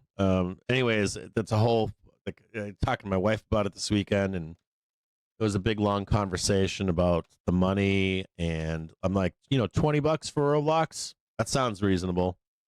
There ain't no child that should be spending $100 on a Roblox tournament every fucking weekend. That is ridiculous. There is no child that should be doing that. So I have to investigate more, but like I've got friends, parental friends of my daughter's friends that are mentioning it. She can make her own Robux. I don't know a lot about this stuff. I just know that I limit the time she spends on it. But only in recently, the past like maybe 6 to 8 weeks, she's like, "I've got this tournament I'm in. I got a tournament that I'm in. I'm in a tournament. I'm in a tournament." And she's not going to her mom for this money. She's going to me. So it's like one parent says no, another parent says yes. My wife and I are like talking about this stuff, trying to like have a unified front. And I was like, she's asking me for $100 right now every week without you knowing. And I'm like, if I knew it was for Roblox, I'd be upset. I'd want her to invest some of it, whether it's in, believe it or not, in bills, or in like sport or something, anything other than spending it every week, and then use the money she makes from that to then buy what she wants. But she does make money doing that stuff. She does have a YouTube channel. She's got a Twitch channel and a YouTube channel. She's been making videos for a long time. She's got a lot of friends on there. They all do. I just found my oldest daughter's Instagram. I'm like, Jesus. There's so much stuff my kids don't tell me.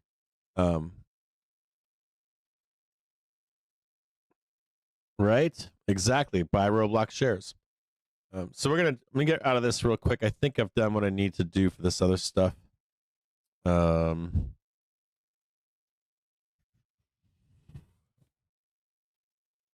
there's anything else.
Hold on here.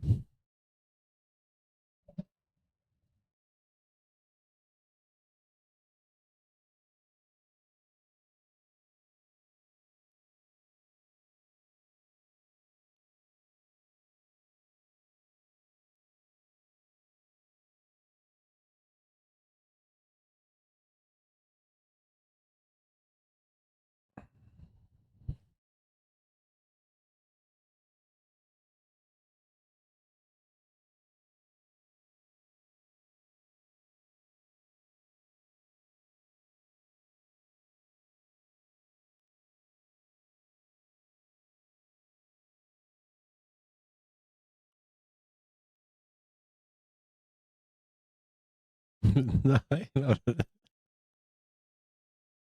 what was it?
Oh my god.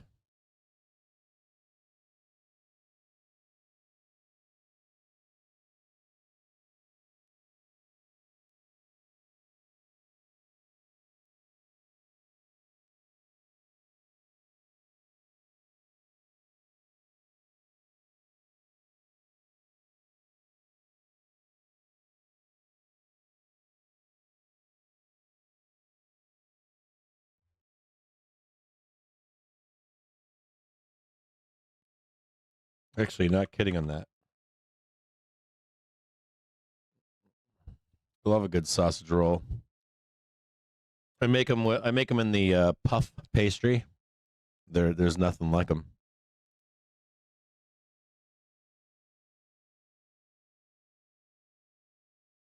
You guys even know what sausage? Americans probably don't even know what a fucking sausage roll is from England.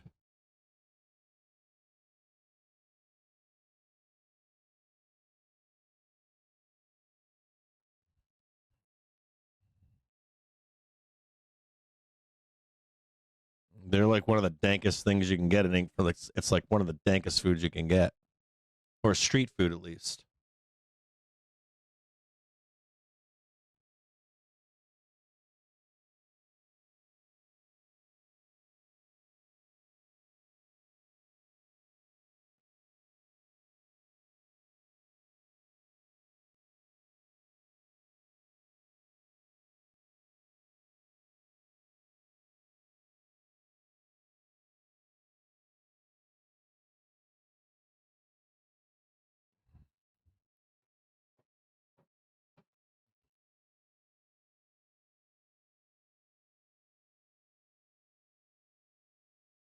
I've never had a sausage roll from Scotland. I've only had English ones. I've been to England. I've been to Ireland and England.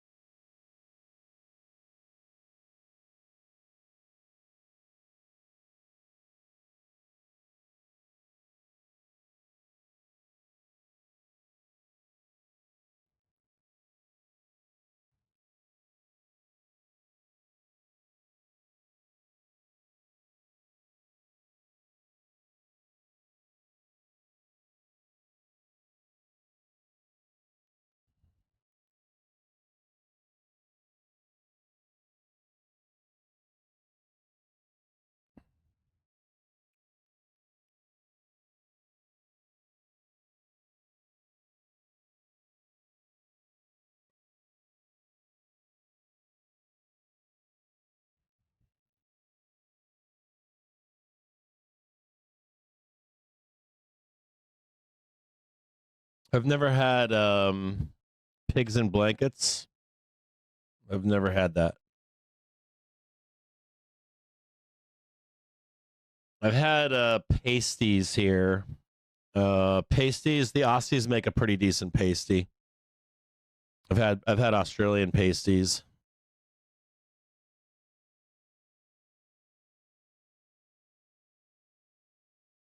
No, they're not the same. In England, they're like in England they take a casing sausage and they take the I think they take the skin off it and they like they form it. And they'll like they put a bunch of they do the like a big long it's not big, it's like that big, and they do like a bunch of shit in it.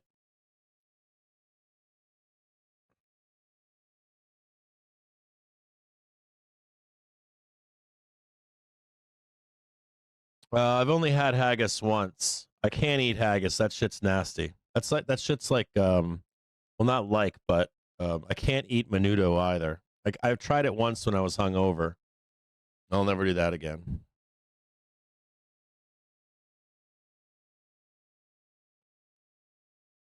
No, I remember them. They take the casing off. That's what I recall from eating it.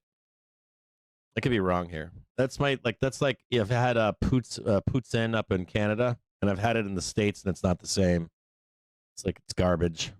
It's like French's American gravy is what they use, I think.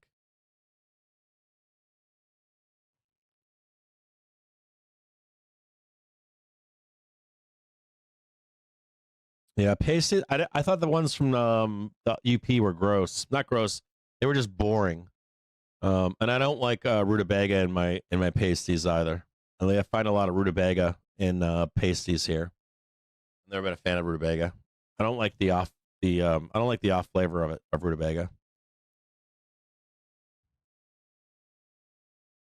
I think today I'm looking through this stuff right now.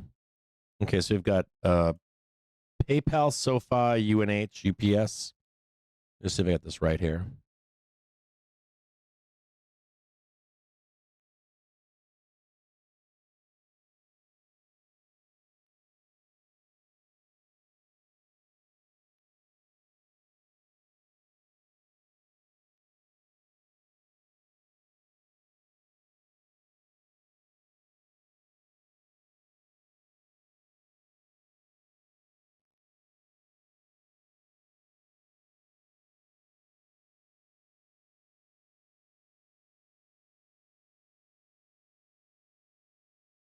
Yeah, it's got I had it with the sesame on it, but it's not that flat and it's not that much bread. Ones that have had less bread on it, more sesame seeds. Pasties, I should say pasties, shouldn't I? Instead of pasties. Pasties.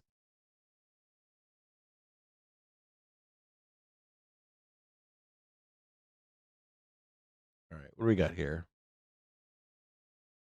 I'm going to flip through these really quick in the bottom right-hand side.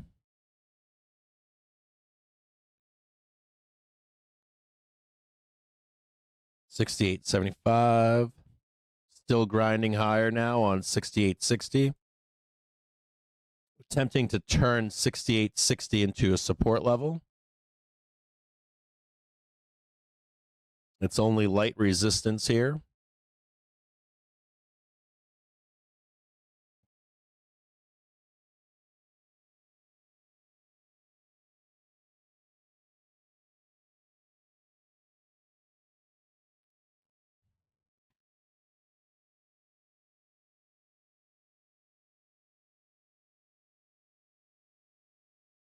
I'm fucking blind. Can't see a goddamn thing. I'm an old fucking man. Why can't I see this shit? I'm just going to download it. Can I open this?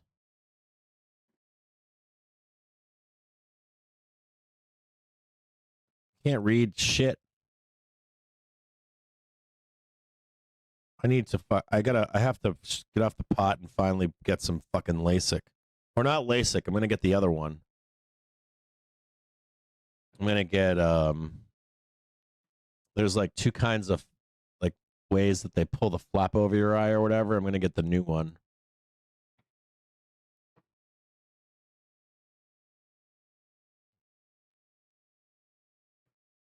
Okay, here we go. Give me a second here.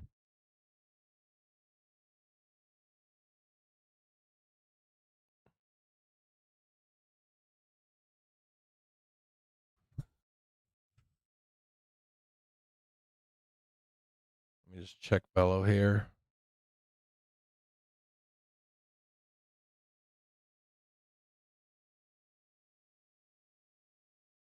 I'm going through all the ERs right now in the background.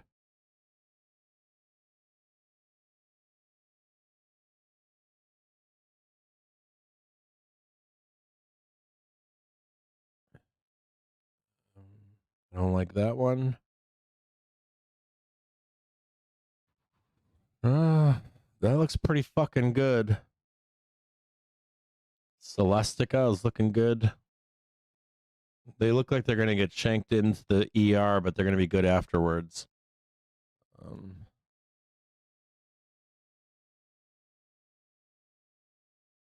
they're already trading 303. CAR.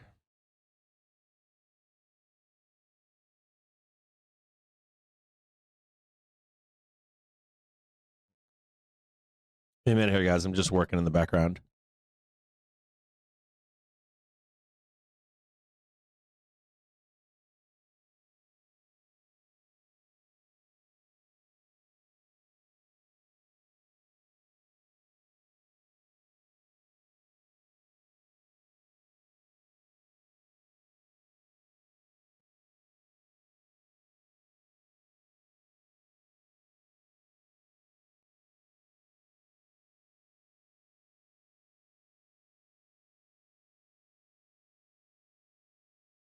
Avis has got a big ass sweep underneath it.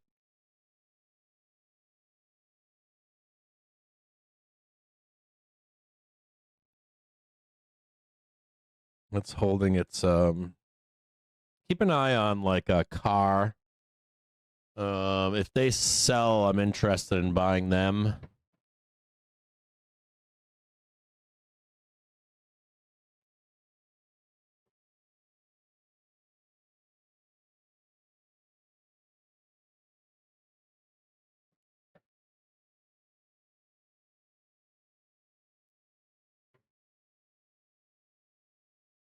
NXPI looks like a sell.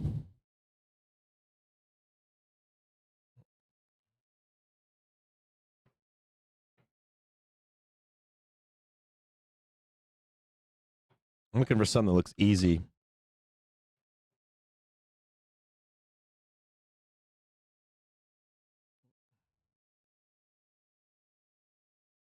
Rambus already ripping.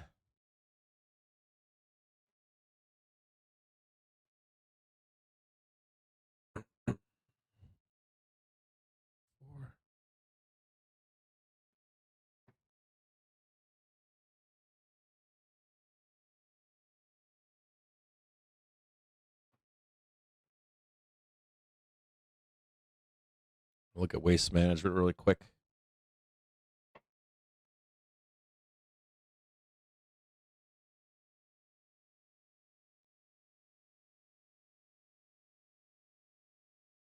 Hey, what are you doing? Stop that.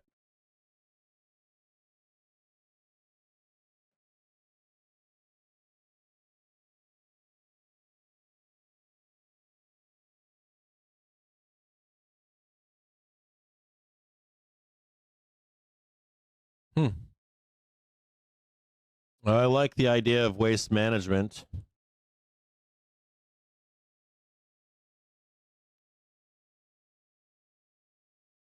Take a look at this one here.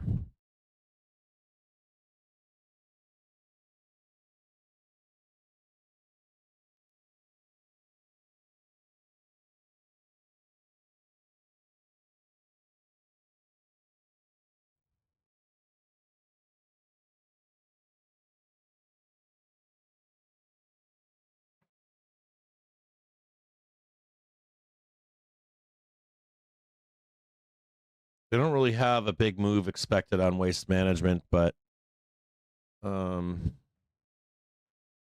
earnings look great. Their revs look great. Their revs expectations are great.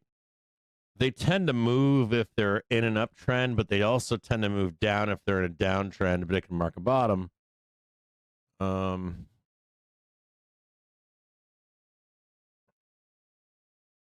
They got shanked in 21 in October.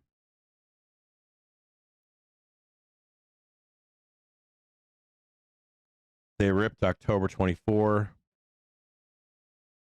They ripped the year before in 23. Now they are in a downtrend right now.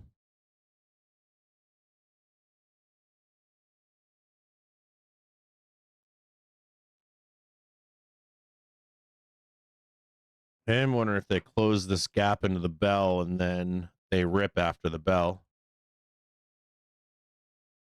Something like that. I see the down trade, but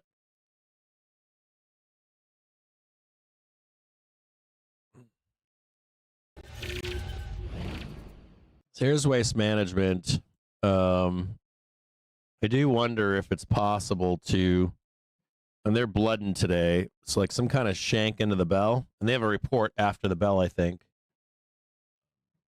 They report after today's bell. So I'm wondering if we can blast this down a little bit and then get a nice squeeze before a next leg down over here. Close all that gappage down there.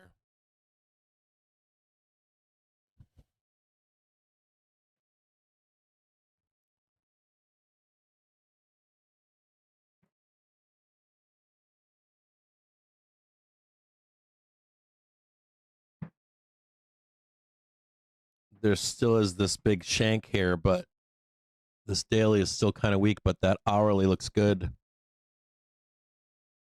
That 30-minute hourly looks really nice down here. I just want to see it blood into the bell, then up and then down.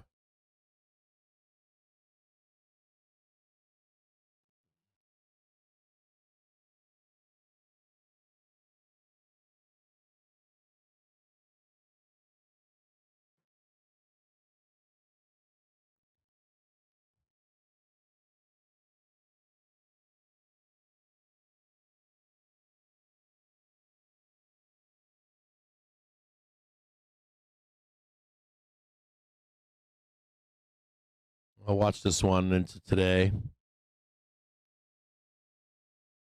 Monday close.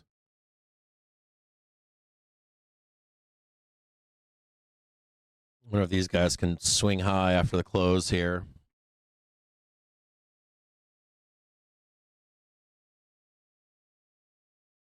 Rid of that one right there.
Voice news disconnected.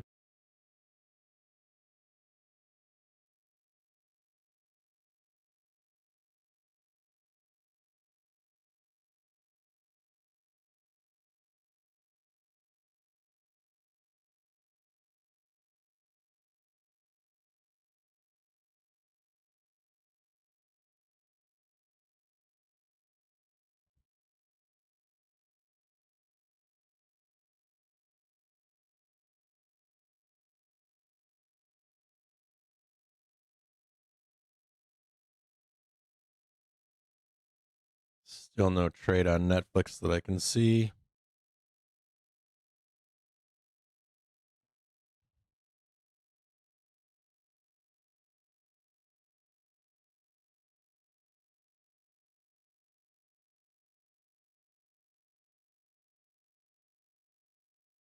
Still want to see Netflix trade 1050, even if it squeezes here.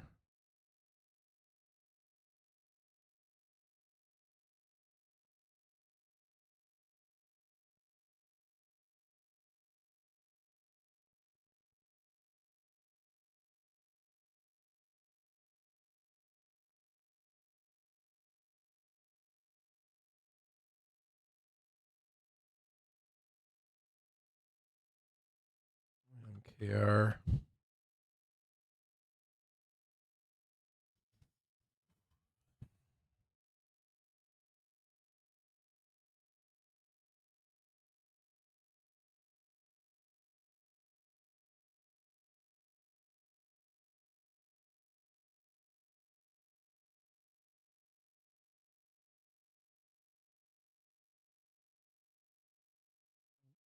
Don't like that one either. I kind of like it, but not.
You okay?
bring this down.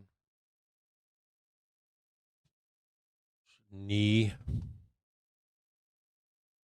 I'm looking at knee right now.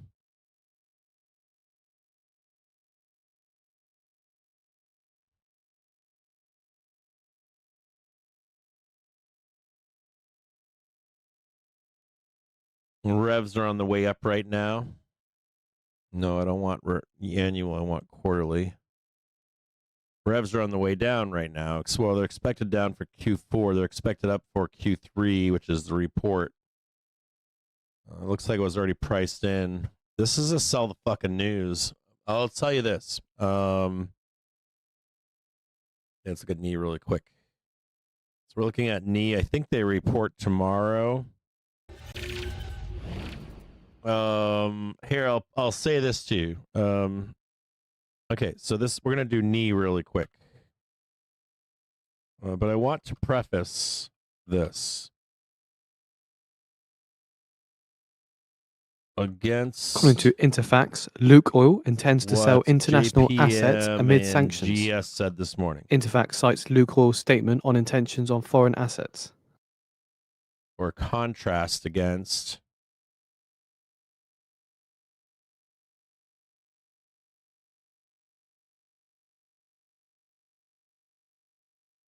this morning. Now, this is not, obviously, this is not TMT.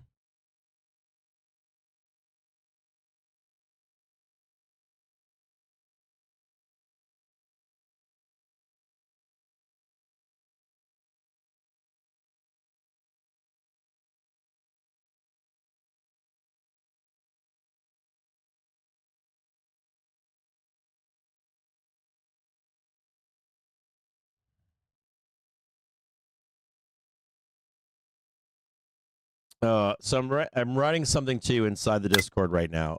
So, okay,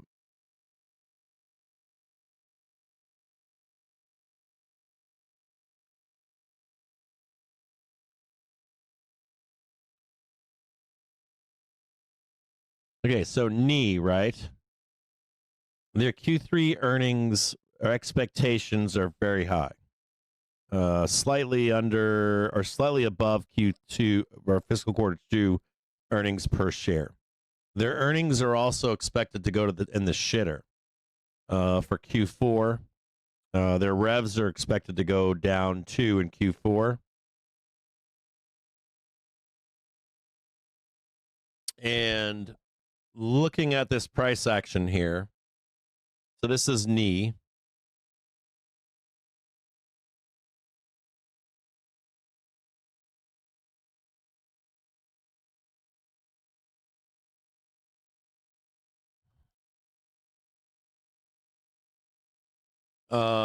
Just off the top, this looks bullish, right?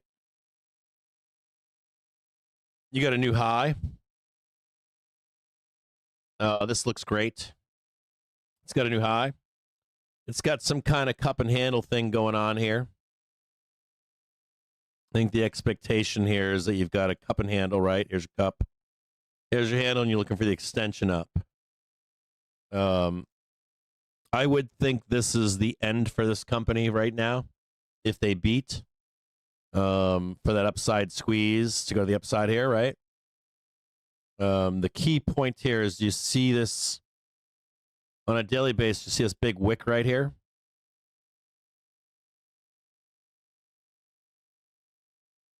There's a giant wick right here. Now this looks like a topping pattern here. The thing about topping patterns is you can't call top on them until they fucking roll. So if you've got this high right here, forget that wick right there, just that high. And you've got, it's like supports basically right here. And they keep trying to sell this down, right? Trying to whip it down, trying to whip it down. I think there's a wick here. There's potential to squeeze this, but it does still look like distribution to me and not further continuation up due to their revs. So I don't like this long. Like on a weekly basis, I like selling highs on this stock personally.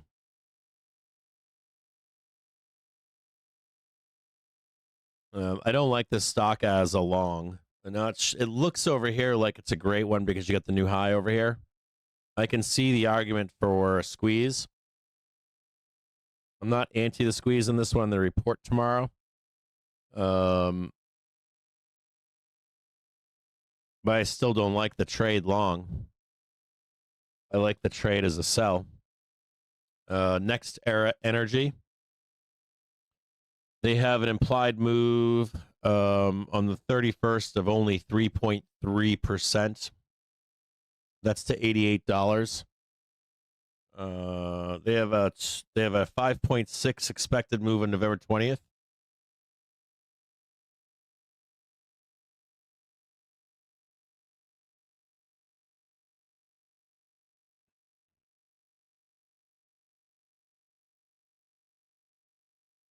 I like this better as a sell. And I like it better as a sell because it seems like it's capping. It seems like it's capping. I'm going to show you this here.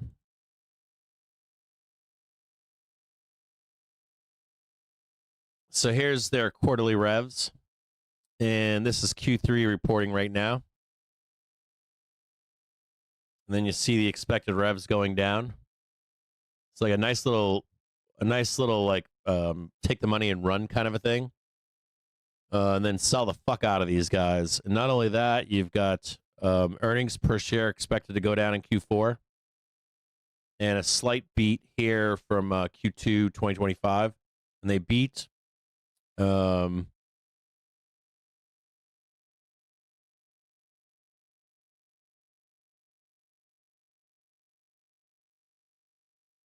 their last DR in here.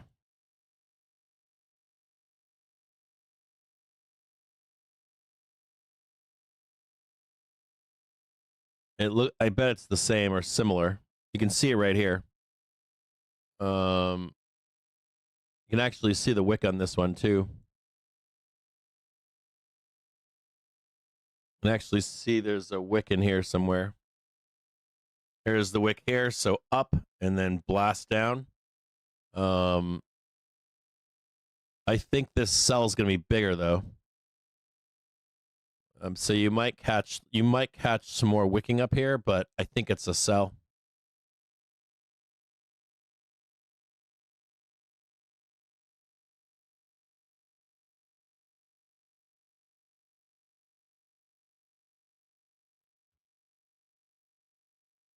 I think you could make an argument for maybe one more high up here. And it's going to be a trap.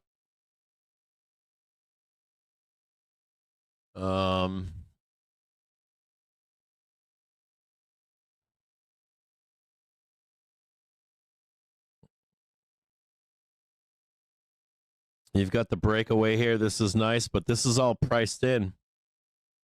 Like this whole earnings is priced in. I see the idea of squeezing it up, but you can see the sellers were here. You can see in the wick, and I would expect more of the same on this company as well. I'm not a fan of this company. I'm looking to sell these guys. And I don't think this upper move to $100, I'm assuming that's what you're looking for is the move to $100. I don't know that you can get that high. Maybe. I don't like it though. I think the idea here is, would be,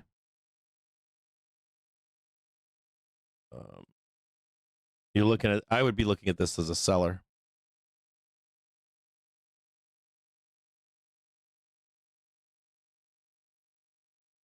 This is a Monday, Tuesday, Wednesday, 1600 right there. This is how I see this one. But I see it as a sell. with a lot of time on it. So if you're looking for like the weekly outlook or something like this and this one right here, I don't like it at all. And I think your next ER in 2026 is going to fucking crater down into it.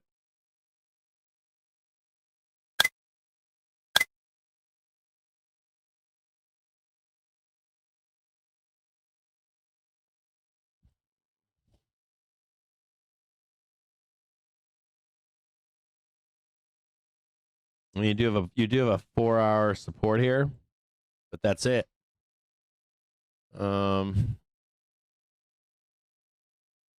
That's all you got. This is a sell for me. You got a 4-hour there, but then your weekly is probably NYMEX WTI crude December futures settle at around there's a weekly there. You got to take all these out right here. Down 19 cents or 0.31%. So NYMEX gasoline November futures settle at around $1.92 a gallon. NYMEX diesel November futures settle at around $2.43 a gallon.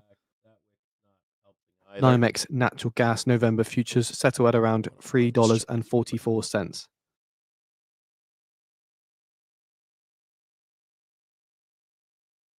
Getting some wonky ass. Even that, there could be an argument made that it's down here.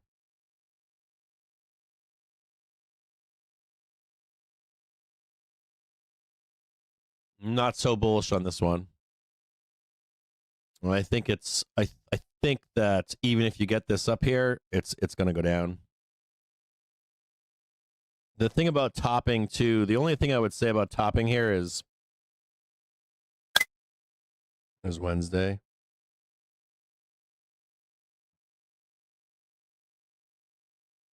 The thing about this here, the only thing that I can say about this that's bad is if you're trying to short this, right? Don't try to short it.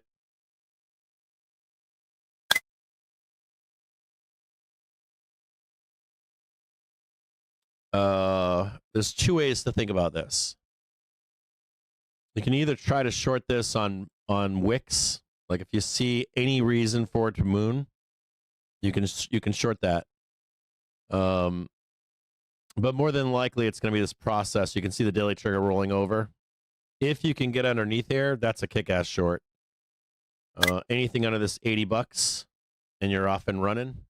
The only warning I would have to you is that this can take time before a roll. I'm not bullish on it on a weekly basis. I'm fairly bearish on this stock. Price target $72. Trading 85, 34. I would not short it right here personally. I'd short it underneath. Wait for the roll, and then it's on to the downside. Whenever you're in these patterns right here, be extremely careful. They will wick like this. They'll wick like this, and then you'll get the fan roll over. You can see the distribution already taking place. I'm pretty bearish on it.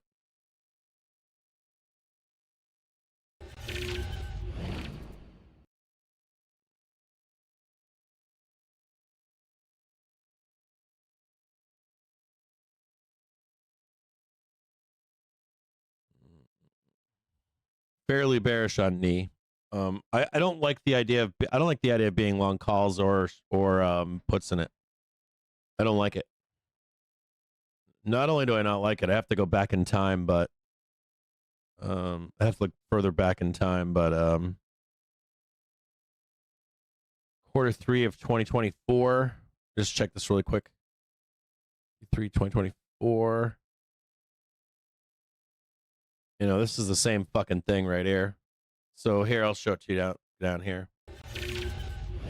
So Q3 of 2024, this same stock had an expectation of having a shitty Q4. And you can see the same price action right here. Here's their ER.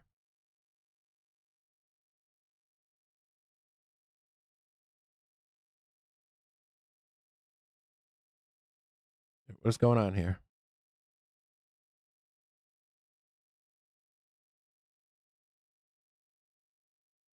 Hold on here.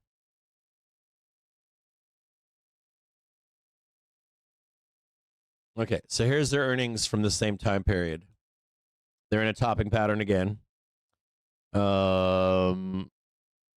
shocker, same place, same time.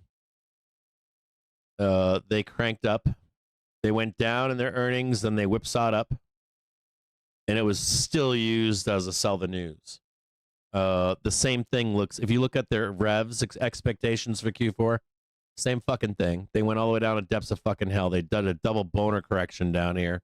It was actually a fucking mess all the way down into January of 25. So if you're looking for a sell trade, I stick by that.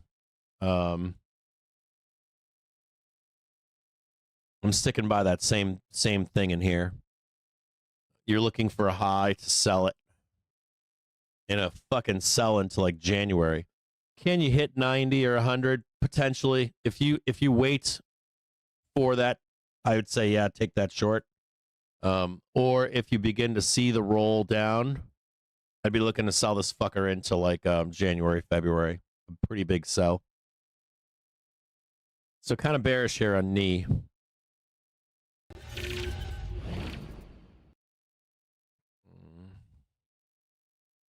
Back here. Beginning to break above the light resistance on SPX. Target to the upside is 6875. Only light resistance.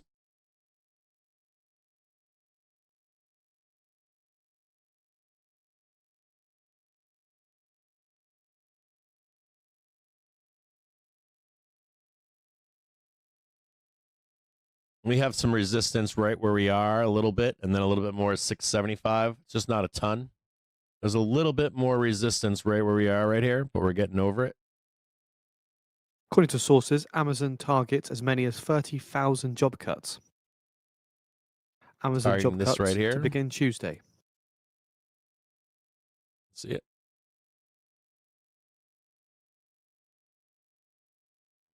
Note that there's no resistance between this and this right here. I don't like knee. I don't like it. It's up 1.23% today. I just don't like the stock.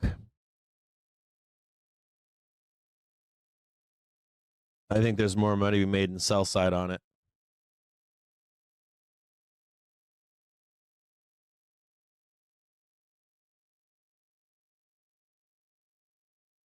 I also think that it's going to gap down on its ER too, and then rip afterwards. So I would say if you're going to buy calls on knee, I would try after their ER on Wednesday, like try Thursday. It says their ER is on Tuesday the 28th, so tomorrow.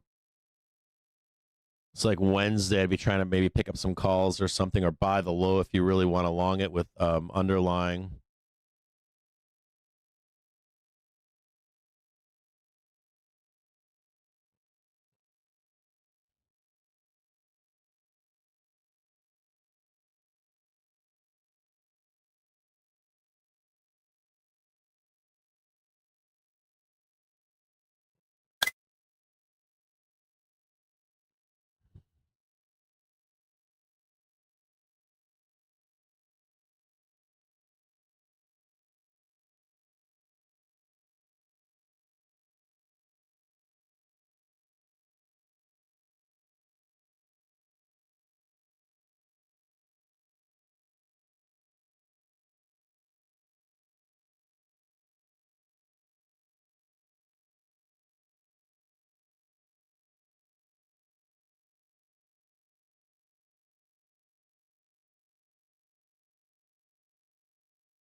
There's a fuck ton of like.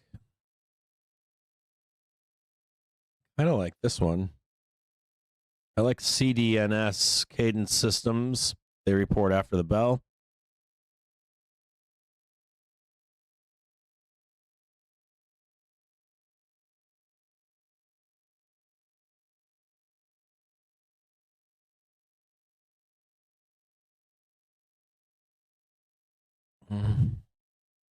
Their daily looks like shit.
Let me check this fucking thing here.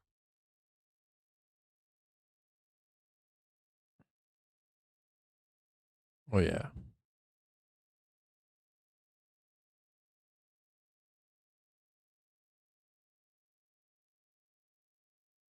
That's the one I'm looking for.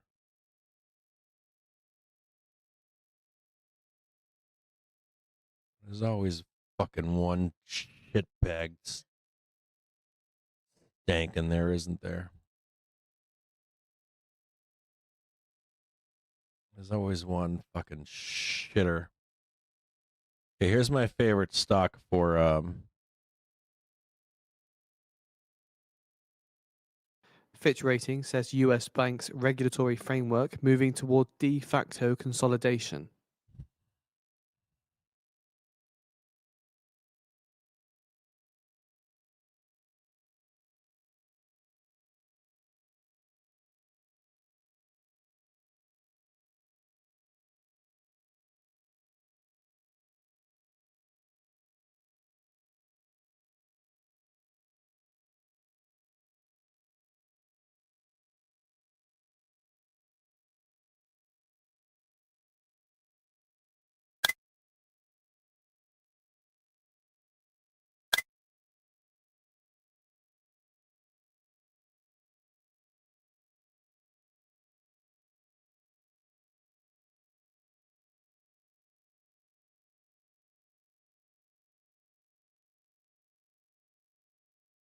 there's always one in every report, isn't there? Not always, but always fucking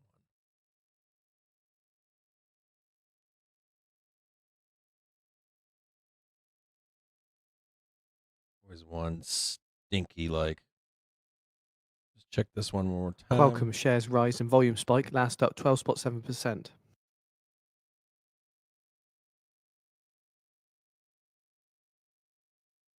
According to sources, Amazon job cuts represent nearly 10% of its corporate workers. Brent crude futures settle at $65.62 a barrel, down 32 cents or 0.49%. What the fuck are we doing here?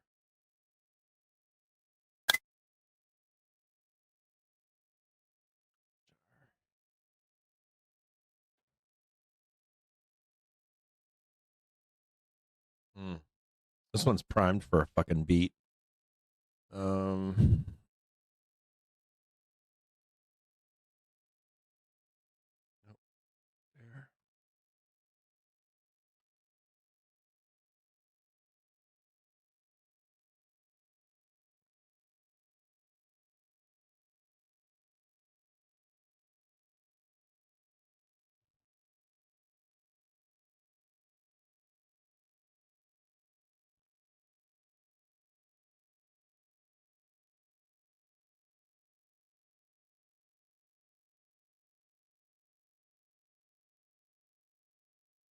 PYPL. I'm gonna look at that one now.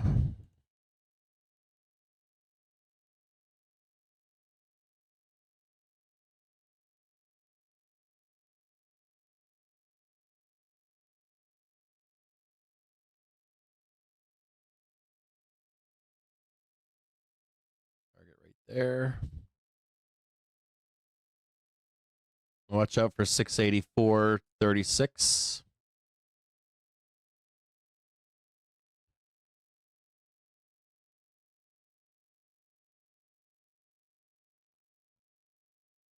Up, then down, then up.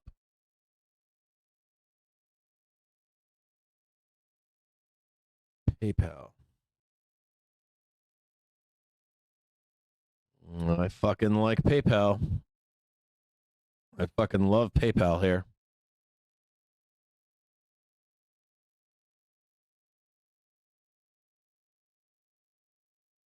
I can see why JPM is saying watch out for big tech in a good way. They report tomorrow. I like the call spread on them. I think that's easy.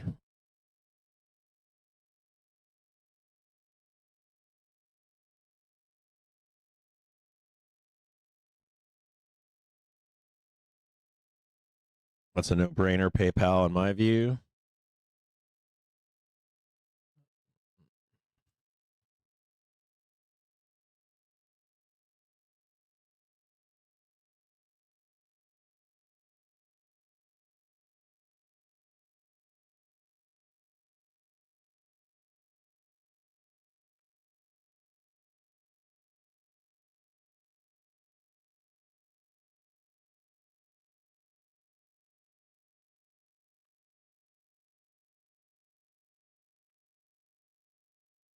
So let me check them.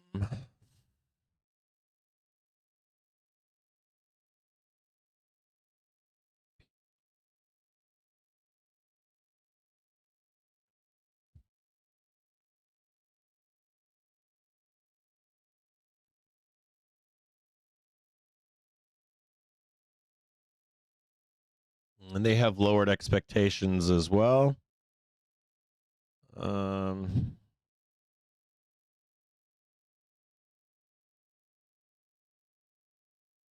I wonder if they're going to be at GTC.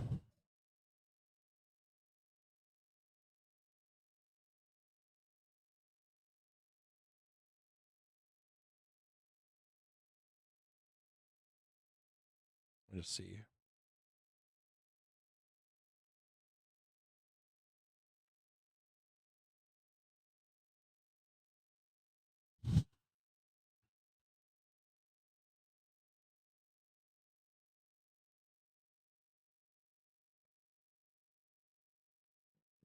I don't see PayPal there. Gotta look.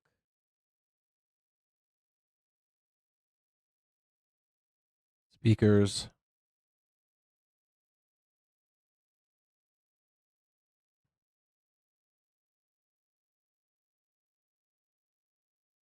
Sponsors and exhibitors. Okay, hold on. Exhibitor type. Is PayPal going to be there? That's what I want to know. Are they going to announce something fucking stupid?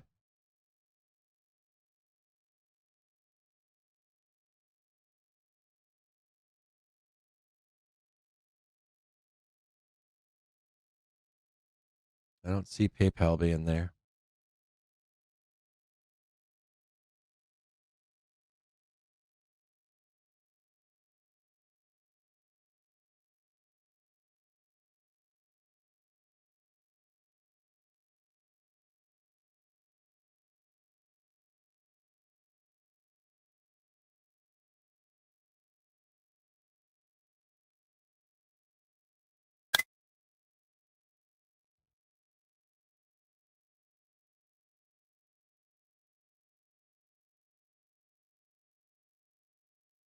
Okay, so that's tomorrow before the bell, right?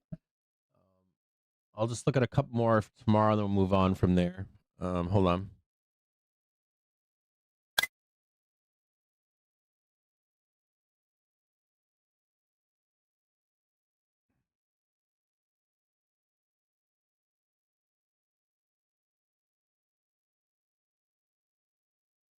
Don't like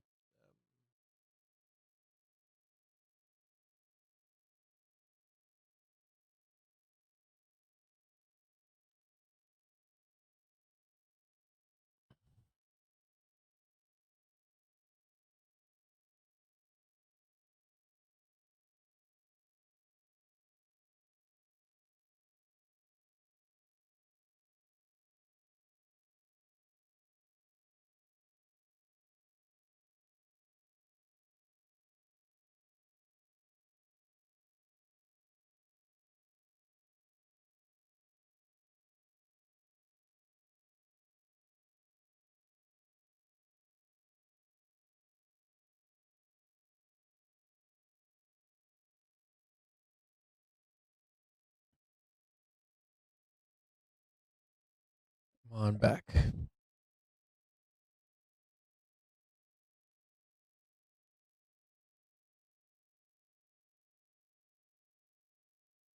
Yeah, hold on. Give me one quick second here, guys.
Hold on here. I thought that was funny. I thought that was funny that you how ironic. You should post that.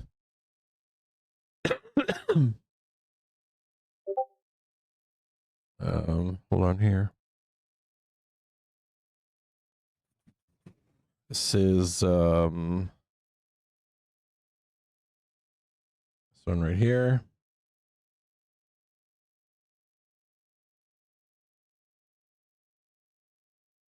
Just check EPS.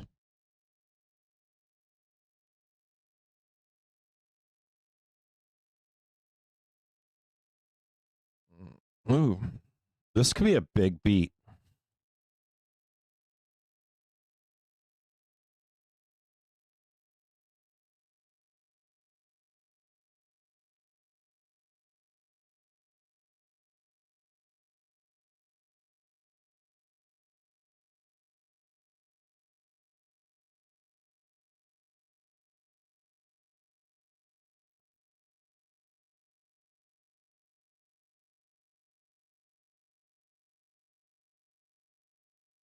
Is this? Yeah, there's UPS.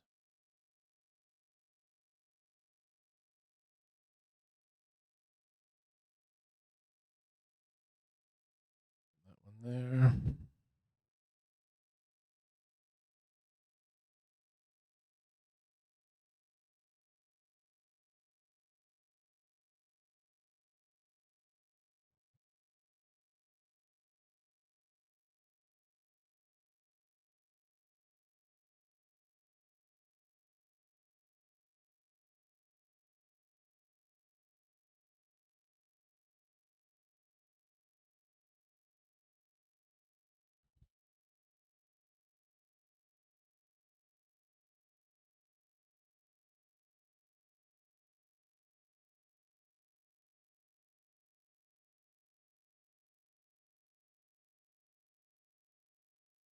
There's UPS.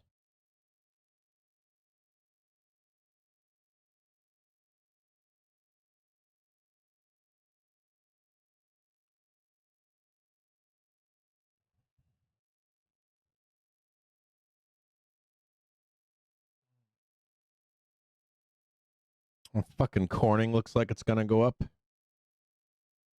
I want to sell the fuck out of this one too, but you can't.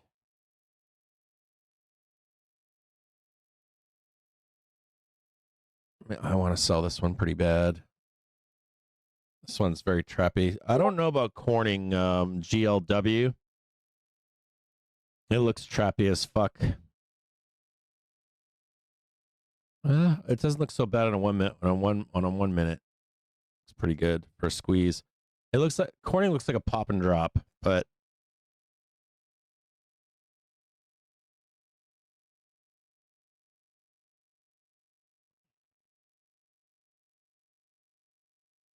it just fucking keeps moving.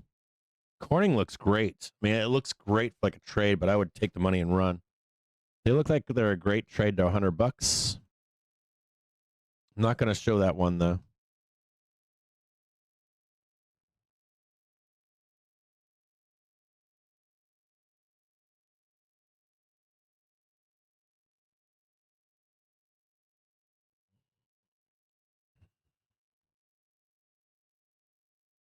I don't think we're going to hit the 68.75 today.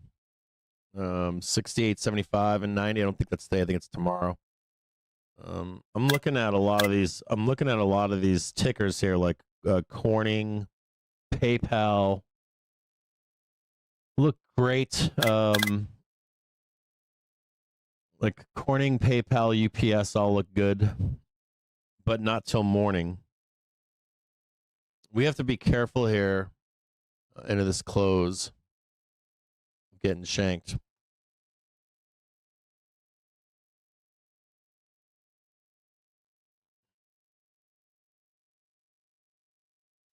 AMD powers US sovereign AI factory supercomputers, accelerating an open American AI stack. I'm looking at trades for tomorrow morning. They look fucking awesome. I think we should switch to buying the close here. HSBC.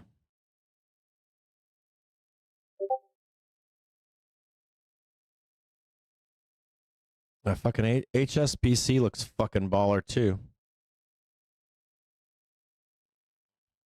HSBC looks like fucking one of the best trades for tomorrow. Look at that fucking trade.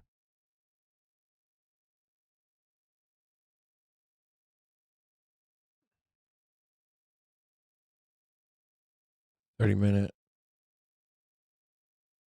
Like HSBC wants to fucking crank on this close, and it's hourly. Look, this one looks like a setup here. HSBC looks like it's going to go down and then up. I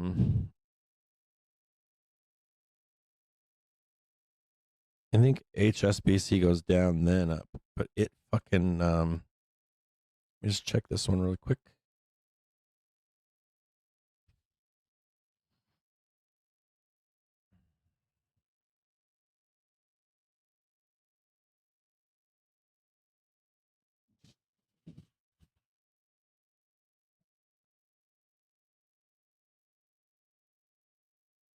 Earnings per share of lower. Like these guys look like they can squeeze too.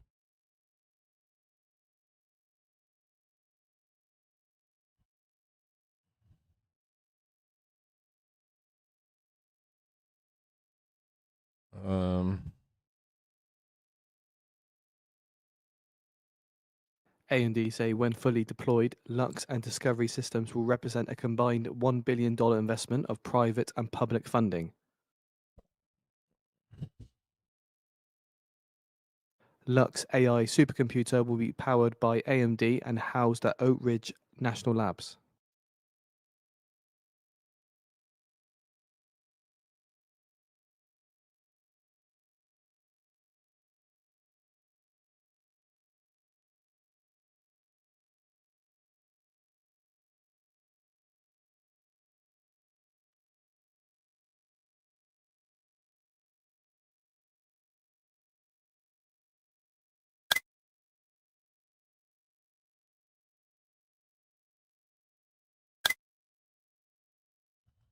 Like HSBC looks good.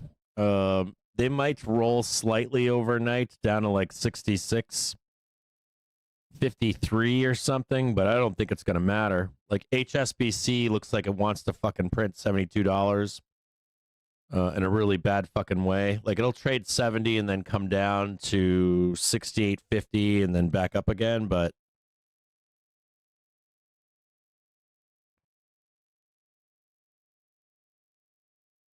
it looks like it wants to fucking rage too.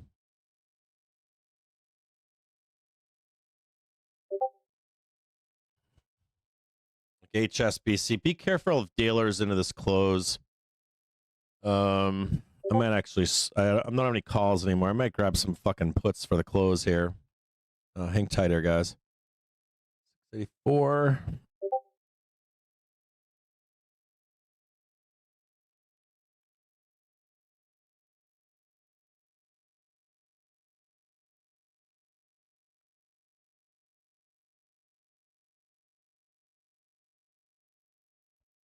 Lux AI supercomputer will be deployed in early 2026.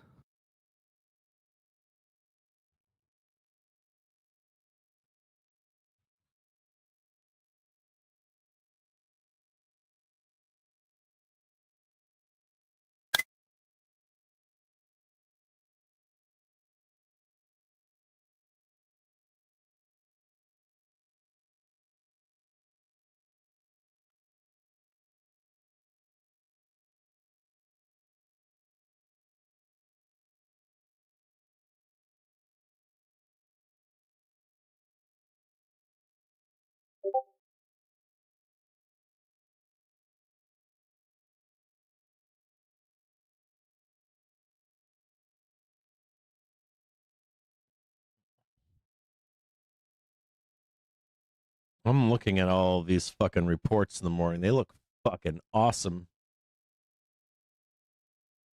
JetBlue.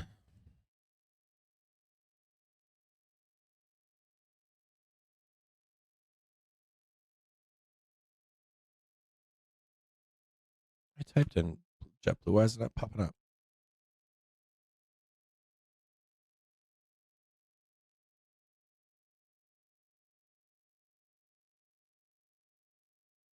JetBlue looks like it wants to explode too.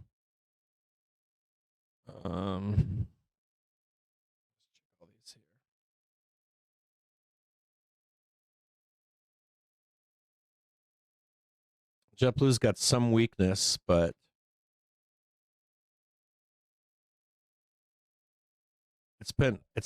they're accumulating the fuck out of JetBlue too. JetBlue might be my favorite trade so far for tomorrow.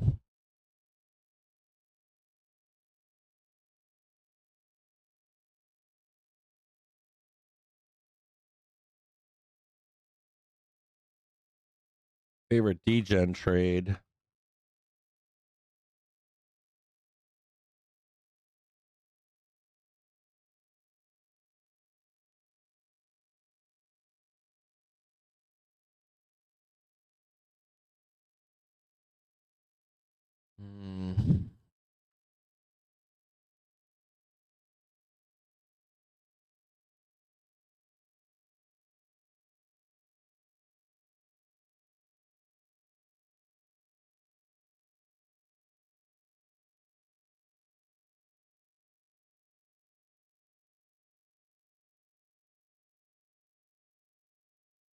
If there was like a degenerate trade for tomorrow, it's JetBlue.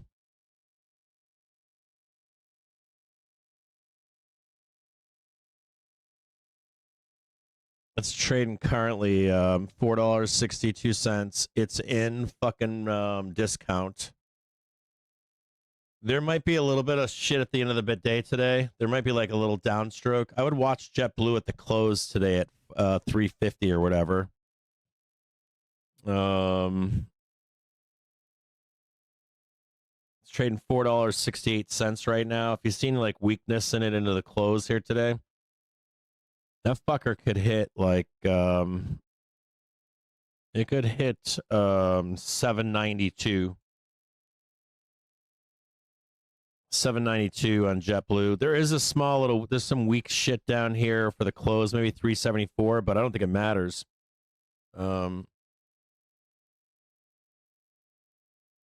Like if you're looking for a degenerate trade tomorrow, it's JetBlue. If you're looking for like the easy ones, it's like PayPal, UPS, Corning.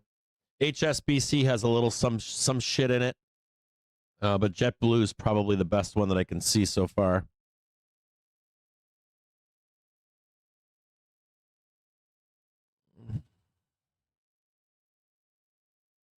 RCL looks like it's in distribution. Stay away from that one, even if it squeezes. It's a stock to sell. If you see a rip on RCL in the morning, sell the fuck out of it. If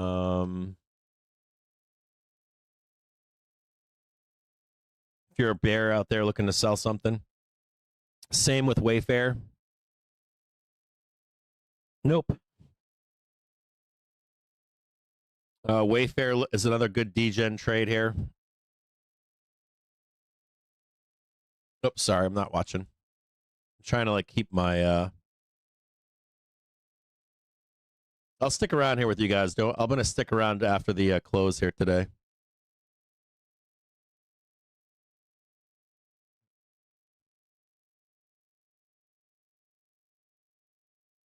$1,600. So here's another degen trade tomorrow. Wayfair. Like Wayfair is just as good.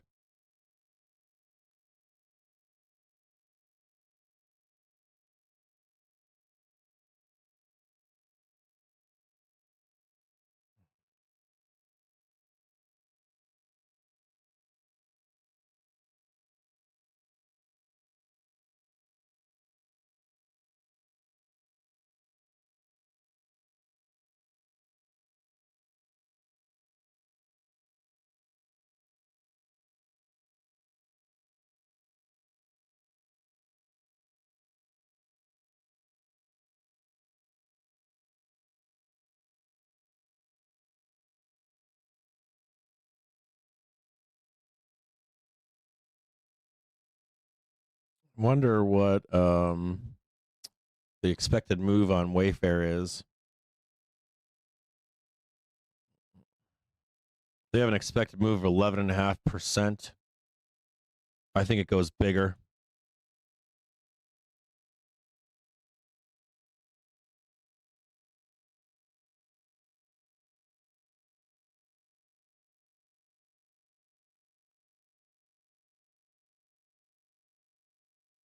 They have an 11% expected move. I think they go bigger than 11.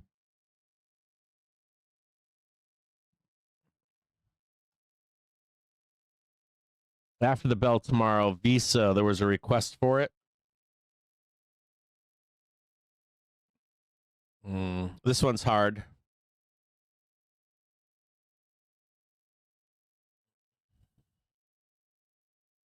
This one's not easy.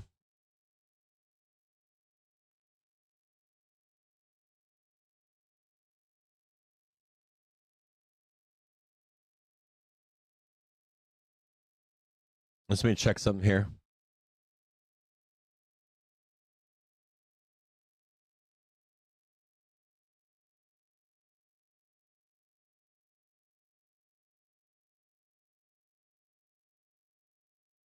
Jesus. Visa for tomorrow.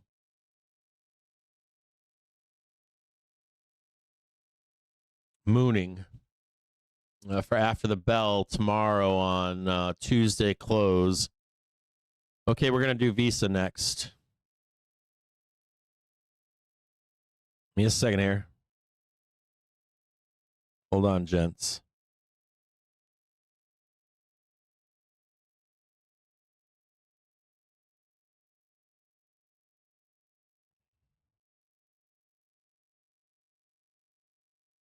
Okay, so this is the first. Let's look at the first one over here.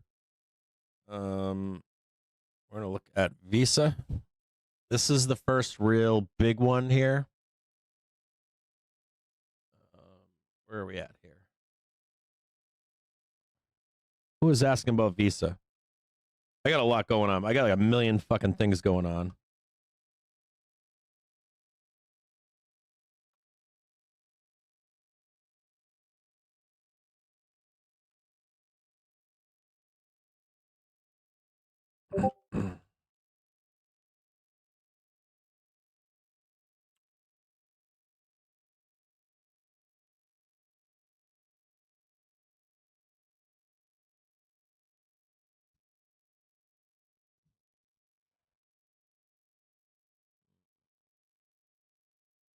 Okay, Visa. We're going to go look at this one really quick. This is the first after the bell report that's a large company.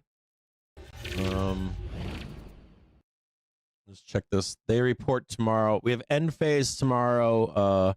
OneOak, Bloom Energy, Bookings Holdings, Seagate Visa, Electronic Arts, Meritage Homes, Cheesecake Factory, and Community Healthcare tomorrow. The biggest one is probably Visa. Now, this is with the banks, of course, right?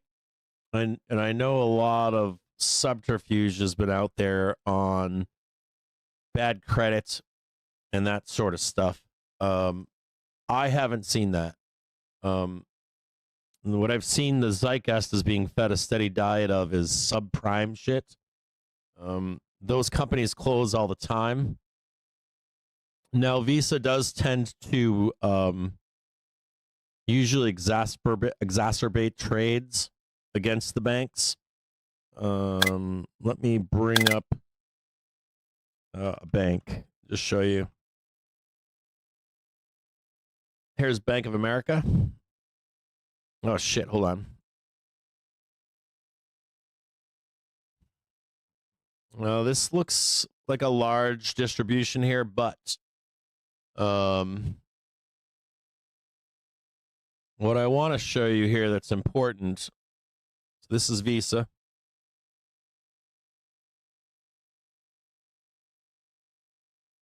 A little bit of weakness on SPY into the bell, not to be unexpected.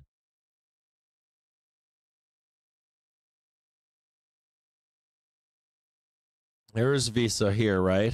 Let me do a comparison really quick. BAC. I compare BAC. Okay, this is good. Just so you can see this here. Well, maybe not a. Actually, no, it's not exasperated too much. That's pretty close. So the blue line is Bank of America. And what's fascinating is that Bank of America has run away. Up, up, and away, right? Now, Visa has not had the report yet, of course. And I know that contrary to popular belief, the banks are fucked and this and that. Credit is fucked. It's not. It really isn't. It's the opposite of what you think right now. Please believe me on that. Now, let's remove this and just check something here.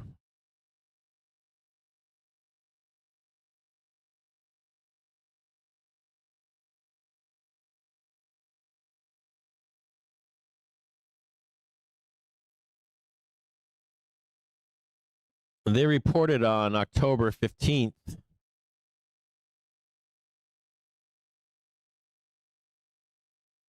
And they mooned. So if you're... And not only that, but they had a little bit of an exaggerated...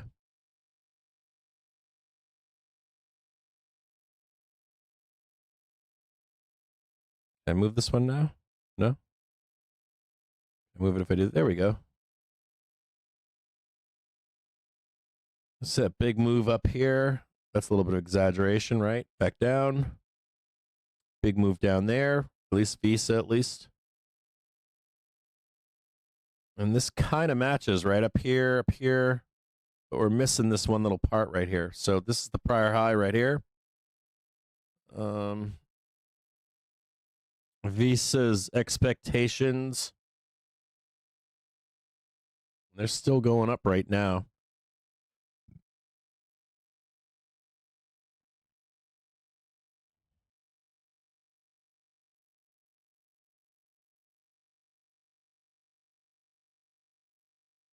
It's kind of an easy one.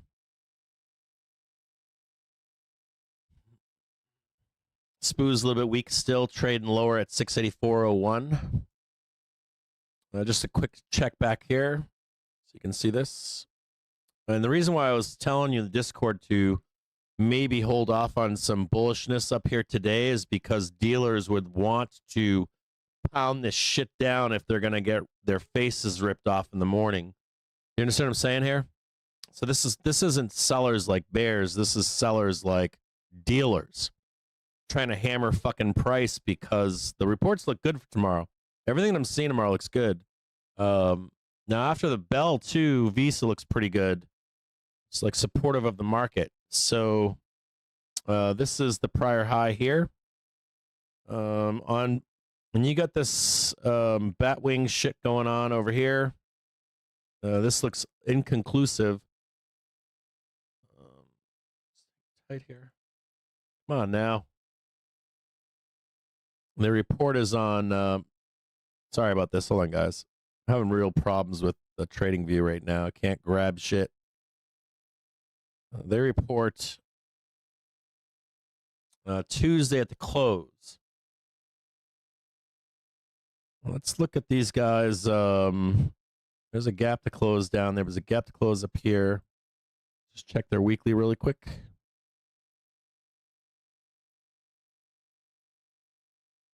They're not cheap right now, but I don't think it matters. Where are? Check them here.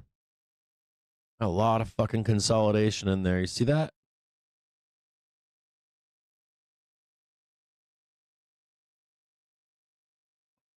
This is a 4-hour expectation on Visa. They have an expectation of trading 359.23 on their upside. Somewhere right there. That looks about right.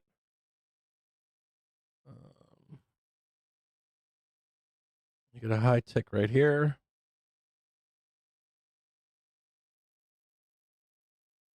You catch the extension up. Let's just check them really quick on a daily basis. They also have an expectation of 365. The daily velocity looks great on this. Look at this. Weekly velocity looks great. Daily velocity looks great. On a 30-minute basis. The 15-minute looks like shit. Half hour looks like shit. Hourly's okay. Daily looks great. So we can probably look at this like this. You can just see this nice sing-song in here. Up, down, up, down, up, down. And you're looking for that high peak up here. And then some continuation on afterwards. And you're looking for that because we need the banks, don't we? And you got a gap to close up here. So this prior high right here is the one I'm concerned with this one right here. That one.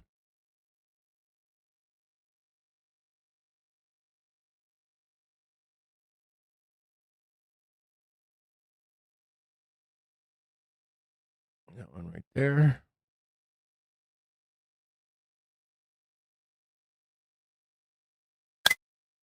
Go back to an hour.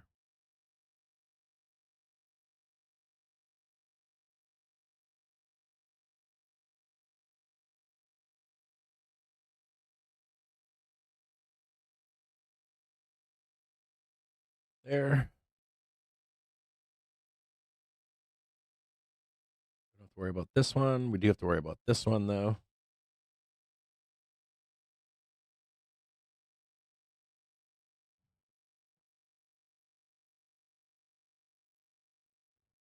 Expected upside move is 359.47. And what's fascinating about this is this triggers. They report after the bell tomorrow, right?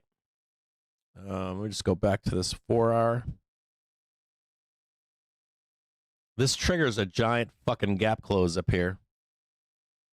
Right up here. For 369. And the setup here is to come up here, snap all that, come back down, and then open the door to trade. Open the door to trade 369. Let's check the 4 one more time. Okay, I think we got this. You've already broken above sellers. You've already triggered sellers to go risk off on this one. This is tomorrow, by the way. 4-hour sweep.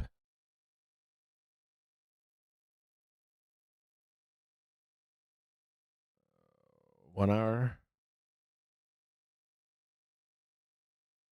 There's V. You got a little bit of this going on down here, but I wouldn't pay too much attention to it. I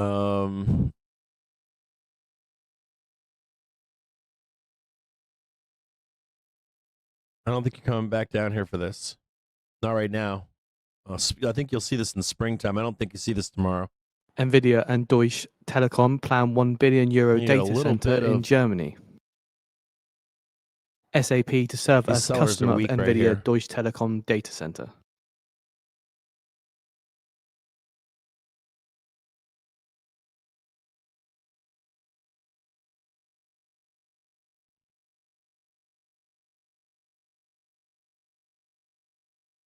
Let's check this in a 30-minute really quick. I don't think you're coming back for that. So Visa tomorrow on their ER.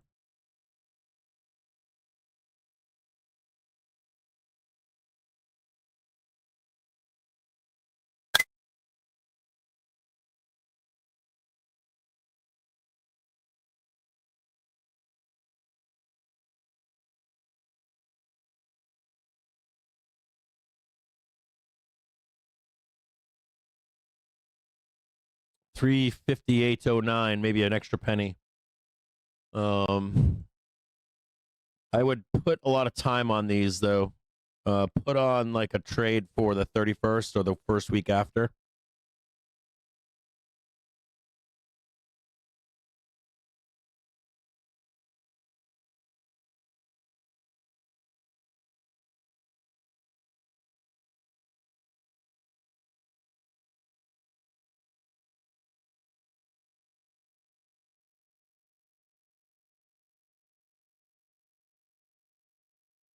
I like Visa here. And there's one more thing to say about this trade.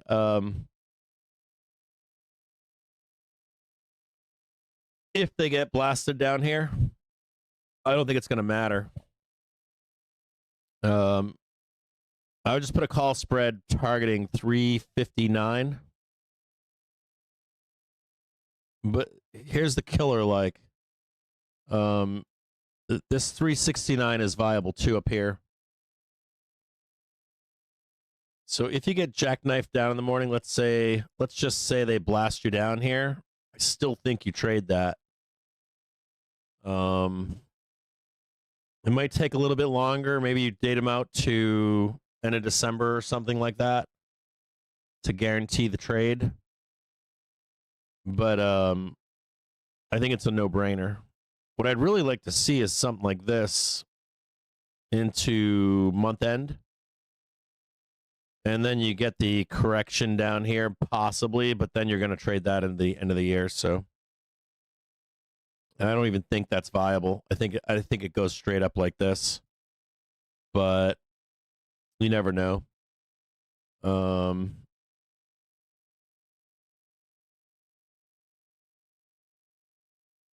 Bullish on their earnings. Open the door to 358 so we can trade 369.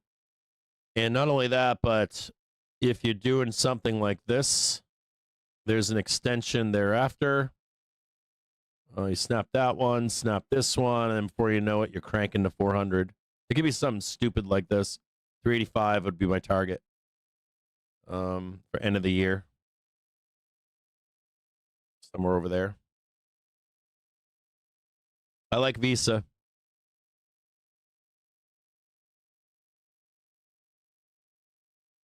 And I don't even think this is required. Maybe, maybe not.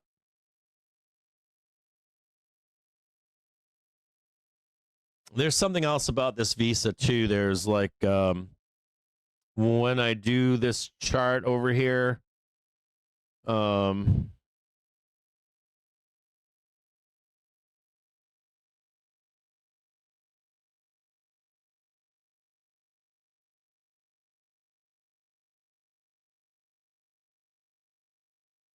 what is it? It's the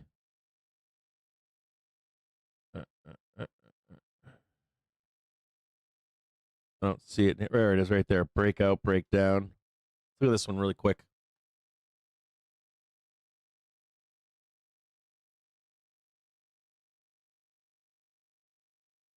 You know, you guys, I want you guys to see something here. So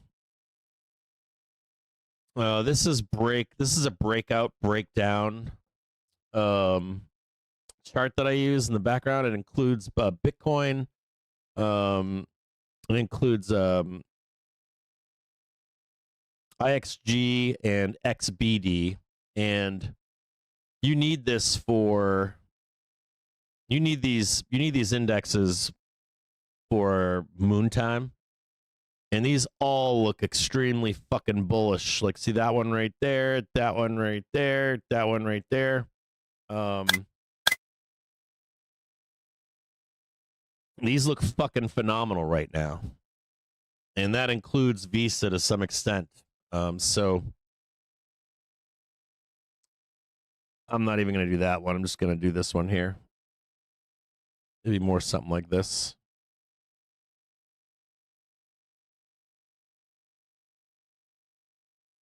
It's like Visa wants to fucking moon. That would come down. That would of course come down, and then I think you're targeting like 385, 382. I think it's gonna fucking moon. End of year, of course, not right now, but you know, like I don't think that December is shocking. December OPEX or November OPEX to be up there.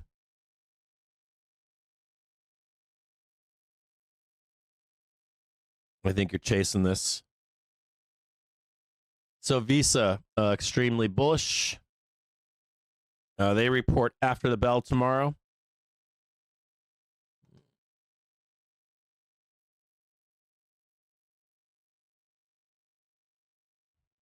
So we'll go back over here to the main screen.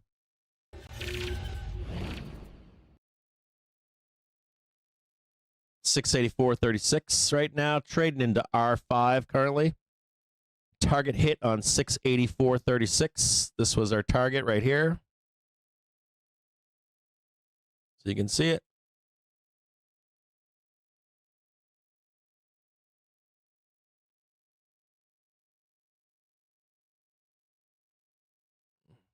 Visa looks all kinds of fucking good.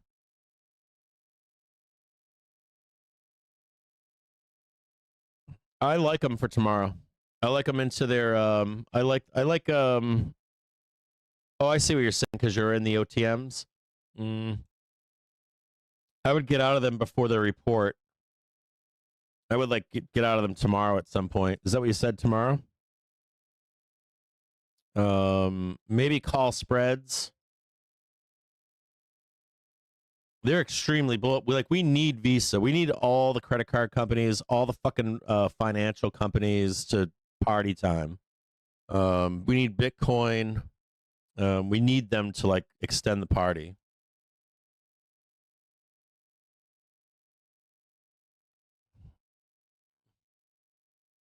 I'll look at ENPH really. I'm going to look at some others here in the background. Before we end the day here. Let me blast through some of these before I travel tomorrow, okay? So let me check some of these fucking things. ENPH.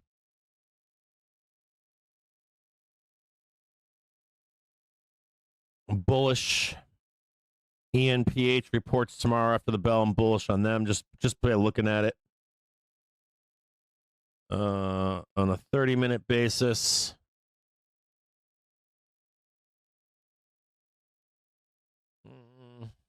It's a tough one right now. Hold on, let me look at it. Tough call on ENPH. Bullish on ENPH to $50 or so, $49. There is a small trap in here for them too. We can look at them if you want. Let's look at a couple. Let me get Tuesday's close done. And then on Tuesday night, I will give you Wednesday outlooks for these other ones here.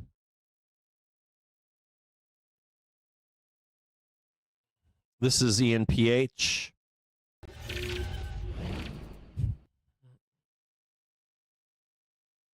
This one's a little fascinating because let me just check them, their fundamentals. I haven't looked at them in a while. It's just be an old school meme. So these guys are losing revs too. Their Q3 revs are expected to be higher. They've been selling on that. Their Q3 expectations are actually higher.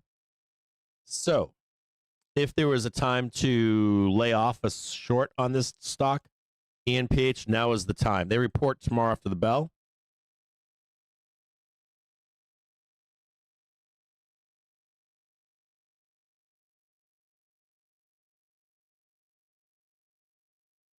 Let's check them again. And they've been consolidating like a motherfucker down here. They got a low, they got higher high, higher low, higher low, or lower low here, but that doesn't matter.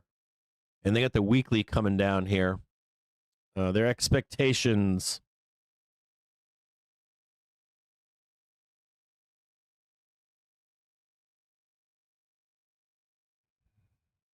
ENPH.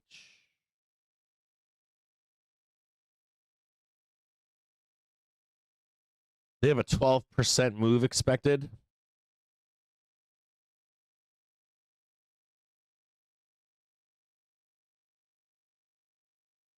From right where we are. That's about right. Right about there is what their expectation is for tomorrow. Or for Tuesday close, excuse me. I do like the idea of ENPH trading this into their ER. The good news is that they're not. Let me see a few things here. You can probably trade this before you ever get there too. And they've already broken through right here. They've already violated the stops. They violated the stops right here in pre-market. So you'd expect this move higher. saying that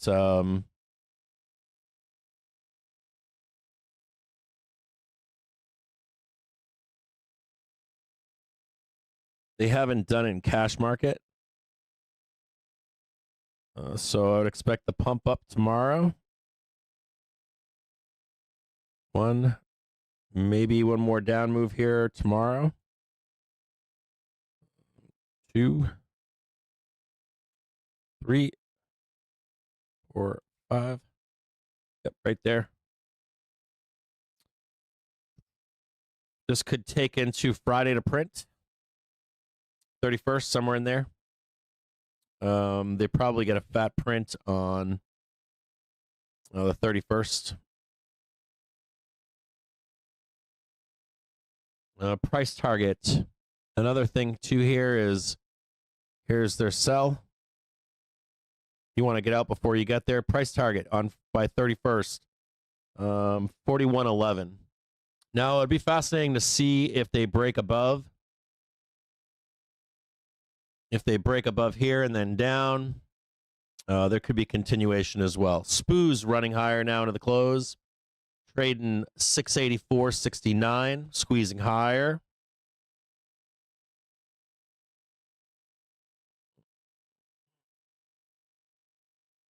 ENPH, price target 41.11.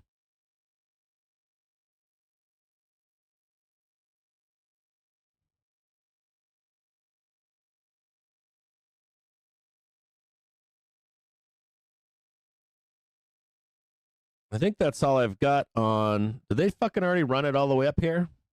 God damn bastards. Here's the target up here. That's SPX.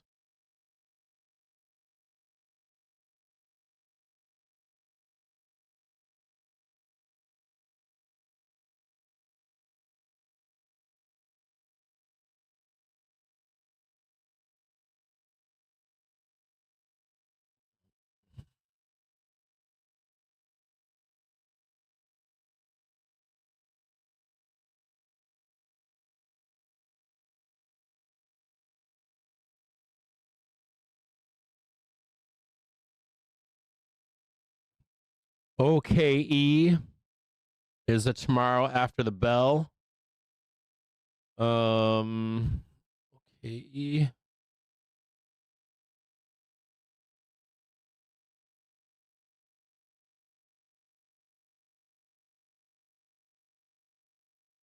Pass on them.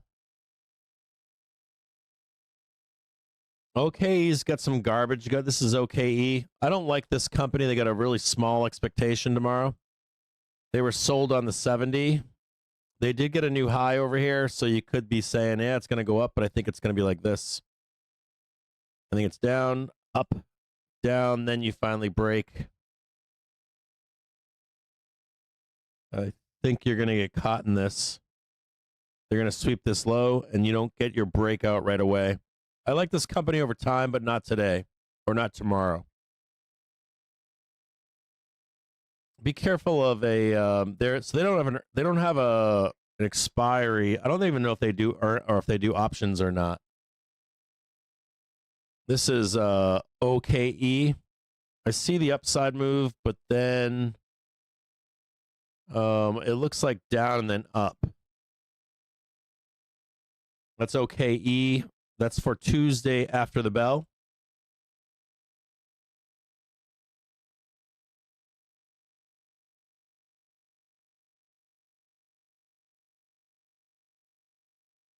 I'm going to move on to some others. I'm going to move on to Verizon, Boeing, Caterpillar, Etsy. Or how about I just no, I'll save those. I might have to do those tonight. I want to look at Meta.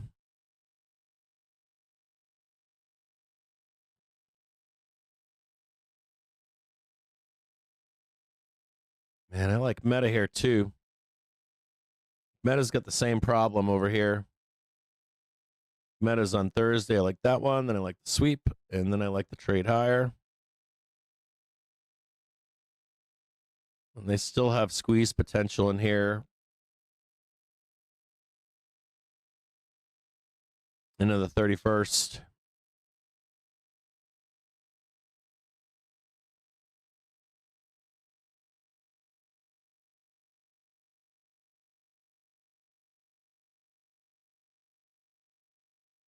Like they still have the ability to go right up here.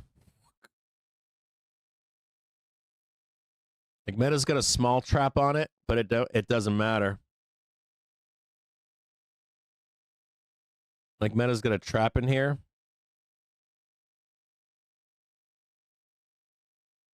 For Wednesday. But then it doesn't matter. They got like this big giant fucking potential to trade all this right here. When did October start?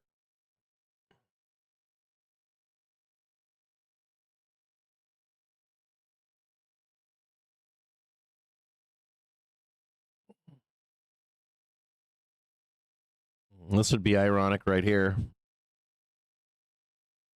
So here's October 1st, right? Here's October 1st for Meta. It'd be ironic if here's October 1st. It'd be ironic to trade them and then fade the 31st. And that makes October a red month close. And then an unclench after. That's on like the 3rd. So you get your November. I got to look closer at this because you know,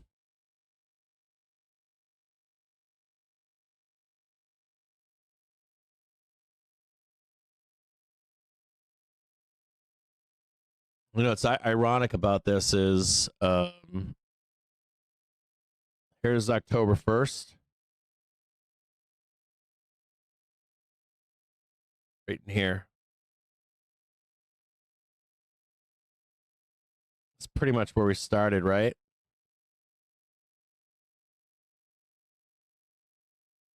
So like they blast you up, they shank your ass down, and it's a fake out. And then the real move is just after. So the fucking October bullshit gods. Like you get their ER in, and then comes the fucking real move. To 800.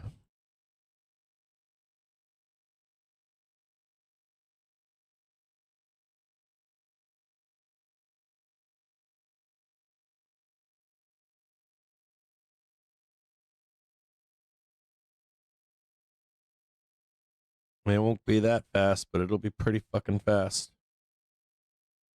There is some more crap over here. If you get any kind of weakness in November here,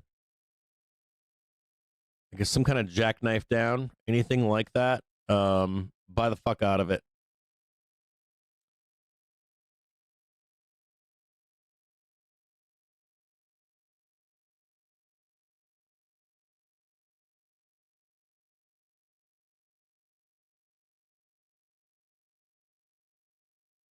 You could even make the argument that it's up here.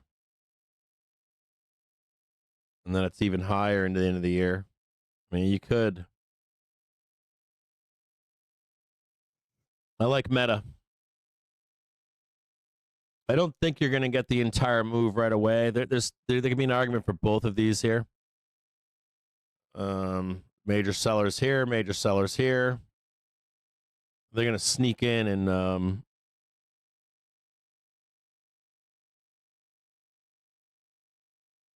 an argument made for that right there. No problemo.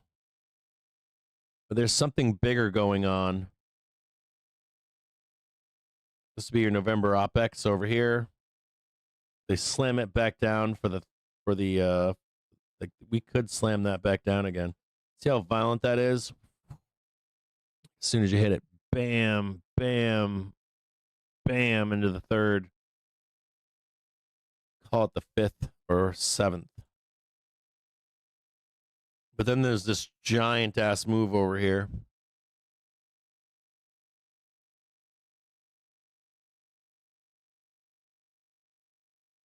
There's an explosive move here for Meta and the like, the TMT shit.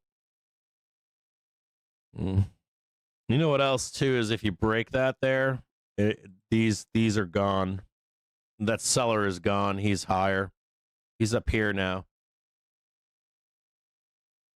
That seller becomes like way up here.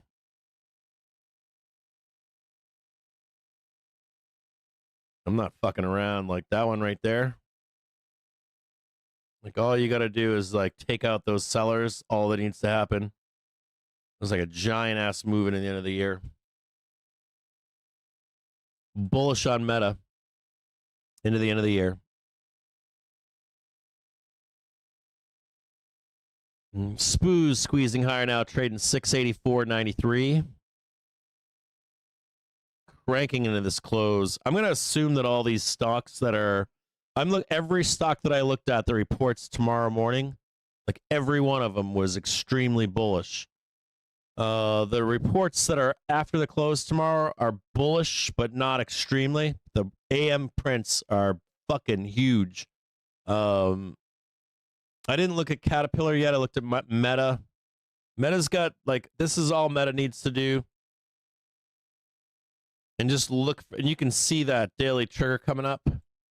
This looks like the shit right there. There's like a second trade for Meta.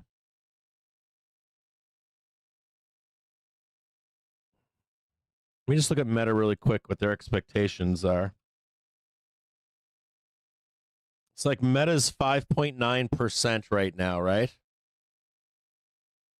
For Wednesday.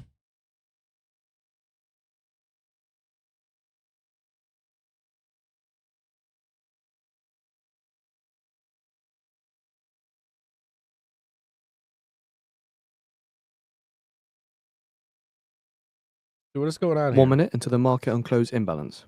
I can't see shit here. I gotta make these bigger. Anyways, my point here is this. There's an expected move on Meta of 5.9%. Okay? That's 796.80. That's fucking up here.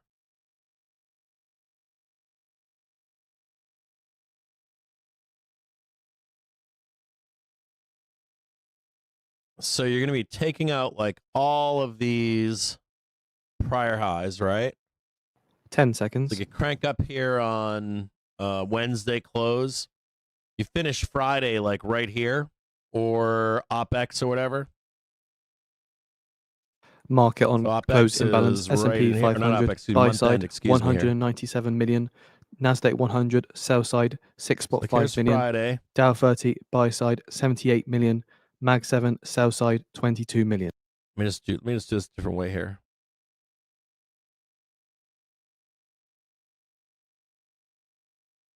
See, like this fucking cranker into the close.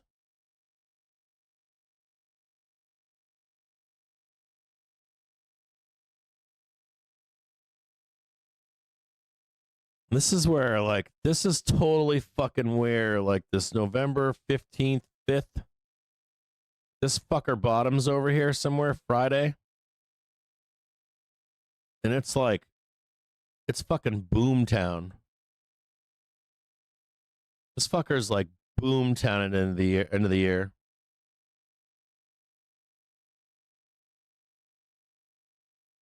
Like you knock out all these guys over here, you're talking boomtown. And you can see like an end of the year print here that's fucking insane. Let's call this December 1.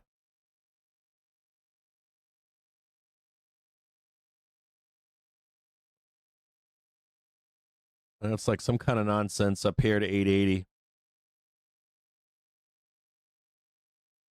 I mean, look at that right there. That's fucking insane. There. Take these guys out. Down. Hold this. This is a big thing right here. Do you see this? Let me explain to you what this looks like here. So here's your weekly trigger right here. Here's your weekly trigger right here. And you've got your daily trigger sweeping up. So this gives you the rocket ship up here. You break all that prior shit. And then it's like back test, and it's fucking off and running.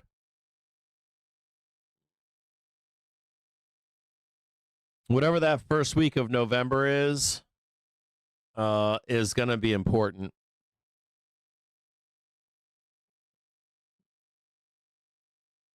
It's going to be important. Like I got 880 here, 890 in the year. I don't know if it can actually get there, but I got it there. It's sitting there. If this gets picked back up again, it's going to be a fucking melt up in the end of the year. Watch Meta on Wednesday close. Microsoft.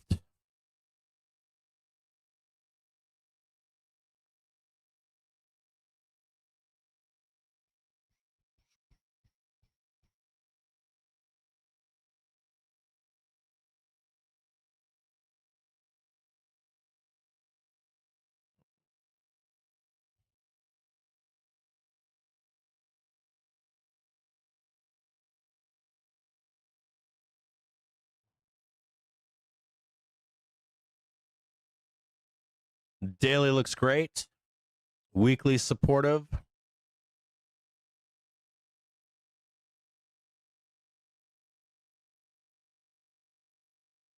This is extremely bullish right here. Not so much in the short term, but this is bullish. I think Microsoft will be a little subdued, but their end of year looks great. So this is Microsoft right here. I think you do the equal highs on it. I would be watching this one for after the month end.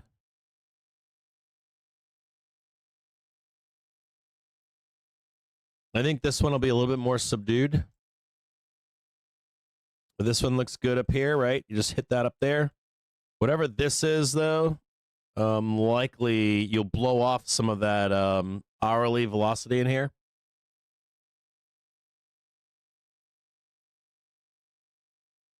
$600 year end.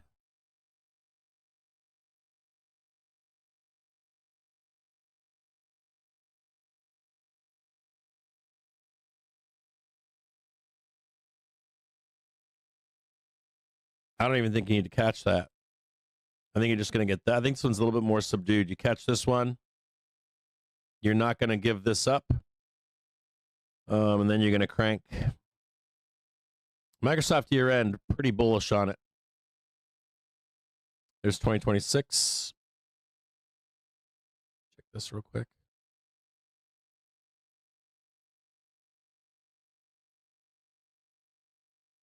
We're about there.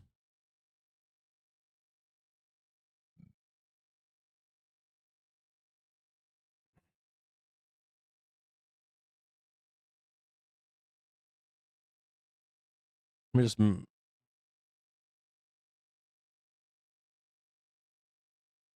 that's November 21st. How about November 1st? 796. Oh, wrong one. Hold on here.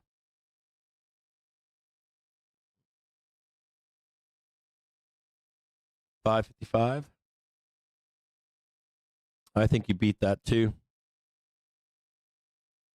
Okay, so Microsoft. I think you're going to not beat it on the report, but you are going to beat it on the Friday and the 31st.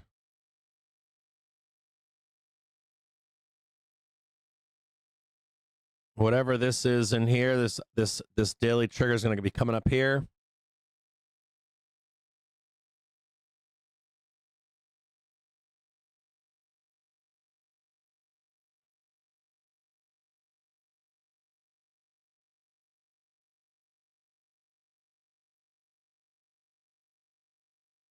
Wednesday, 1600.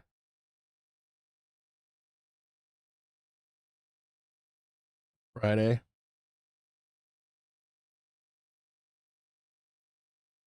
Okay. Hold on here.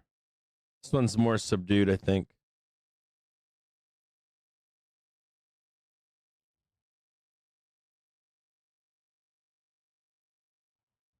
I'll be looking for this on Friday.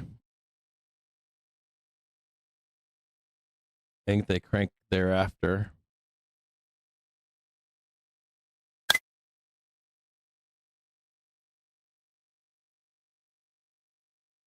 Whatever the fuck this is right here, though. You just need the tick 561. I'm kind of bullish on this one, but I think it underperforms. It only has a move of 4.5% from where we are.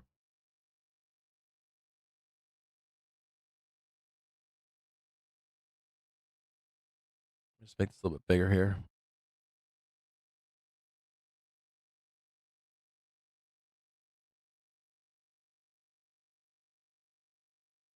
I'm right here, 4.5%. Yeah, I think you beat that, though. I like this for a beat on the 31st, like 4:15 in the afternoon. I like it. I only think you need to get the tick in here. And I think the hourly picks you up right here.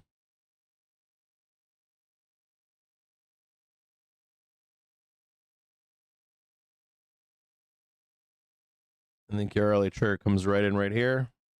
Like fade all this tomorrow. All eyes on tomorrow's early reports. Visa picks you up, and then you do your Wednesday thing up there. And then I think you're going to hit this big one up here. You'll beat the expectation. Look for a dip buy on MSFT tomorrow.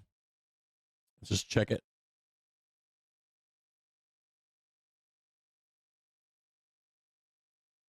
Look for a dip buy on MSFT tomorrow at 526 to crank into their not just the ER, but the end of month. There's only one problem that I see here. There is, like, if I had one problem for this week, the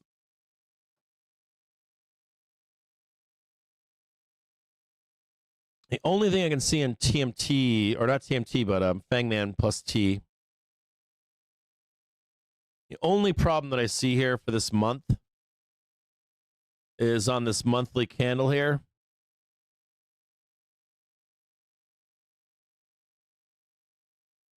There is a little trappiness in here, but if you have like a end October red possibly on the 31st, but I don't think it matters. I really don't. I really don't think that it matters. I think that I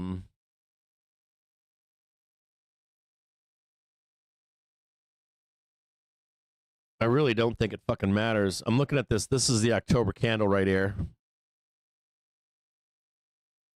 And I mean, there can be some argument made. If TMT had any problems, it would be that they that dealers could try to like squash, but I don't think that they can. I don't fucking think that they can. Let me just check something here.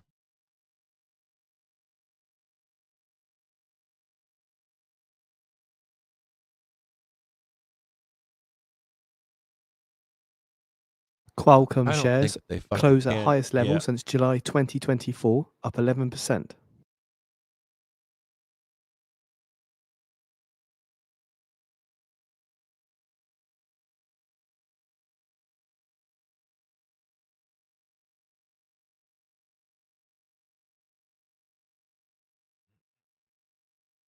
Tight here.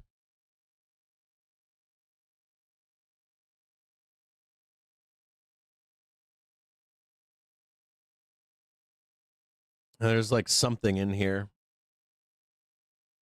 I mean, I realize that that's the equal high there, but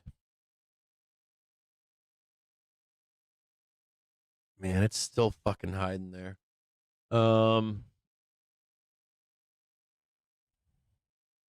This is a toughie here.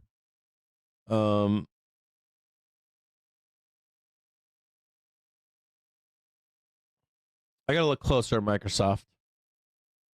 I'll tell you why. Like, this one should run away.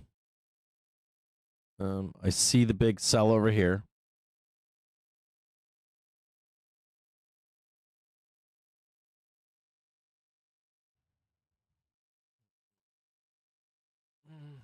Sorry about this. Hold on a second, guys.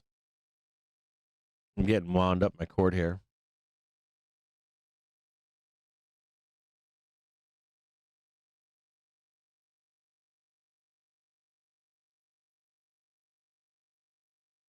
You got a target of 555. The S&P 500, the Nasdaq, and the Dow mark a record realized closing that's the highs for the sell second down. straight day. So you got 565. The expected move is 555.21.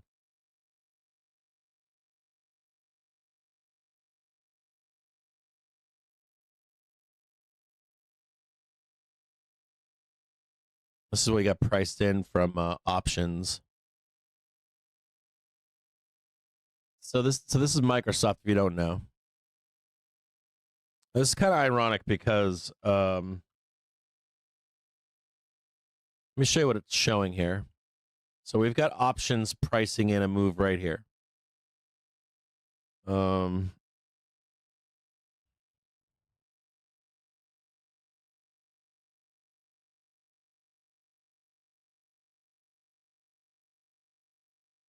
this is on October 31st.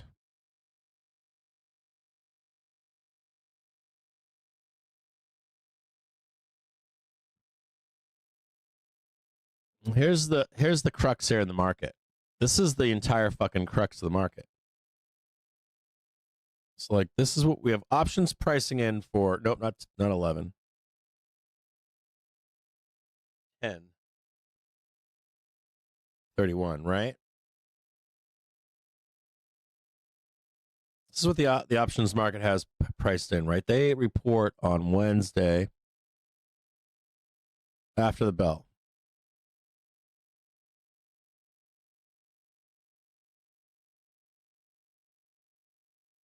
Okay. Now this looks like a cup and handle, right? Usual cup and handle bullshit. You get the cup. Come up here, you crank this into their ER. Or let's give it into the 31st. So 31st is right here. The S&P 500 closes above 6,800 level for first time.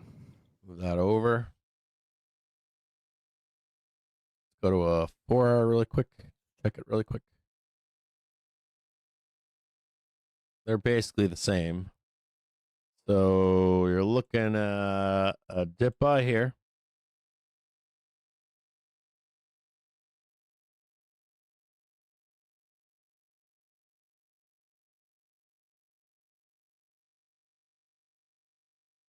I want to show you guys this here. There's the 1 hour. One. The hour is long, right? And this one. Okay, I get it. The hour is long. You're pricing in fucking, look at this hour. Let me just see this right here.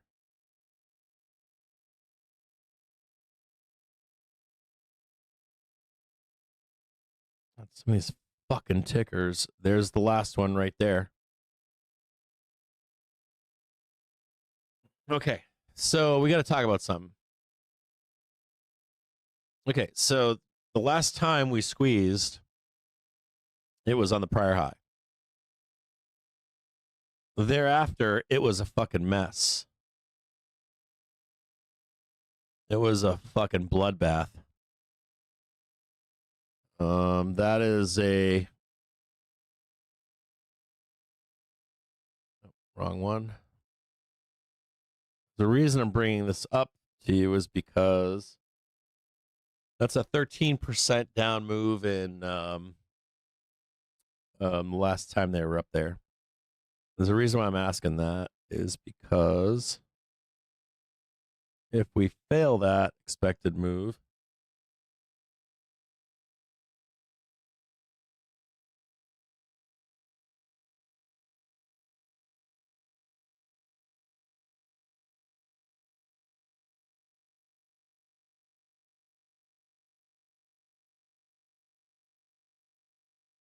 Now, if we fail this expected move up here, if we fail a new high, we should start accumulating here and here. And this becomes some kind of a double correction at the end of year.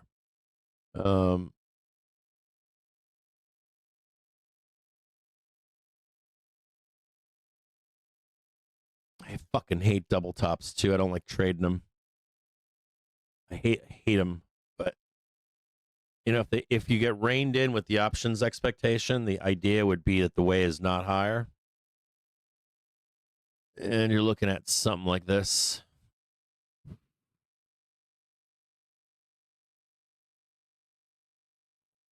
$470, $475. You can see the gap right there.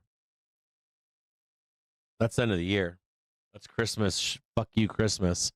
What I mean by that too is this. When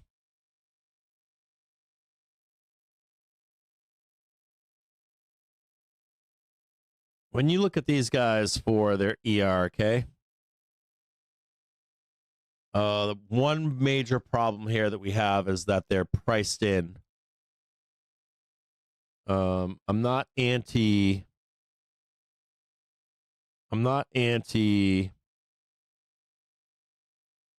this like trade up into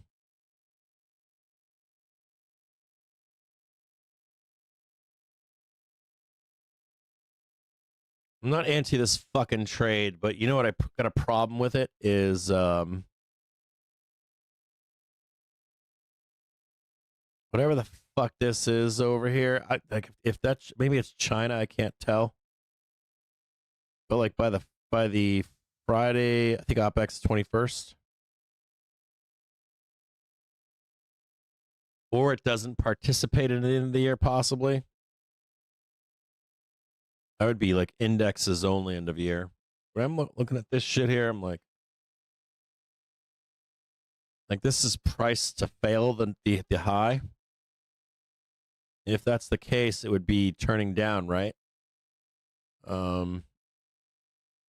We switched from turning up. Like Microsoft needs the new fucking high. Like they got to slap that fucking new high. They have to, in my view. I want to see Microsoft trade, just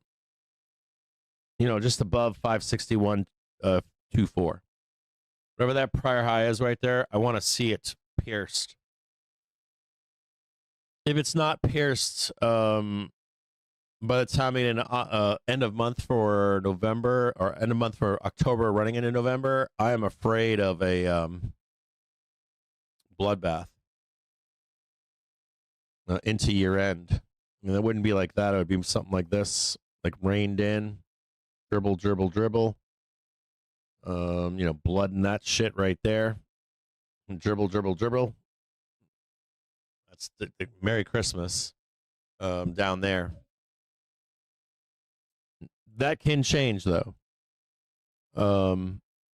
If you get the high over here, I mean, of course, it'd be risk off in here, but if you got the high, I'd be way more comfortable with like, hey, yeah, we're going to go down there and then eventually run it into the year. Just note that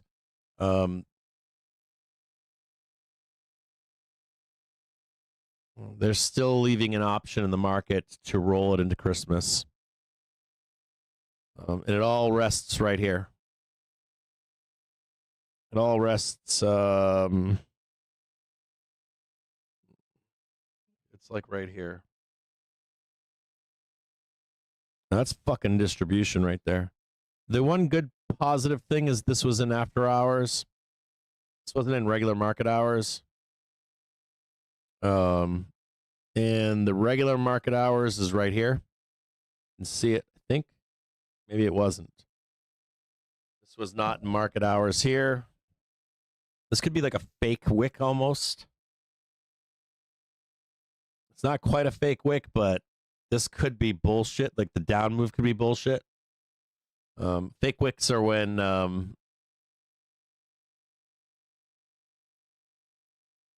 they oftentimes happen in like pre-markets, after markets. So they're fake. There could be a lie in the market right now on Microsoft. And all you really need to break out from is like right in here. You actually just need to break 540. So we'll watch it. Microsoft, target for me into their ER, and on Friday is a new 561.24, and I would really like to see it get up there. I don't think you need to though. I think this might be a fake wick, but I can't tell. I really want to see a new high here though. This would help me. This here would help me. See, this is all like, look at this shit.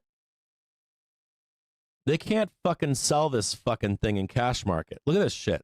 Like they bring it up, not in cash market. They bring it down, not in cash market. They bring it down, not in cash market. Bring it up, not in cash market. Down, not in cash market. Up, not in cash market. Then down. This is like manufactured destruction here. This shit to me is like fake. That's all shell. That shit's fake. So, I mean, theoretically, yeah, you got the capitulation here, but this is all being bought.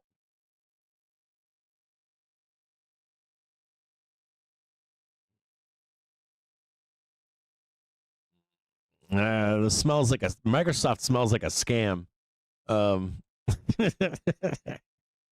Like this looks like scam price action to me. Straight up. It'd be really interesting even if we just got over this here. I'd be interested in just doing this. A lot of fucking scam price action in here.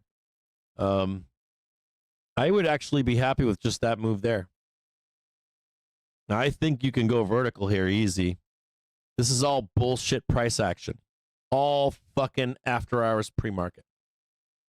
So I do think you'd actually do all this. Like you literally go vertical here. And all these fucking shares will need to be bought back at some point. I don't know who the fuck sold this shit short, but all that shit's going to need bought back. And then I think it's ironic that the options pricing is for right here.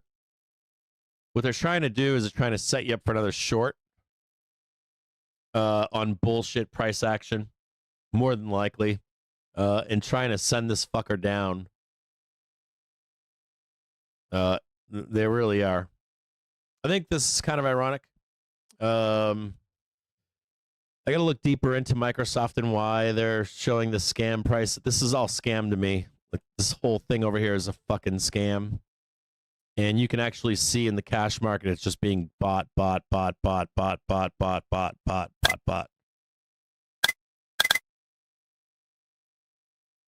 And kind of see why the unwind, like even when we unwind this whole entire trade, like this unwind to the upside is going to be monster.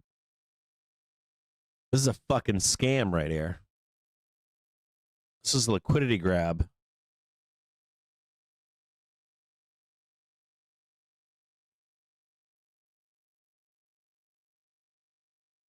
Ain't nobody selling fucking Microsoft. Ain't nobody selling Microsoft. It's the only way to get it down. You and your great-grandpappy are going to own it. I'll look deeper into this Microsoft, and I'm flying tomorrow. I'm going to look into Microsoft and find out why it's showing that. I assume that this is. I'm going to assume this is at $8. And that looks like some fucking hedge fund shit. Some fucking scam. And this looks like a fucking scam too. To run the scam again to the downside. Someone wants that double boner or double boner. Someone wants to do this. What they want to do is they're trying to sell this down here, fake you out in here with a new low. Some kind of like capitulation to the downside. I'm assuming this is the top of the market trade. Someone already set this fucker up back here in July. You got to run them over. If you run these fucks over, they can't do that trade on you. All right. I'm going to let you guys go. It's 4:17. You're going to get a written brief from me tonight. When I'm traveling, I will do the rest of these trades for this week. I'll do Alphabet, Chipotle, ServiceNow, etc., Amazon, Coinbase, Reddit, and the rest of them, and put them in the briefs for you. I will be traveling tomorrow. I'll be here for the show in the morning. You'll get a brief tonight, tomorrow night, Thursday, Friday. You'll see me on the show. The show will still be on. And I'll see you guys tomorrow.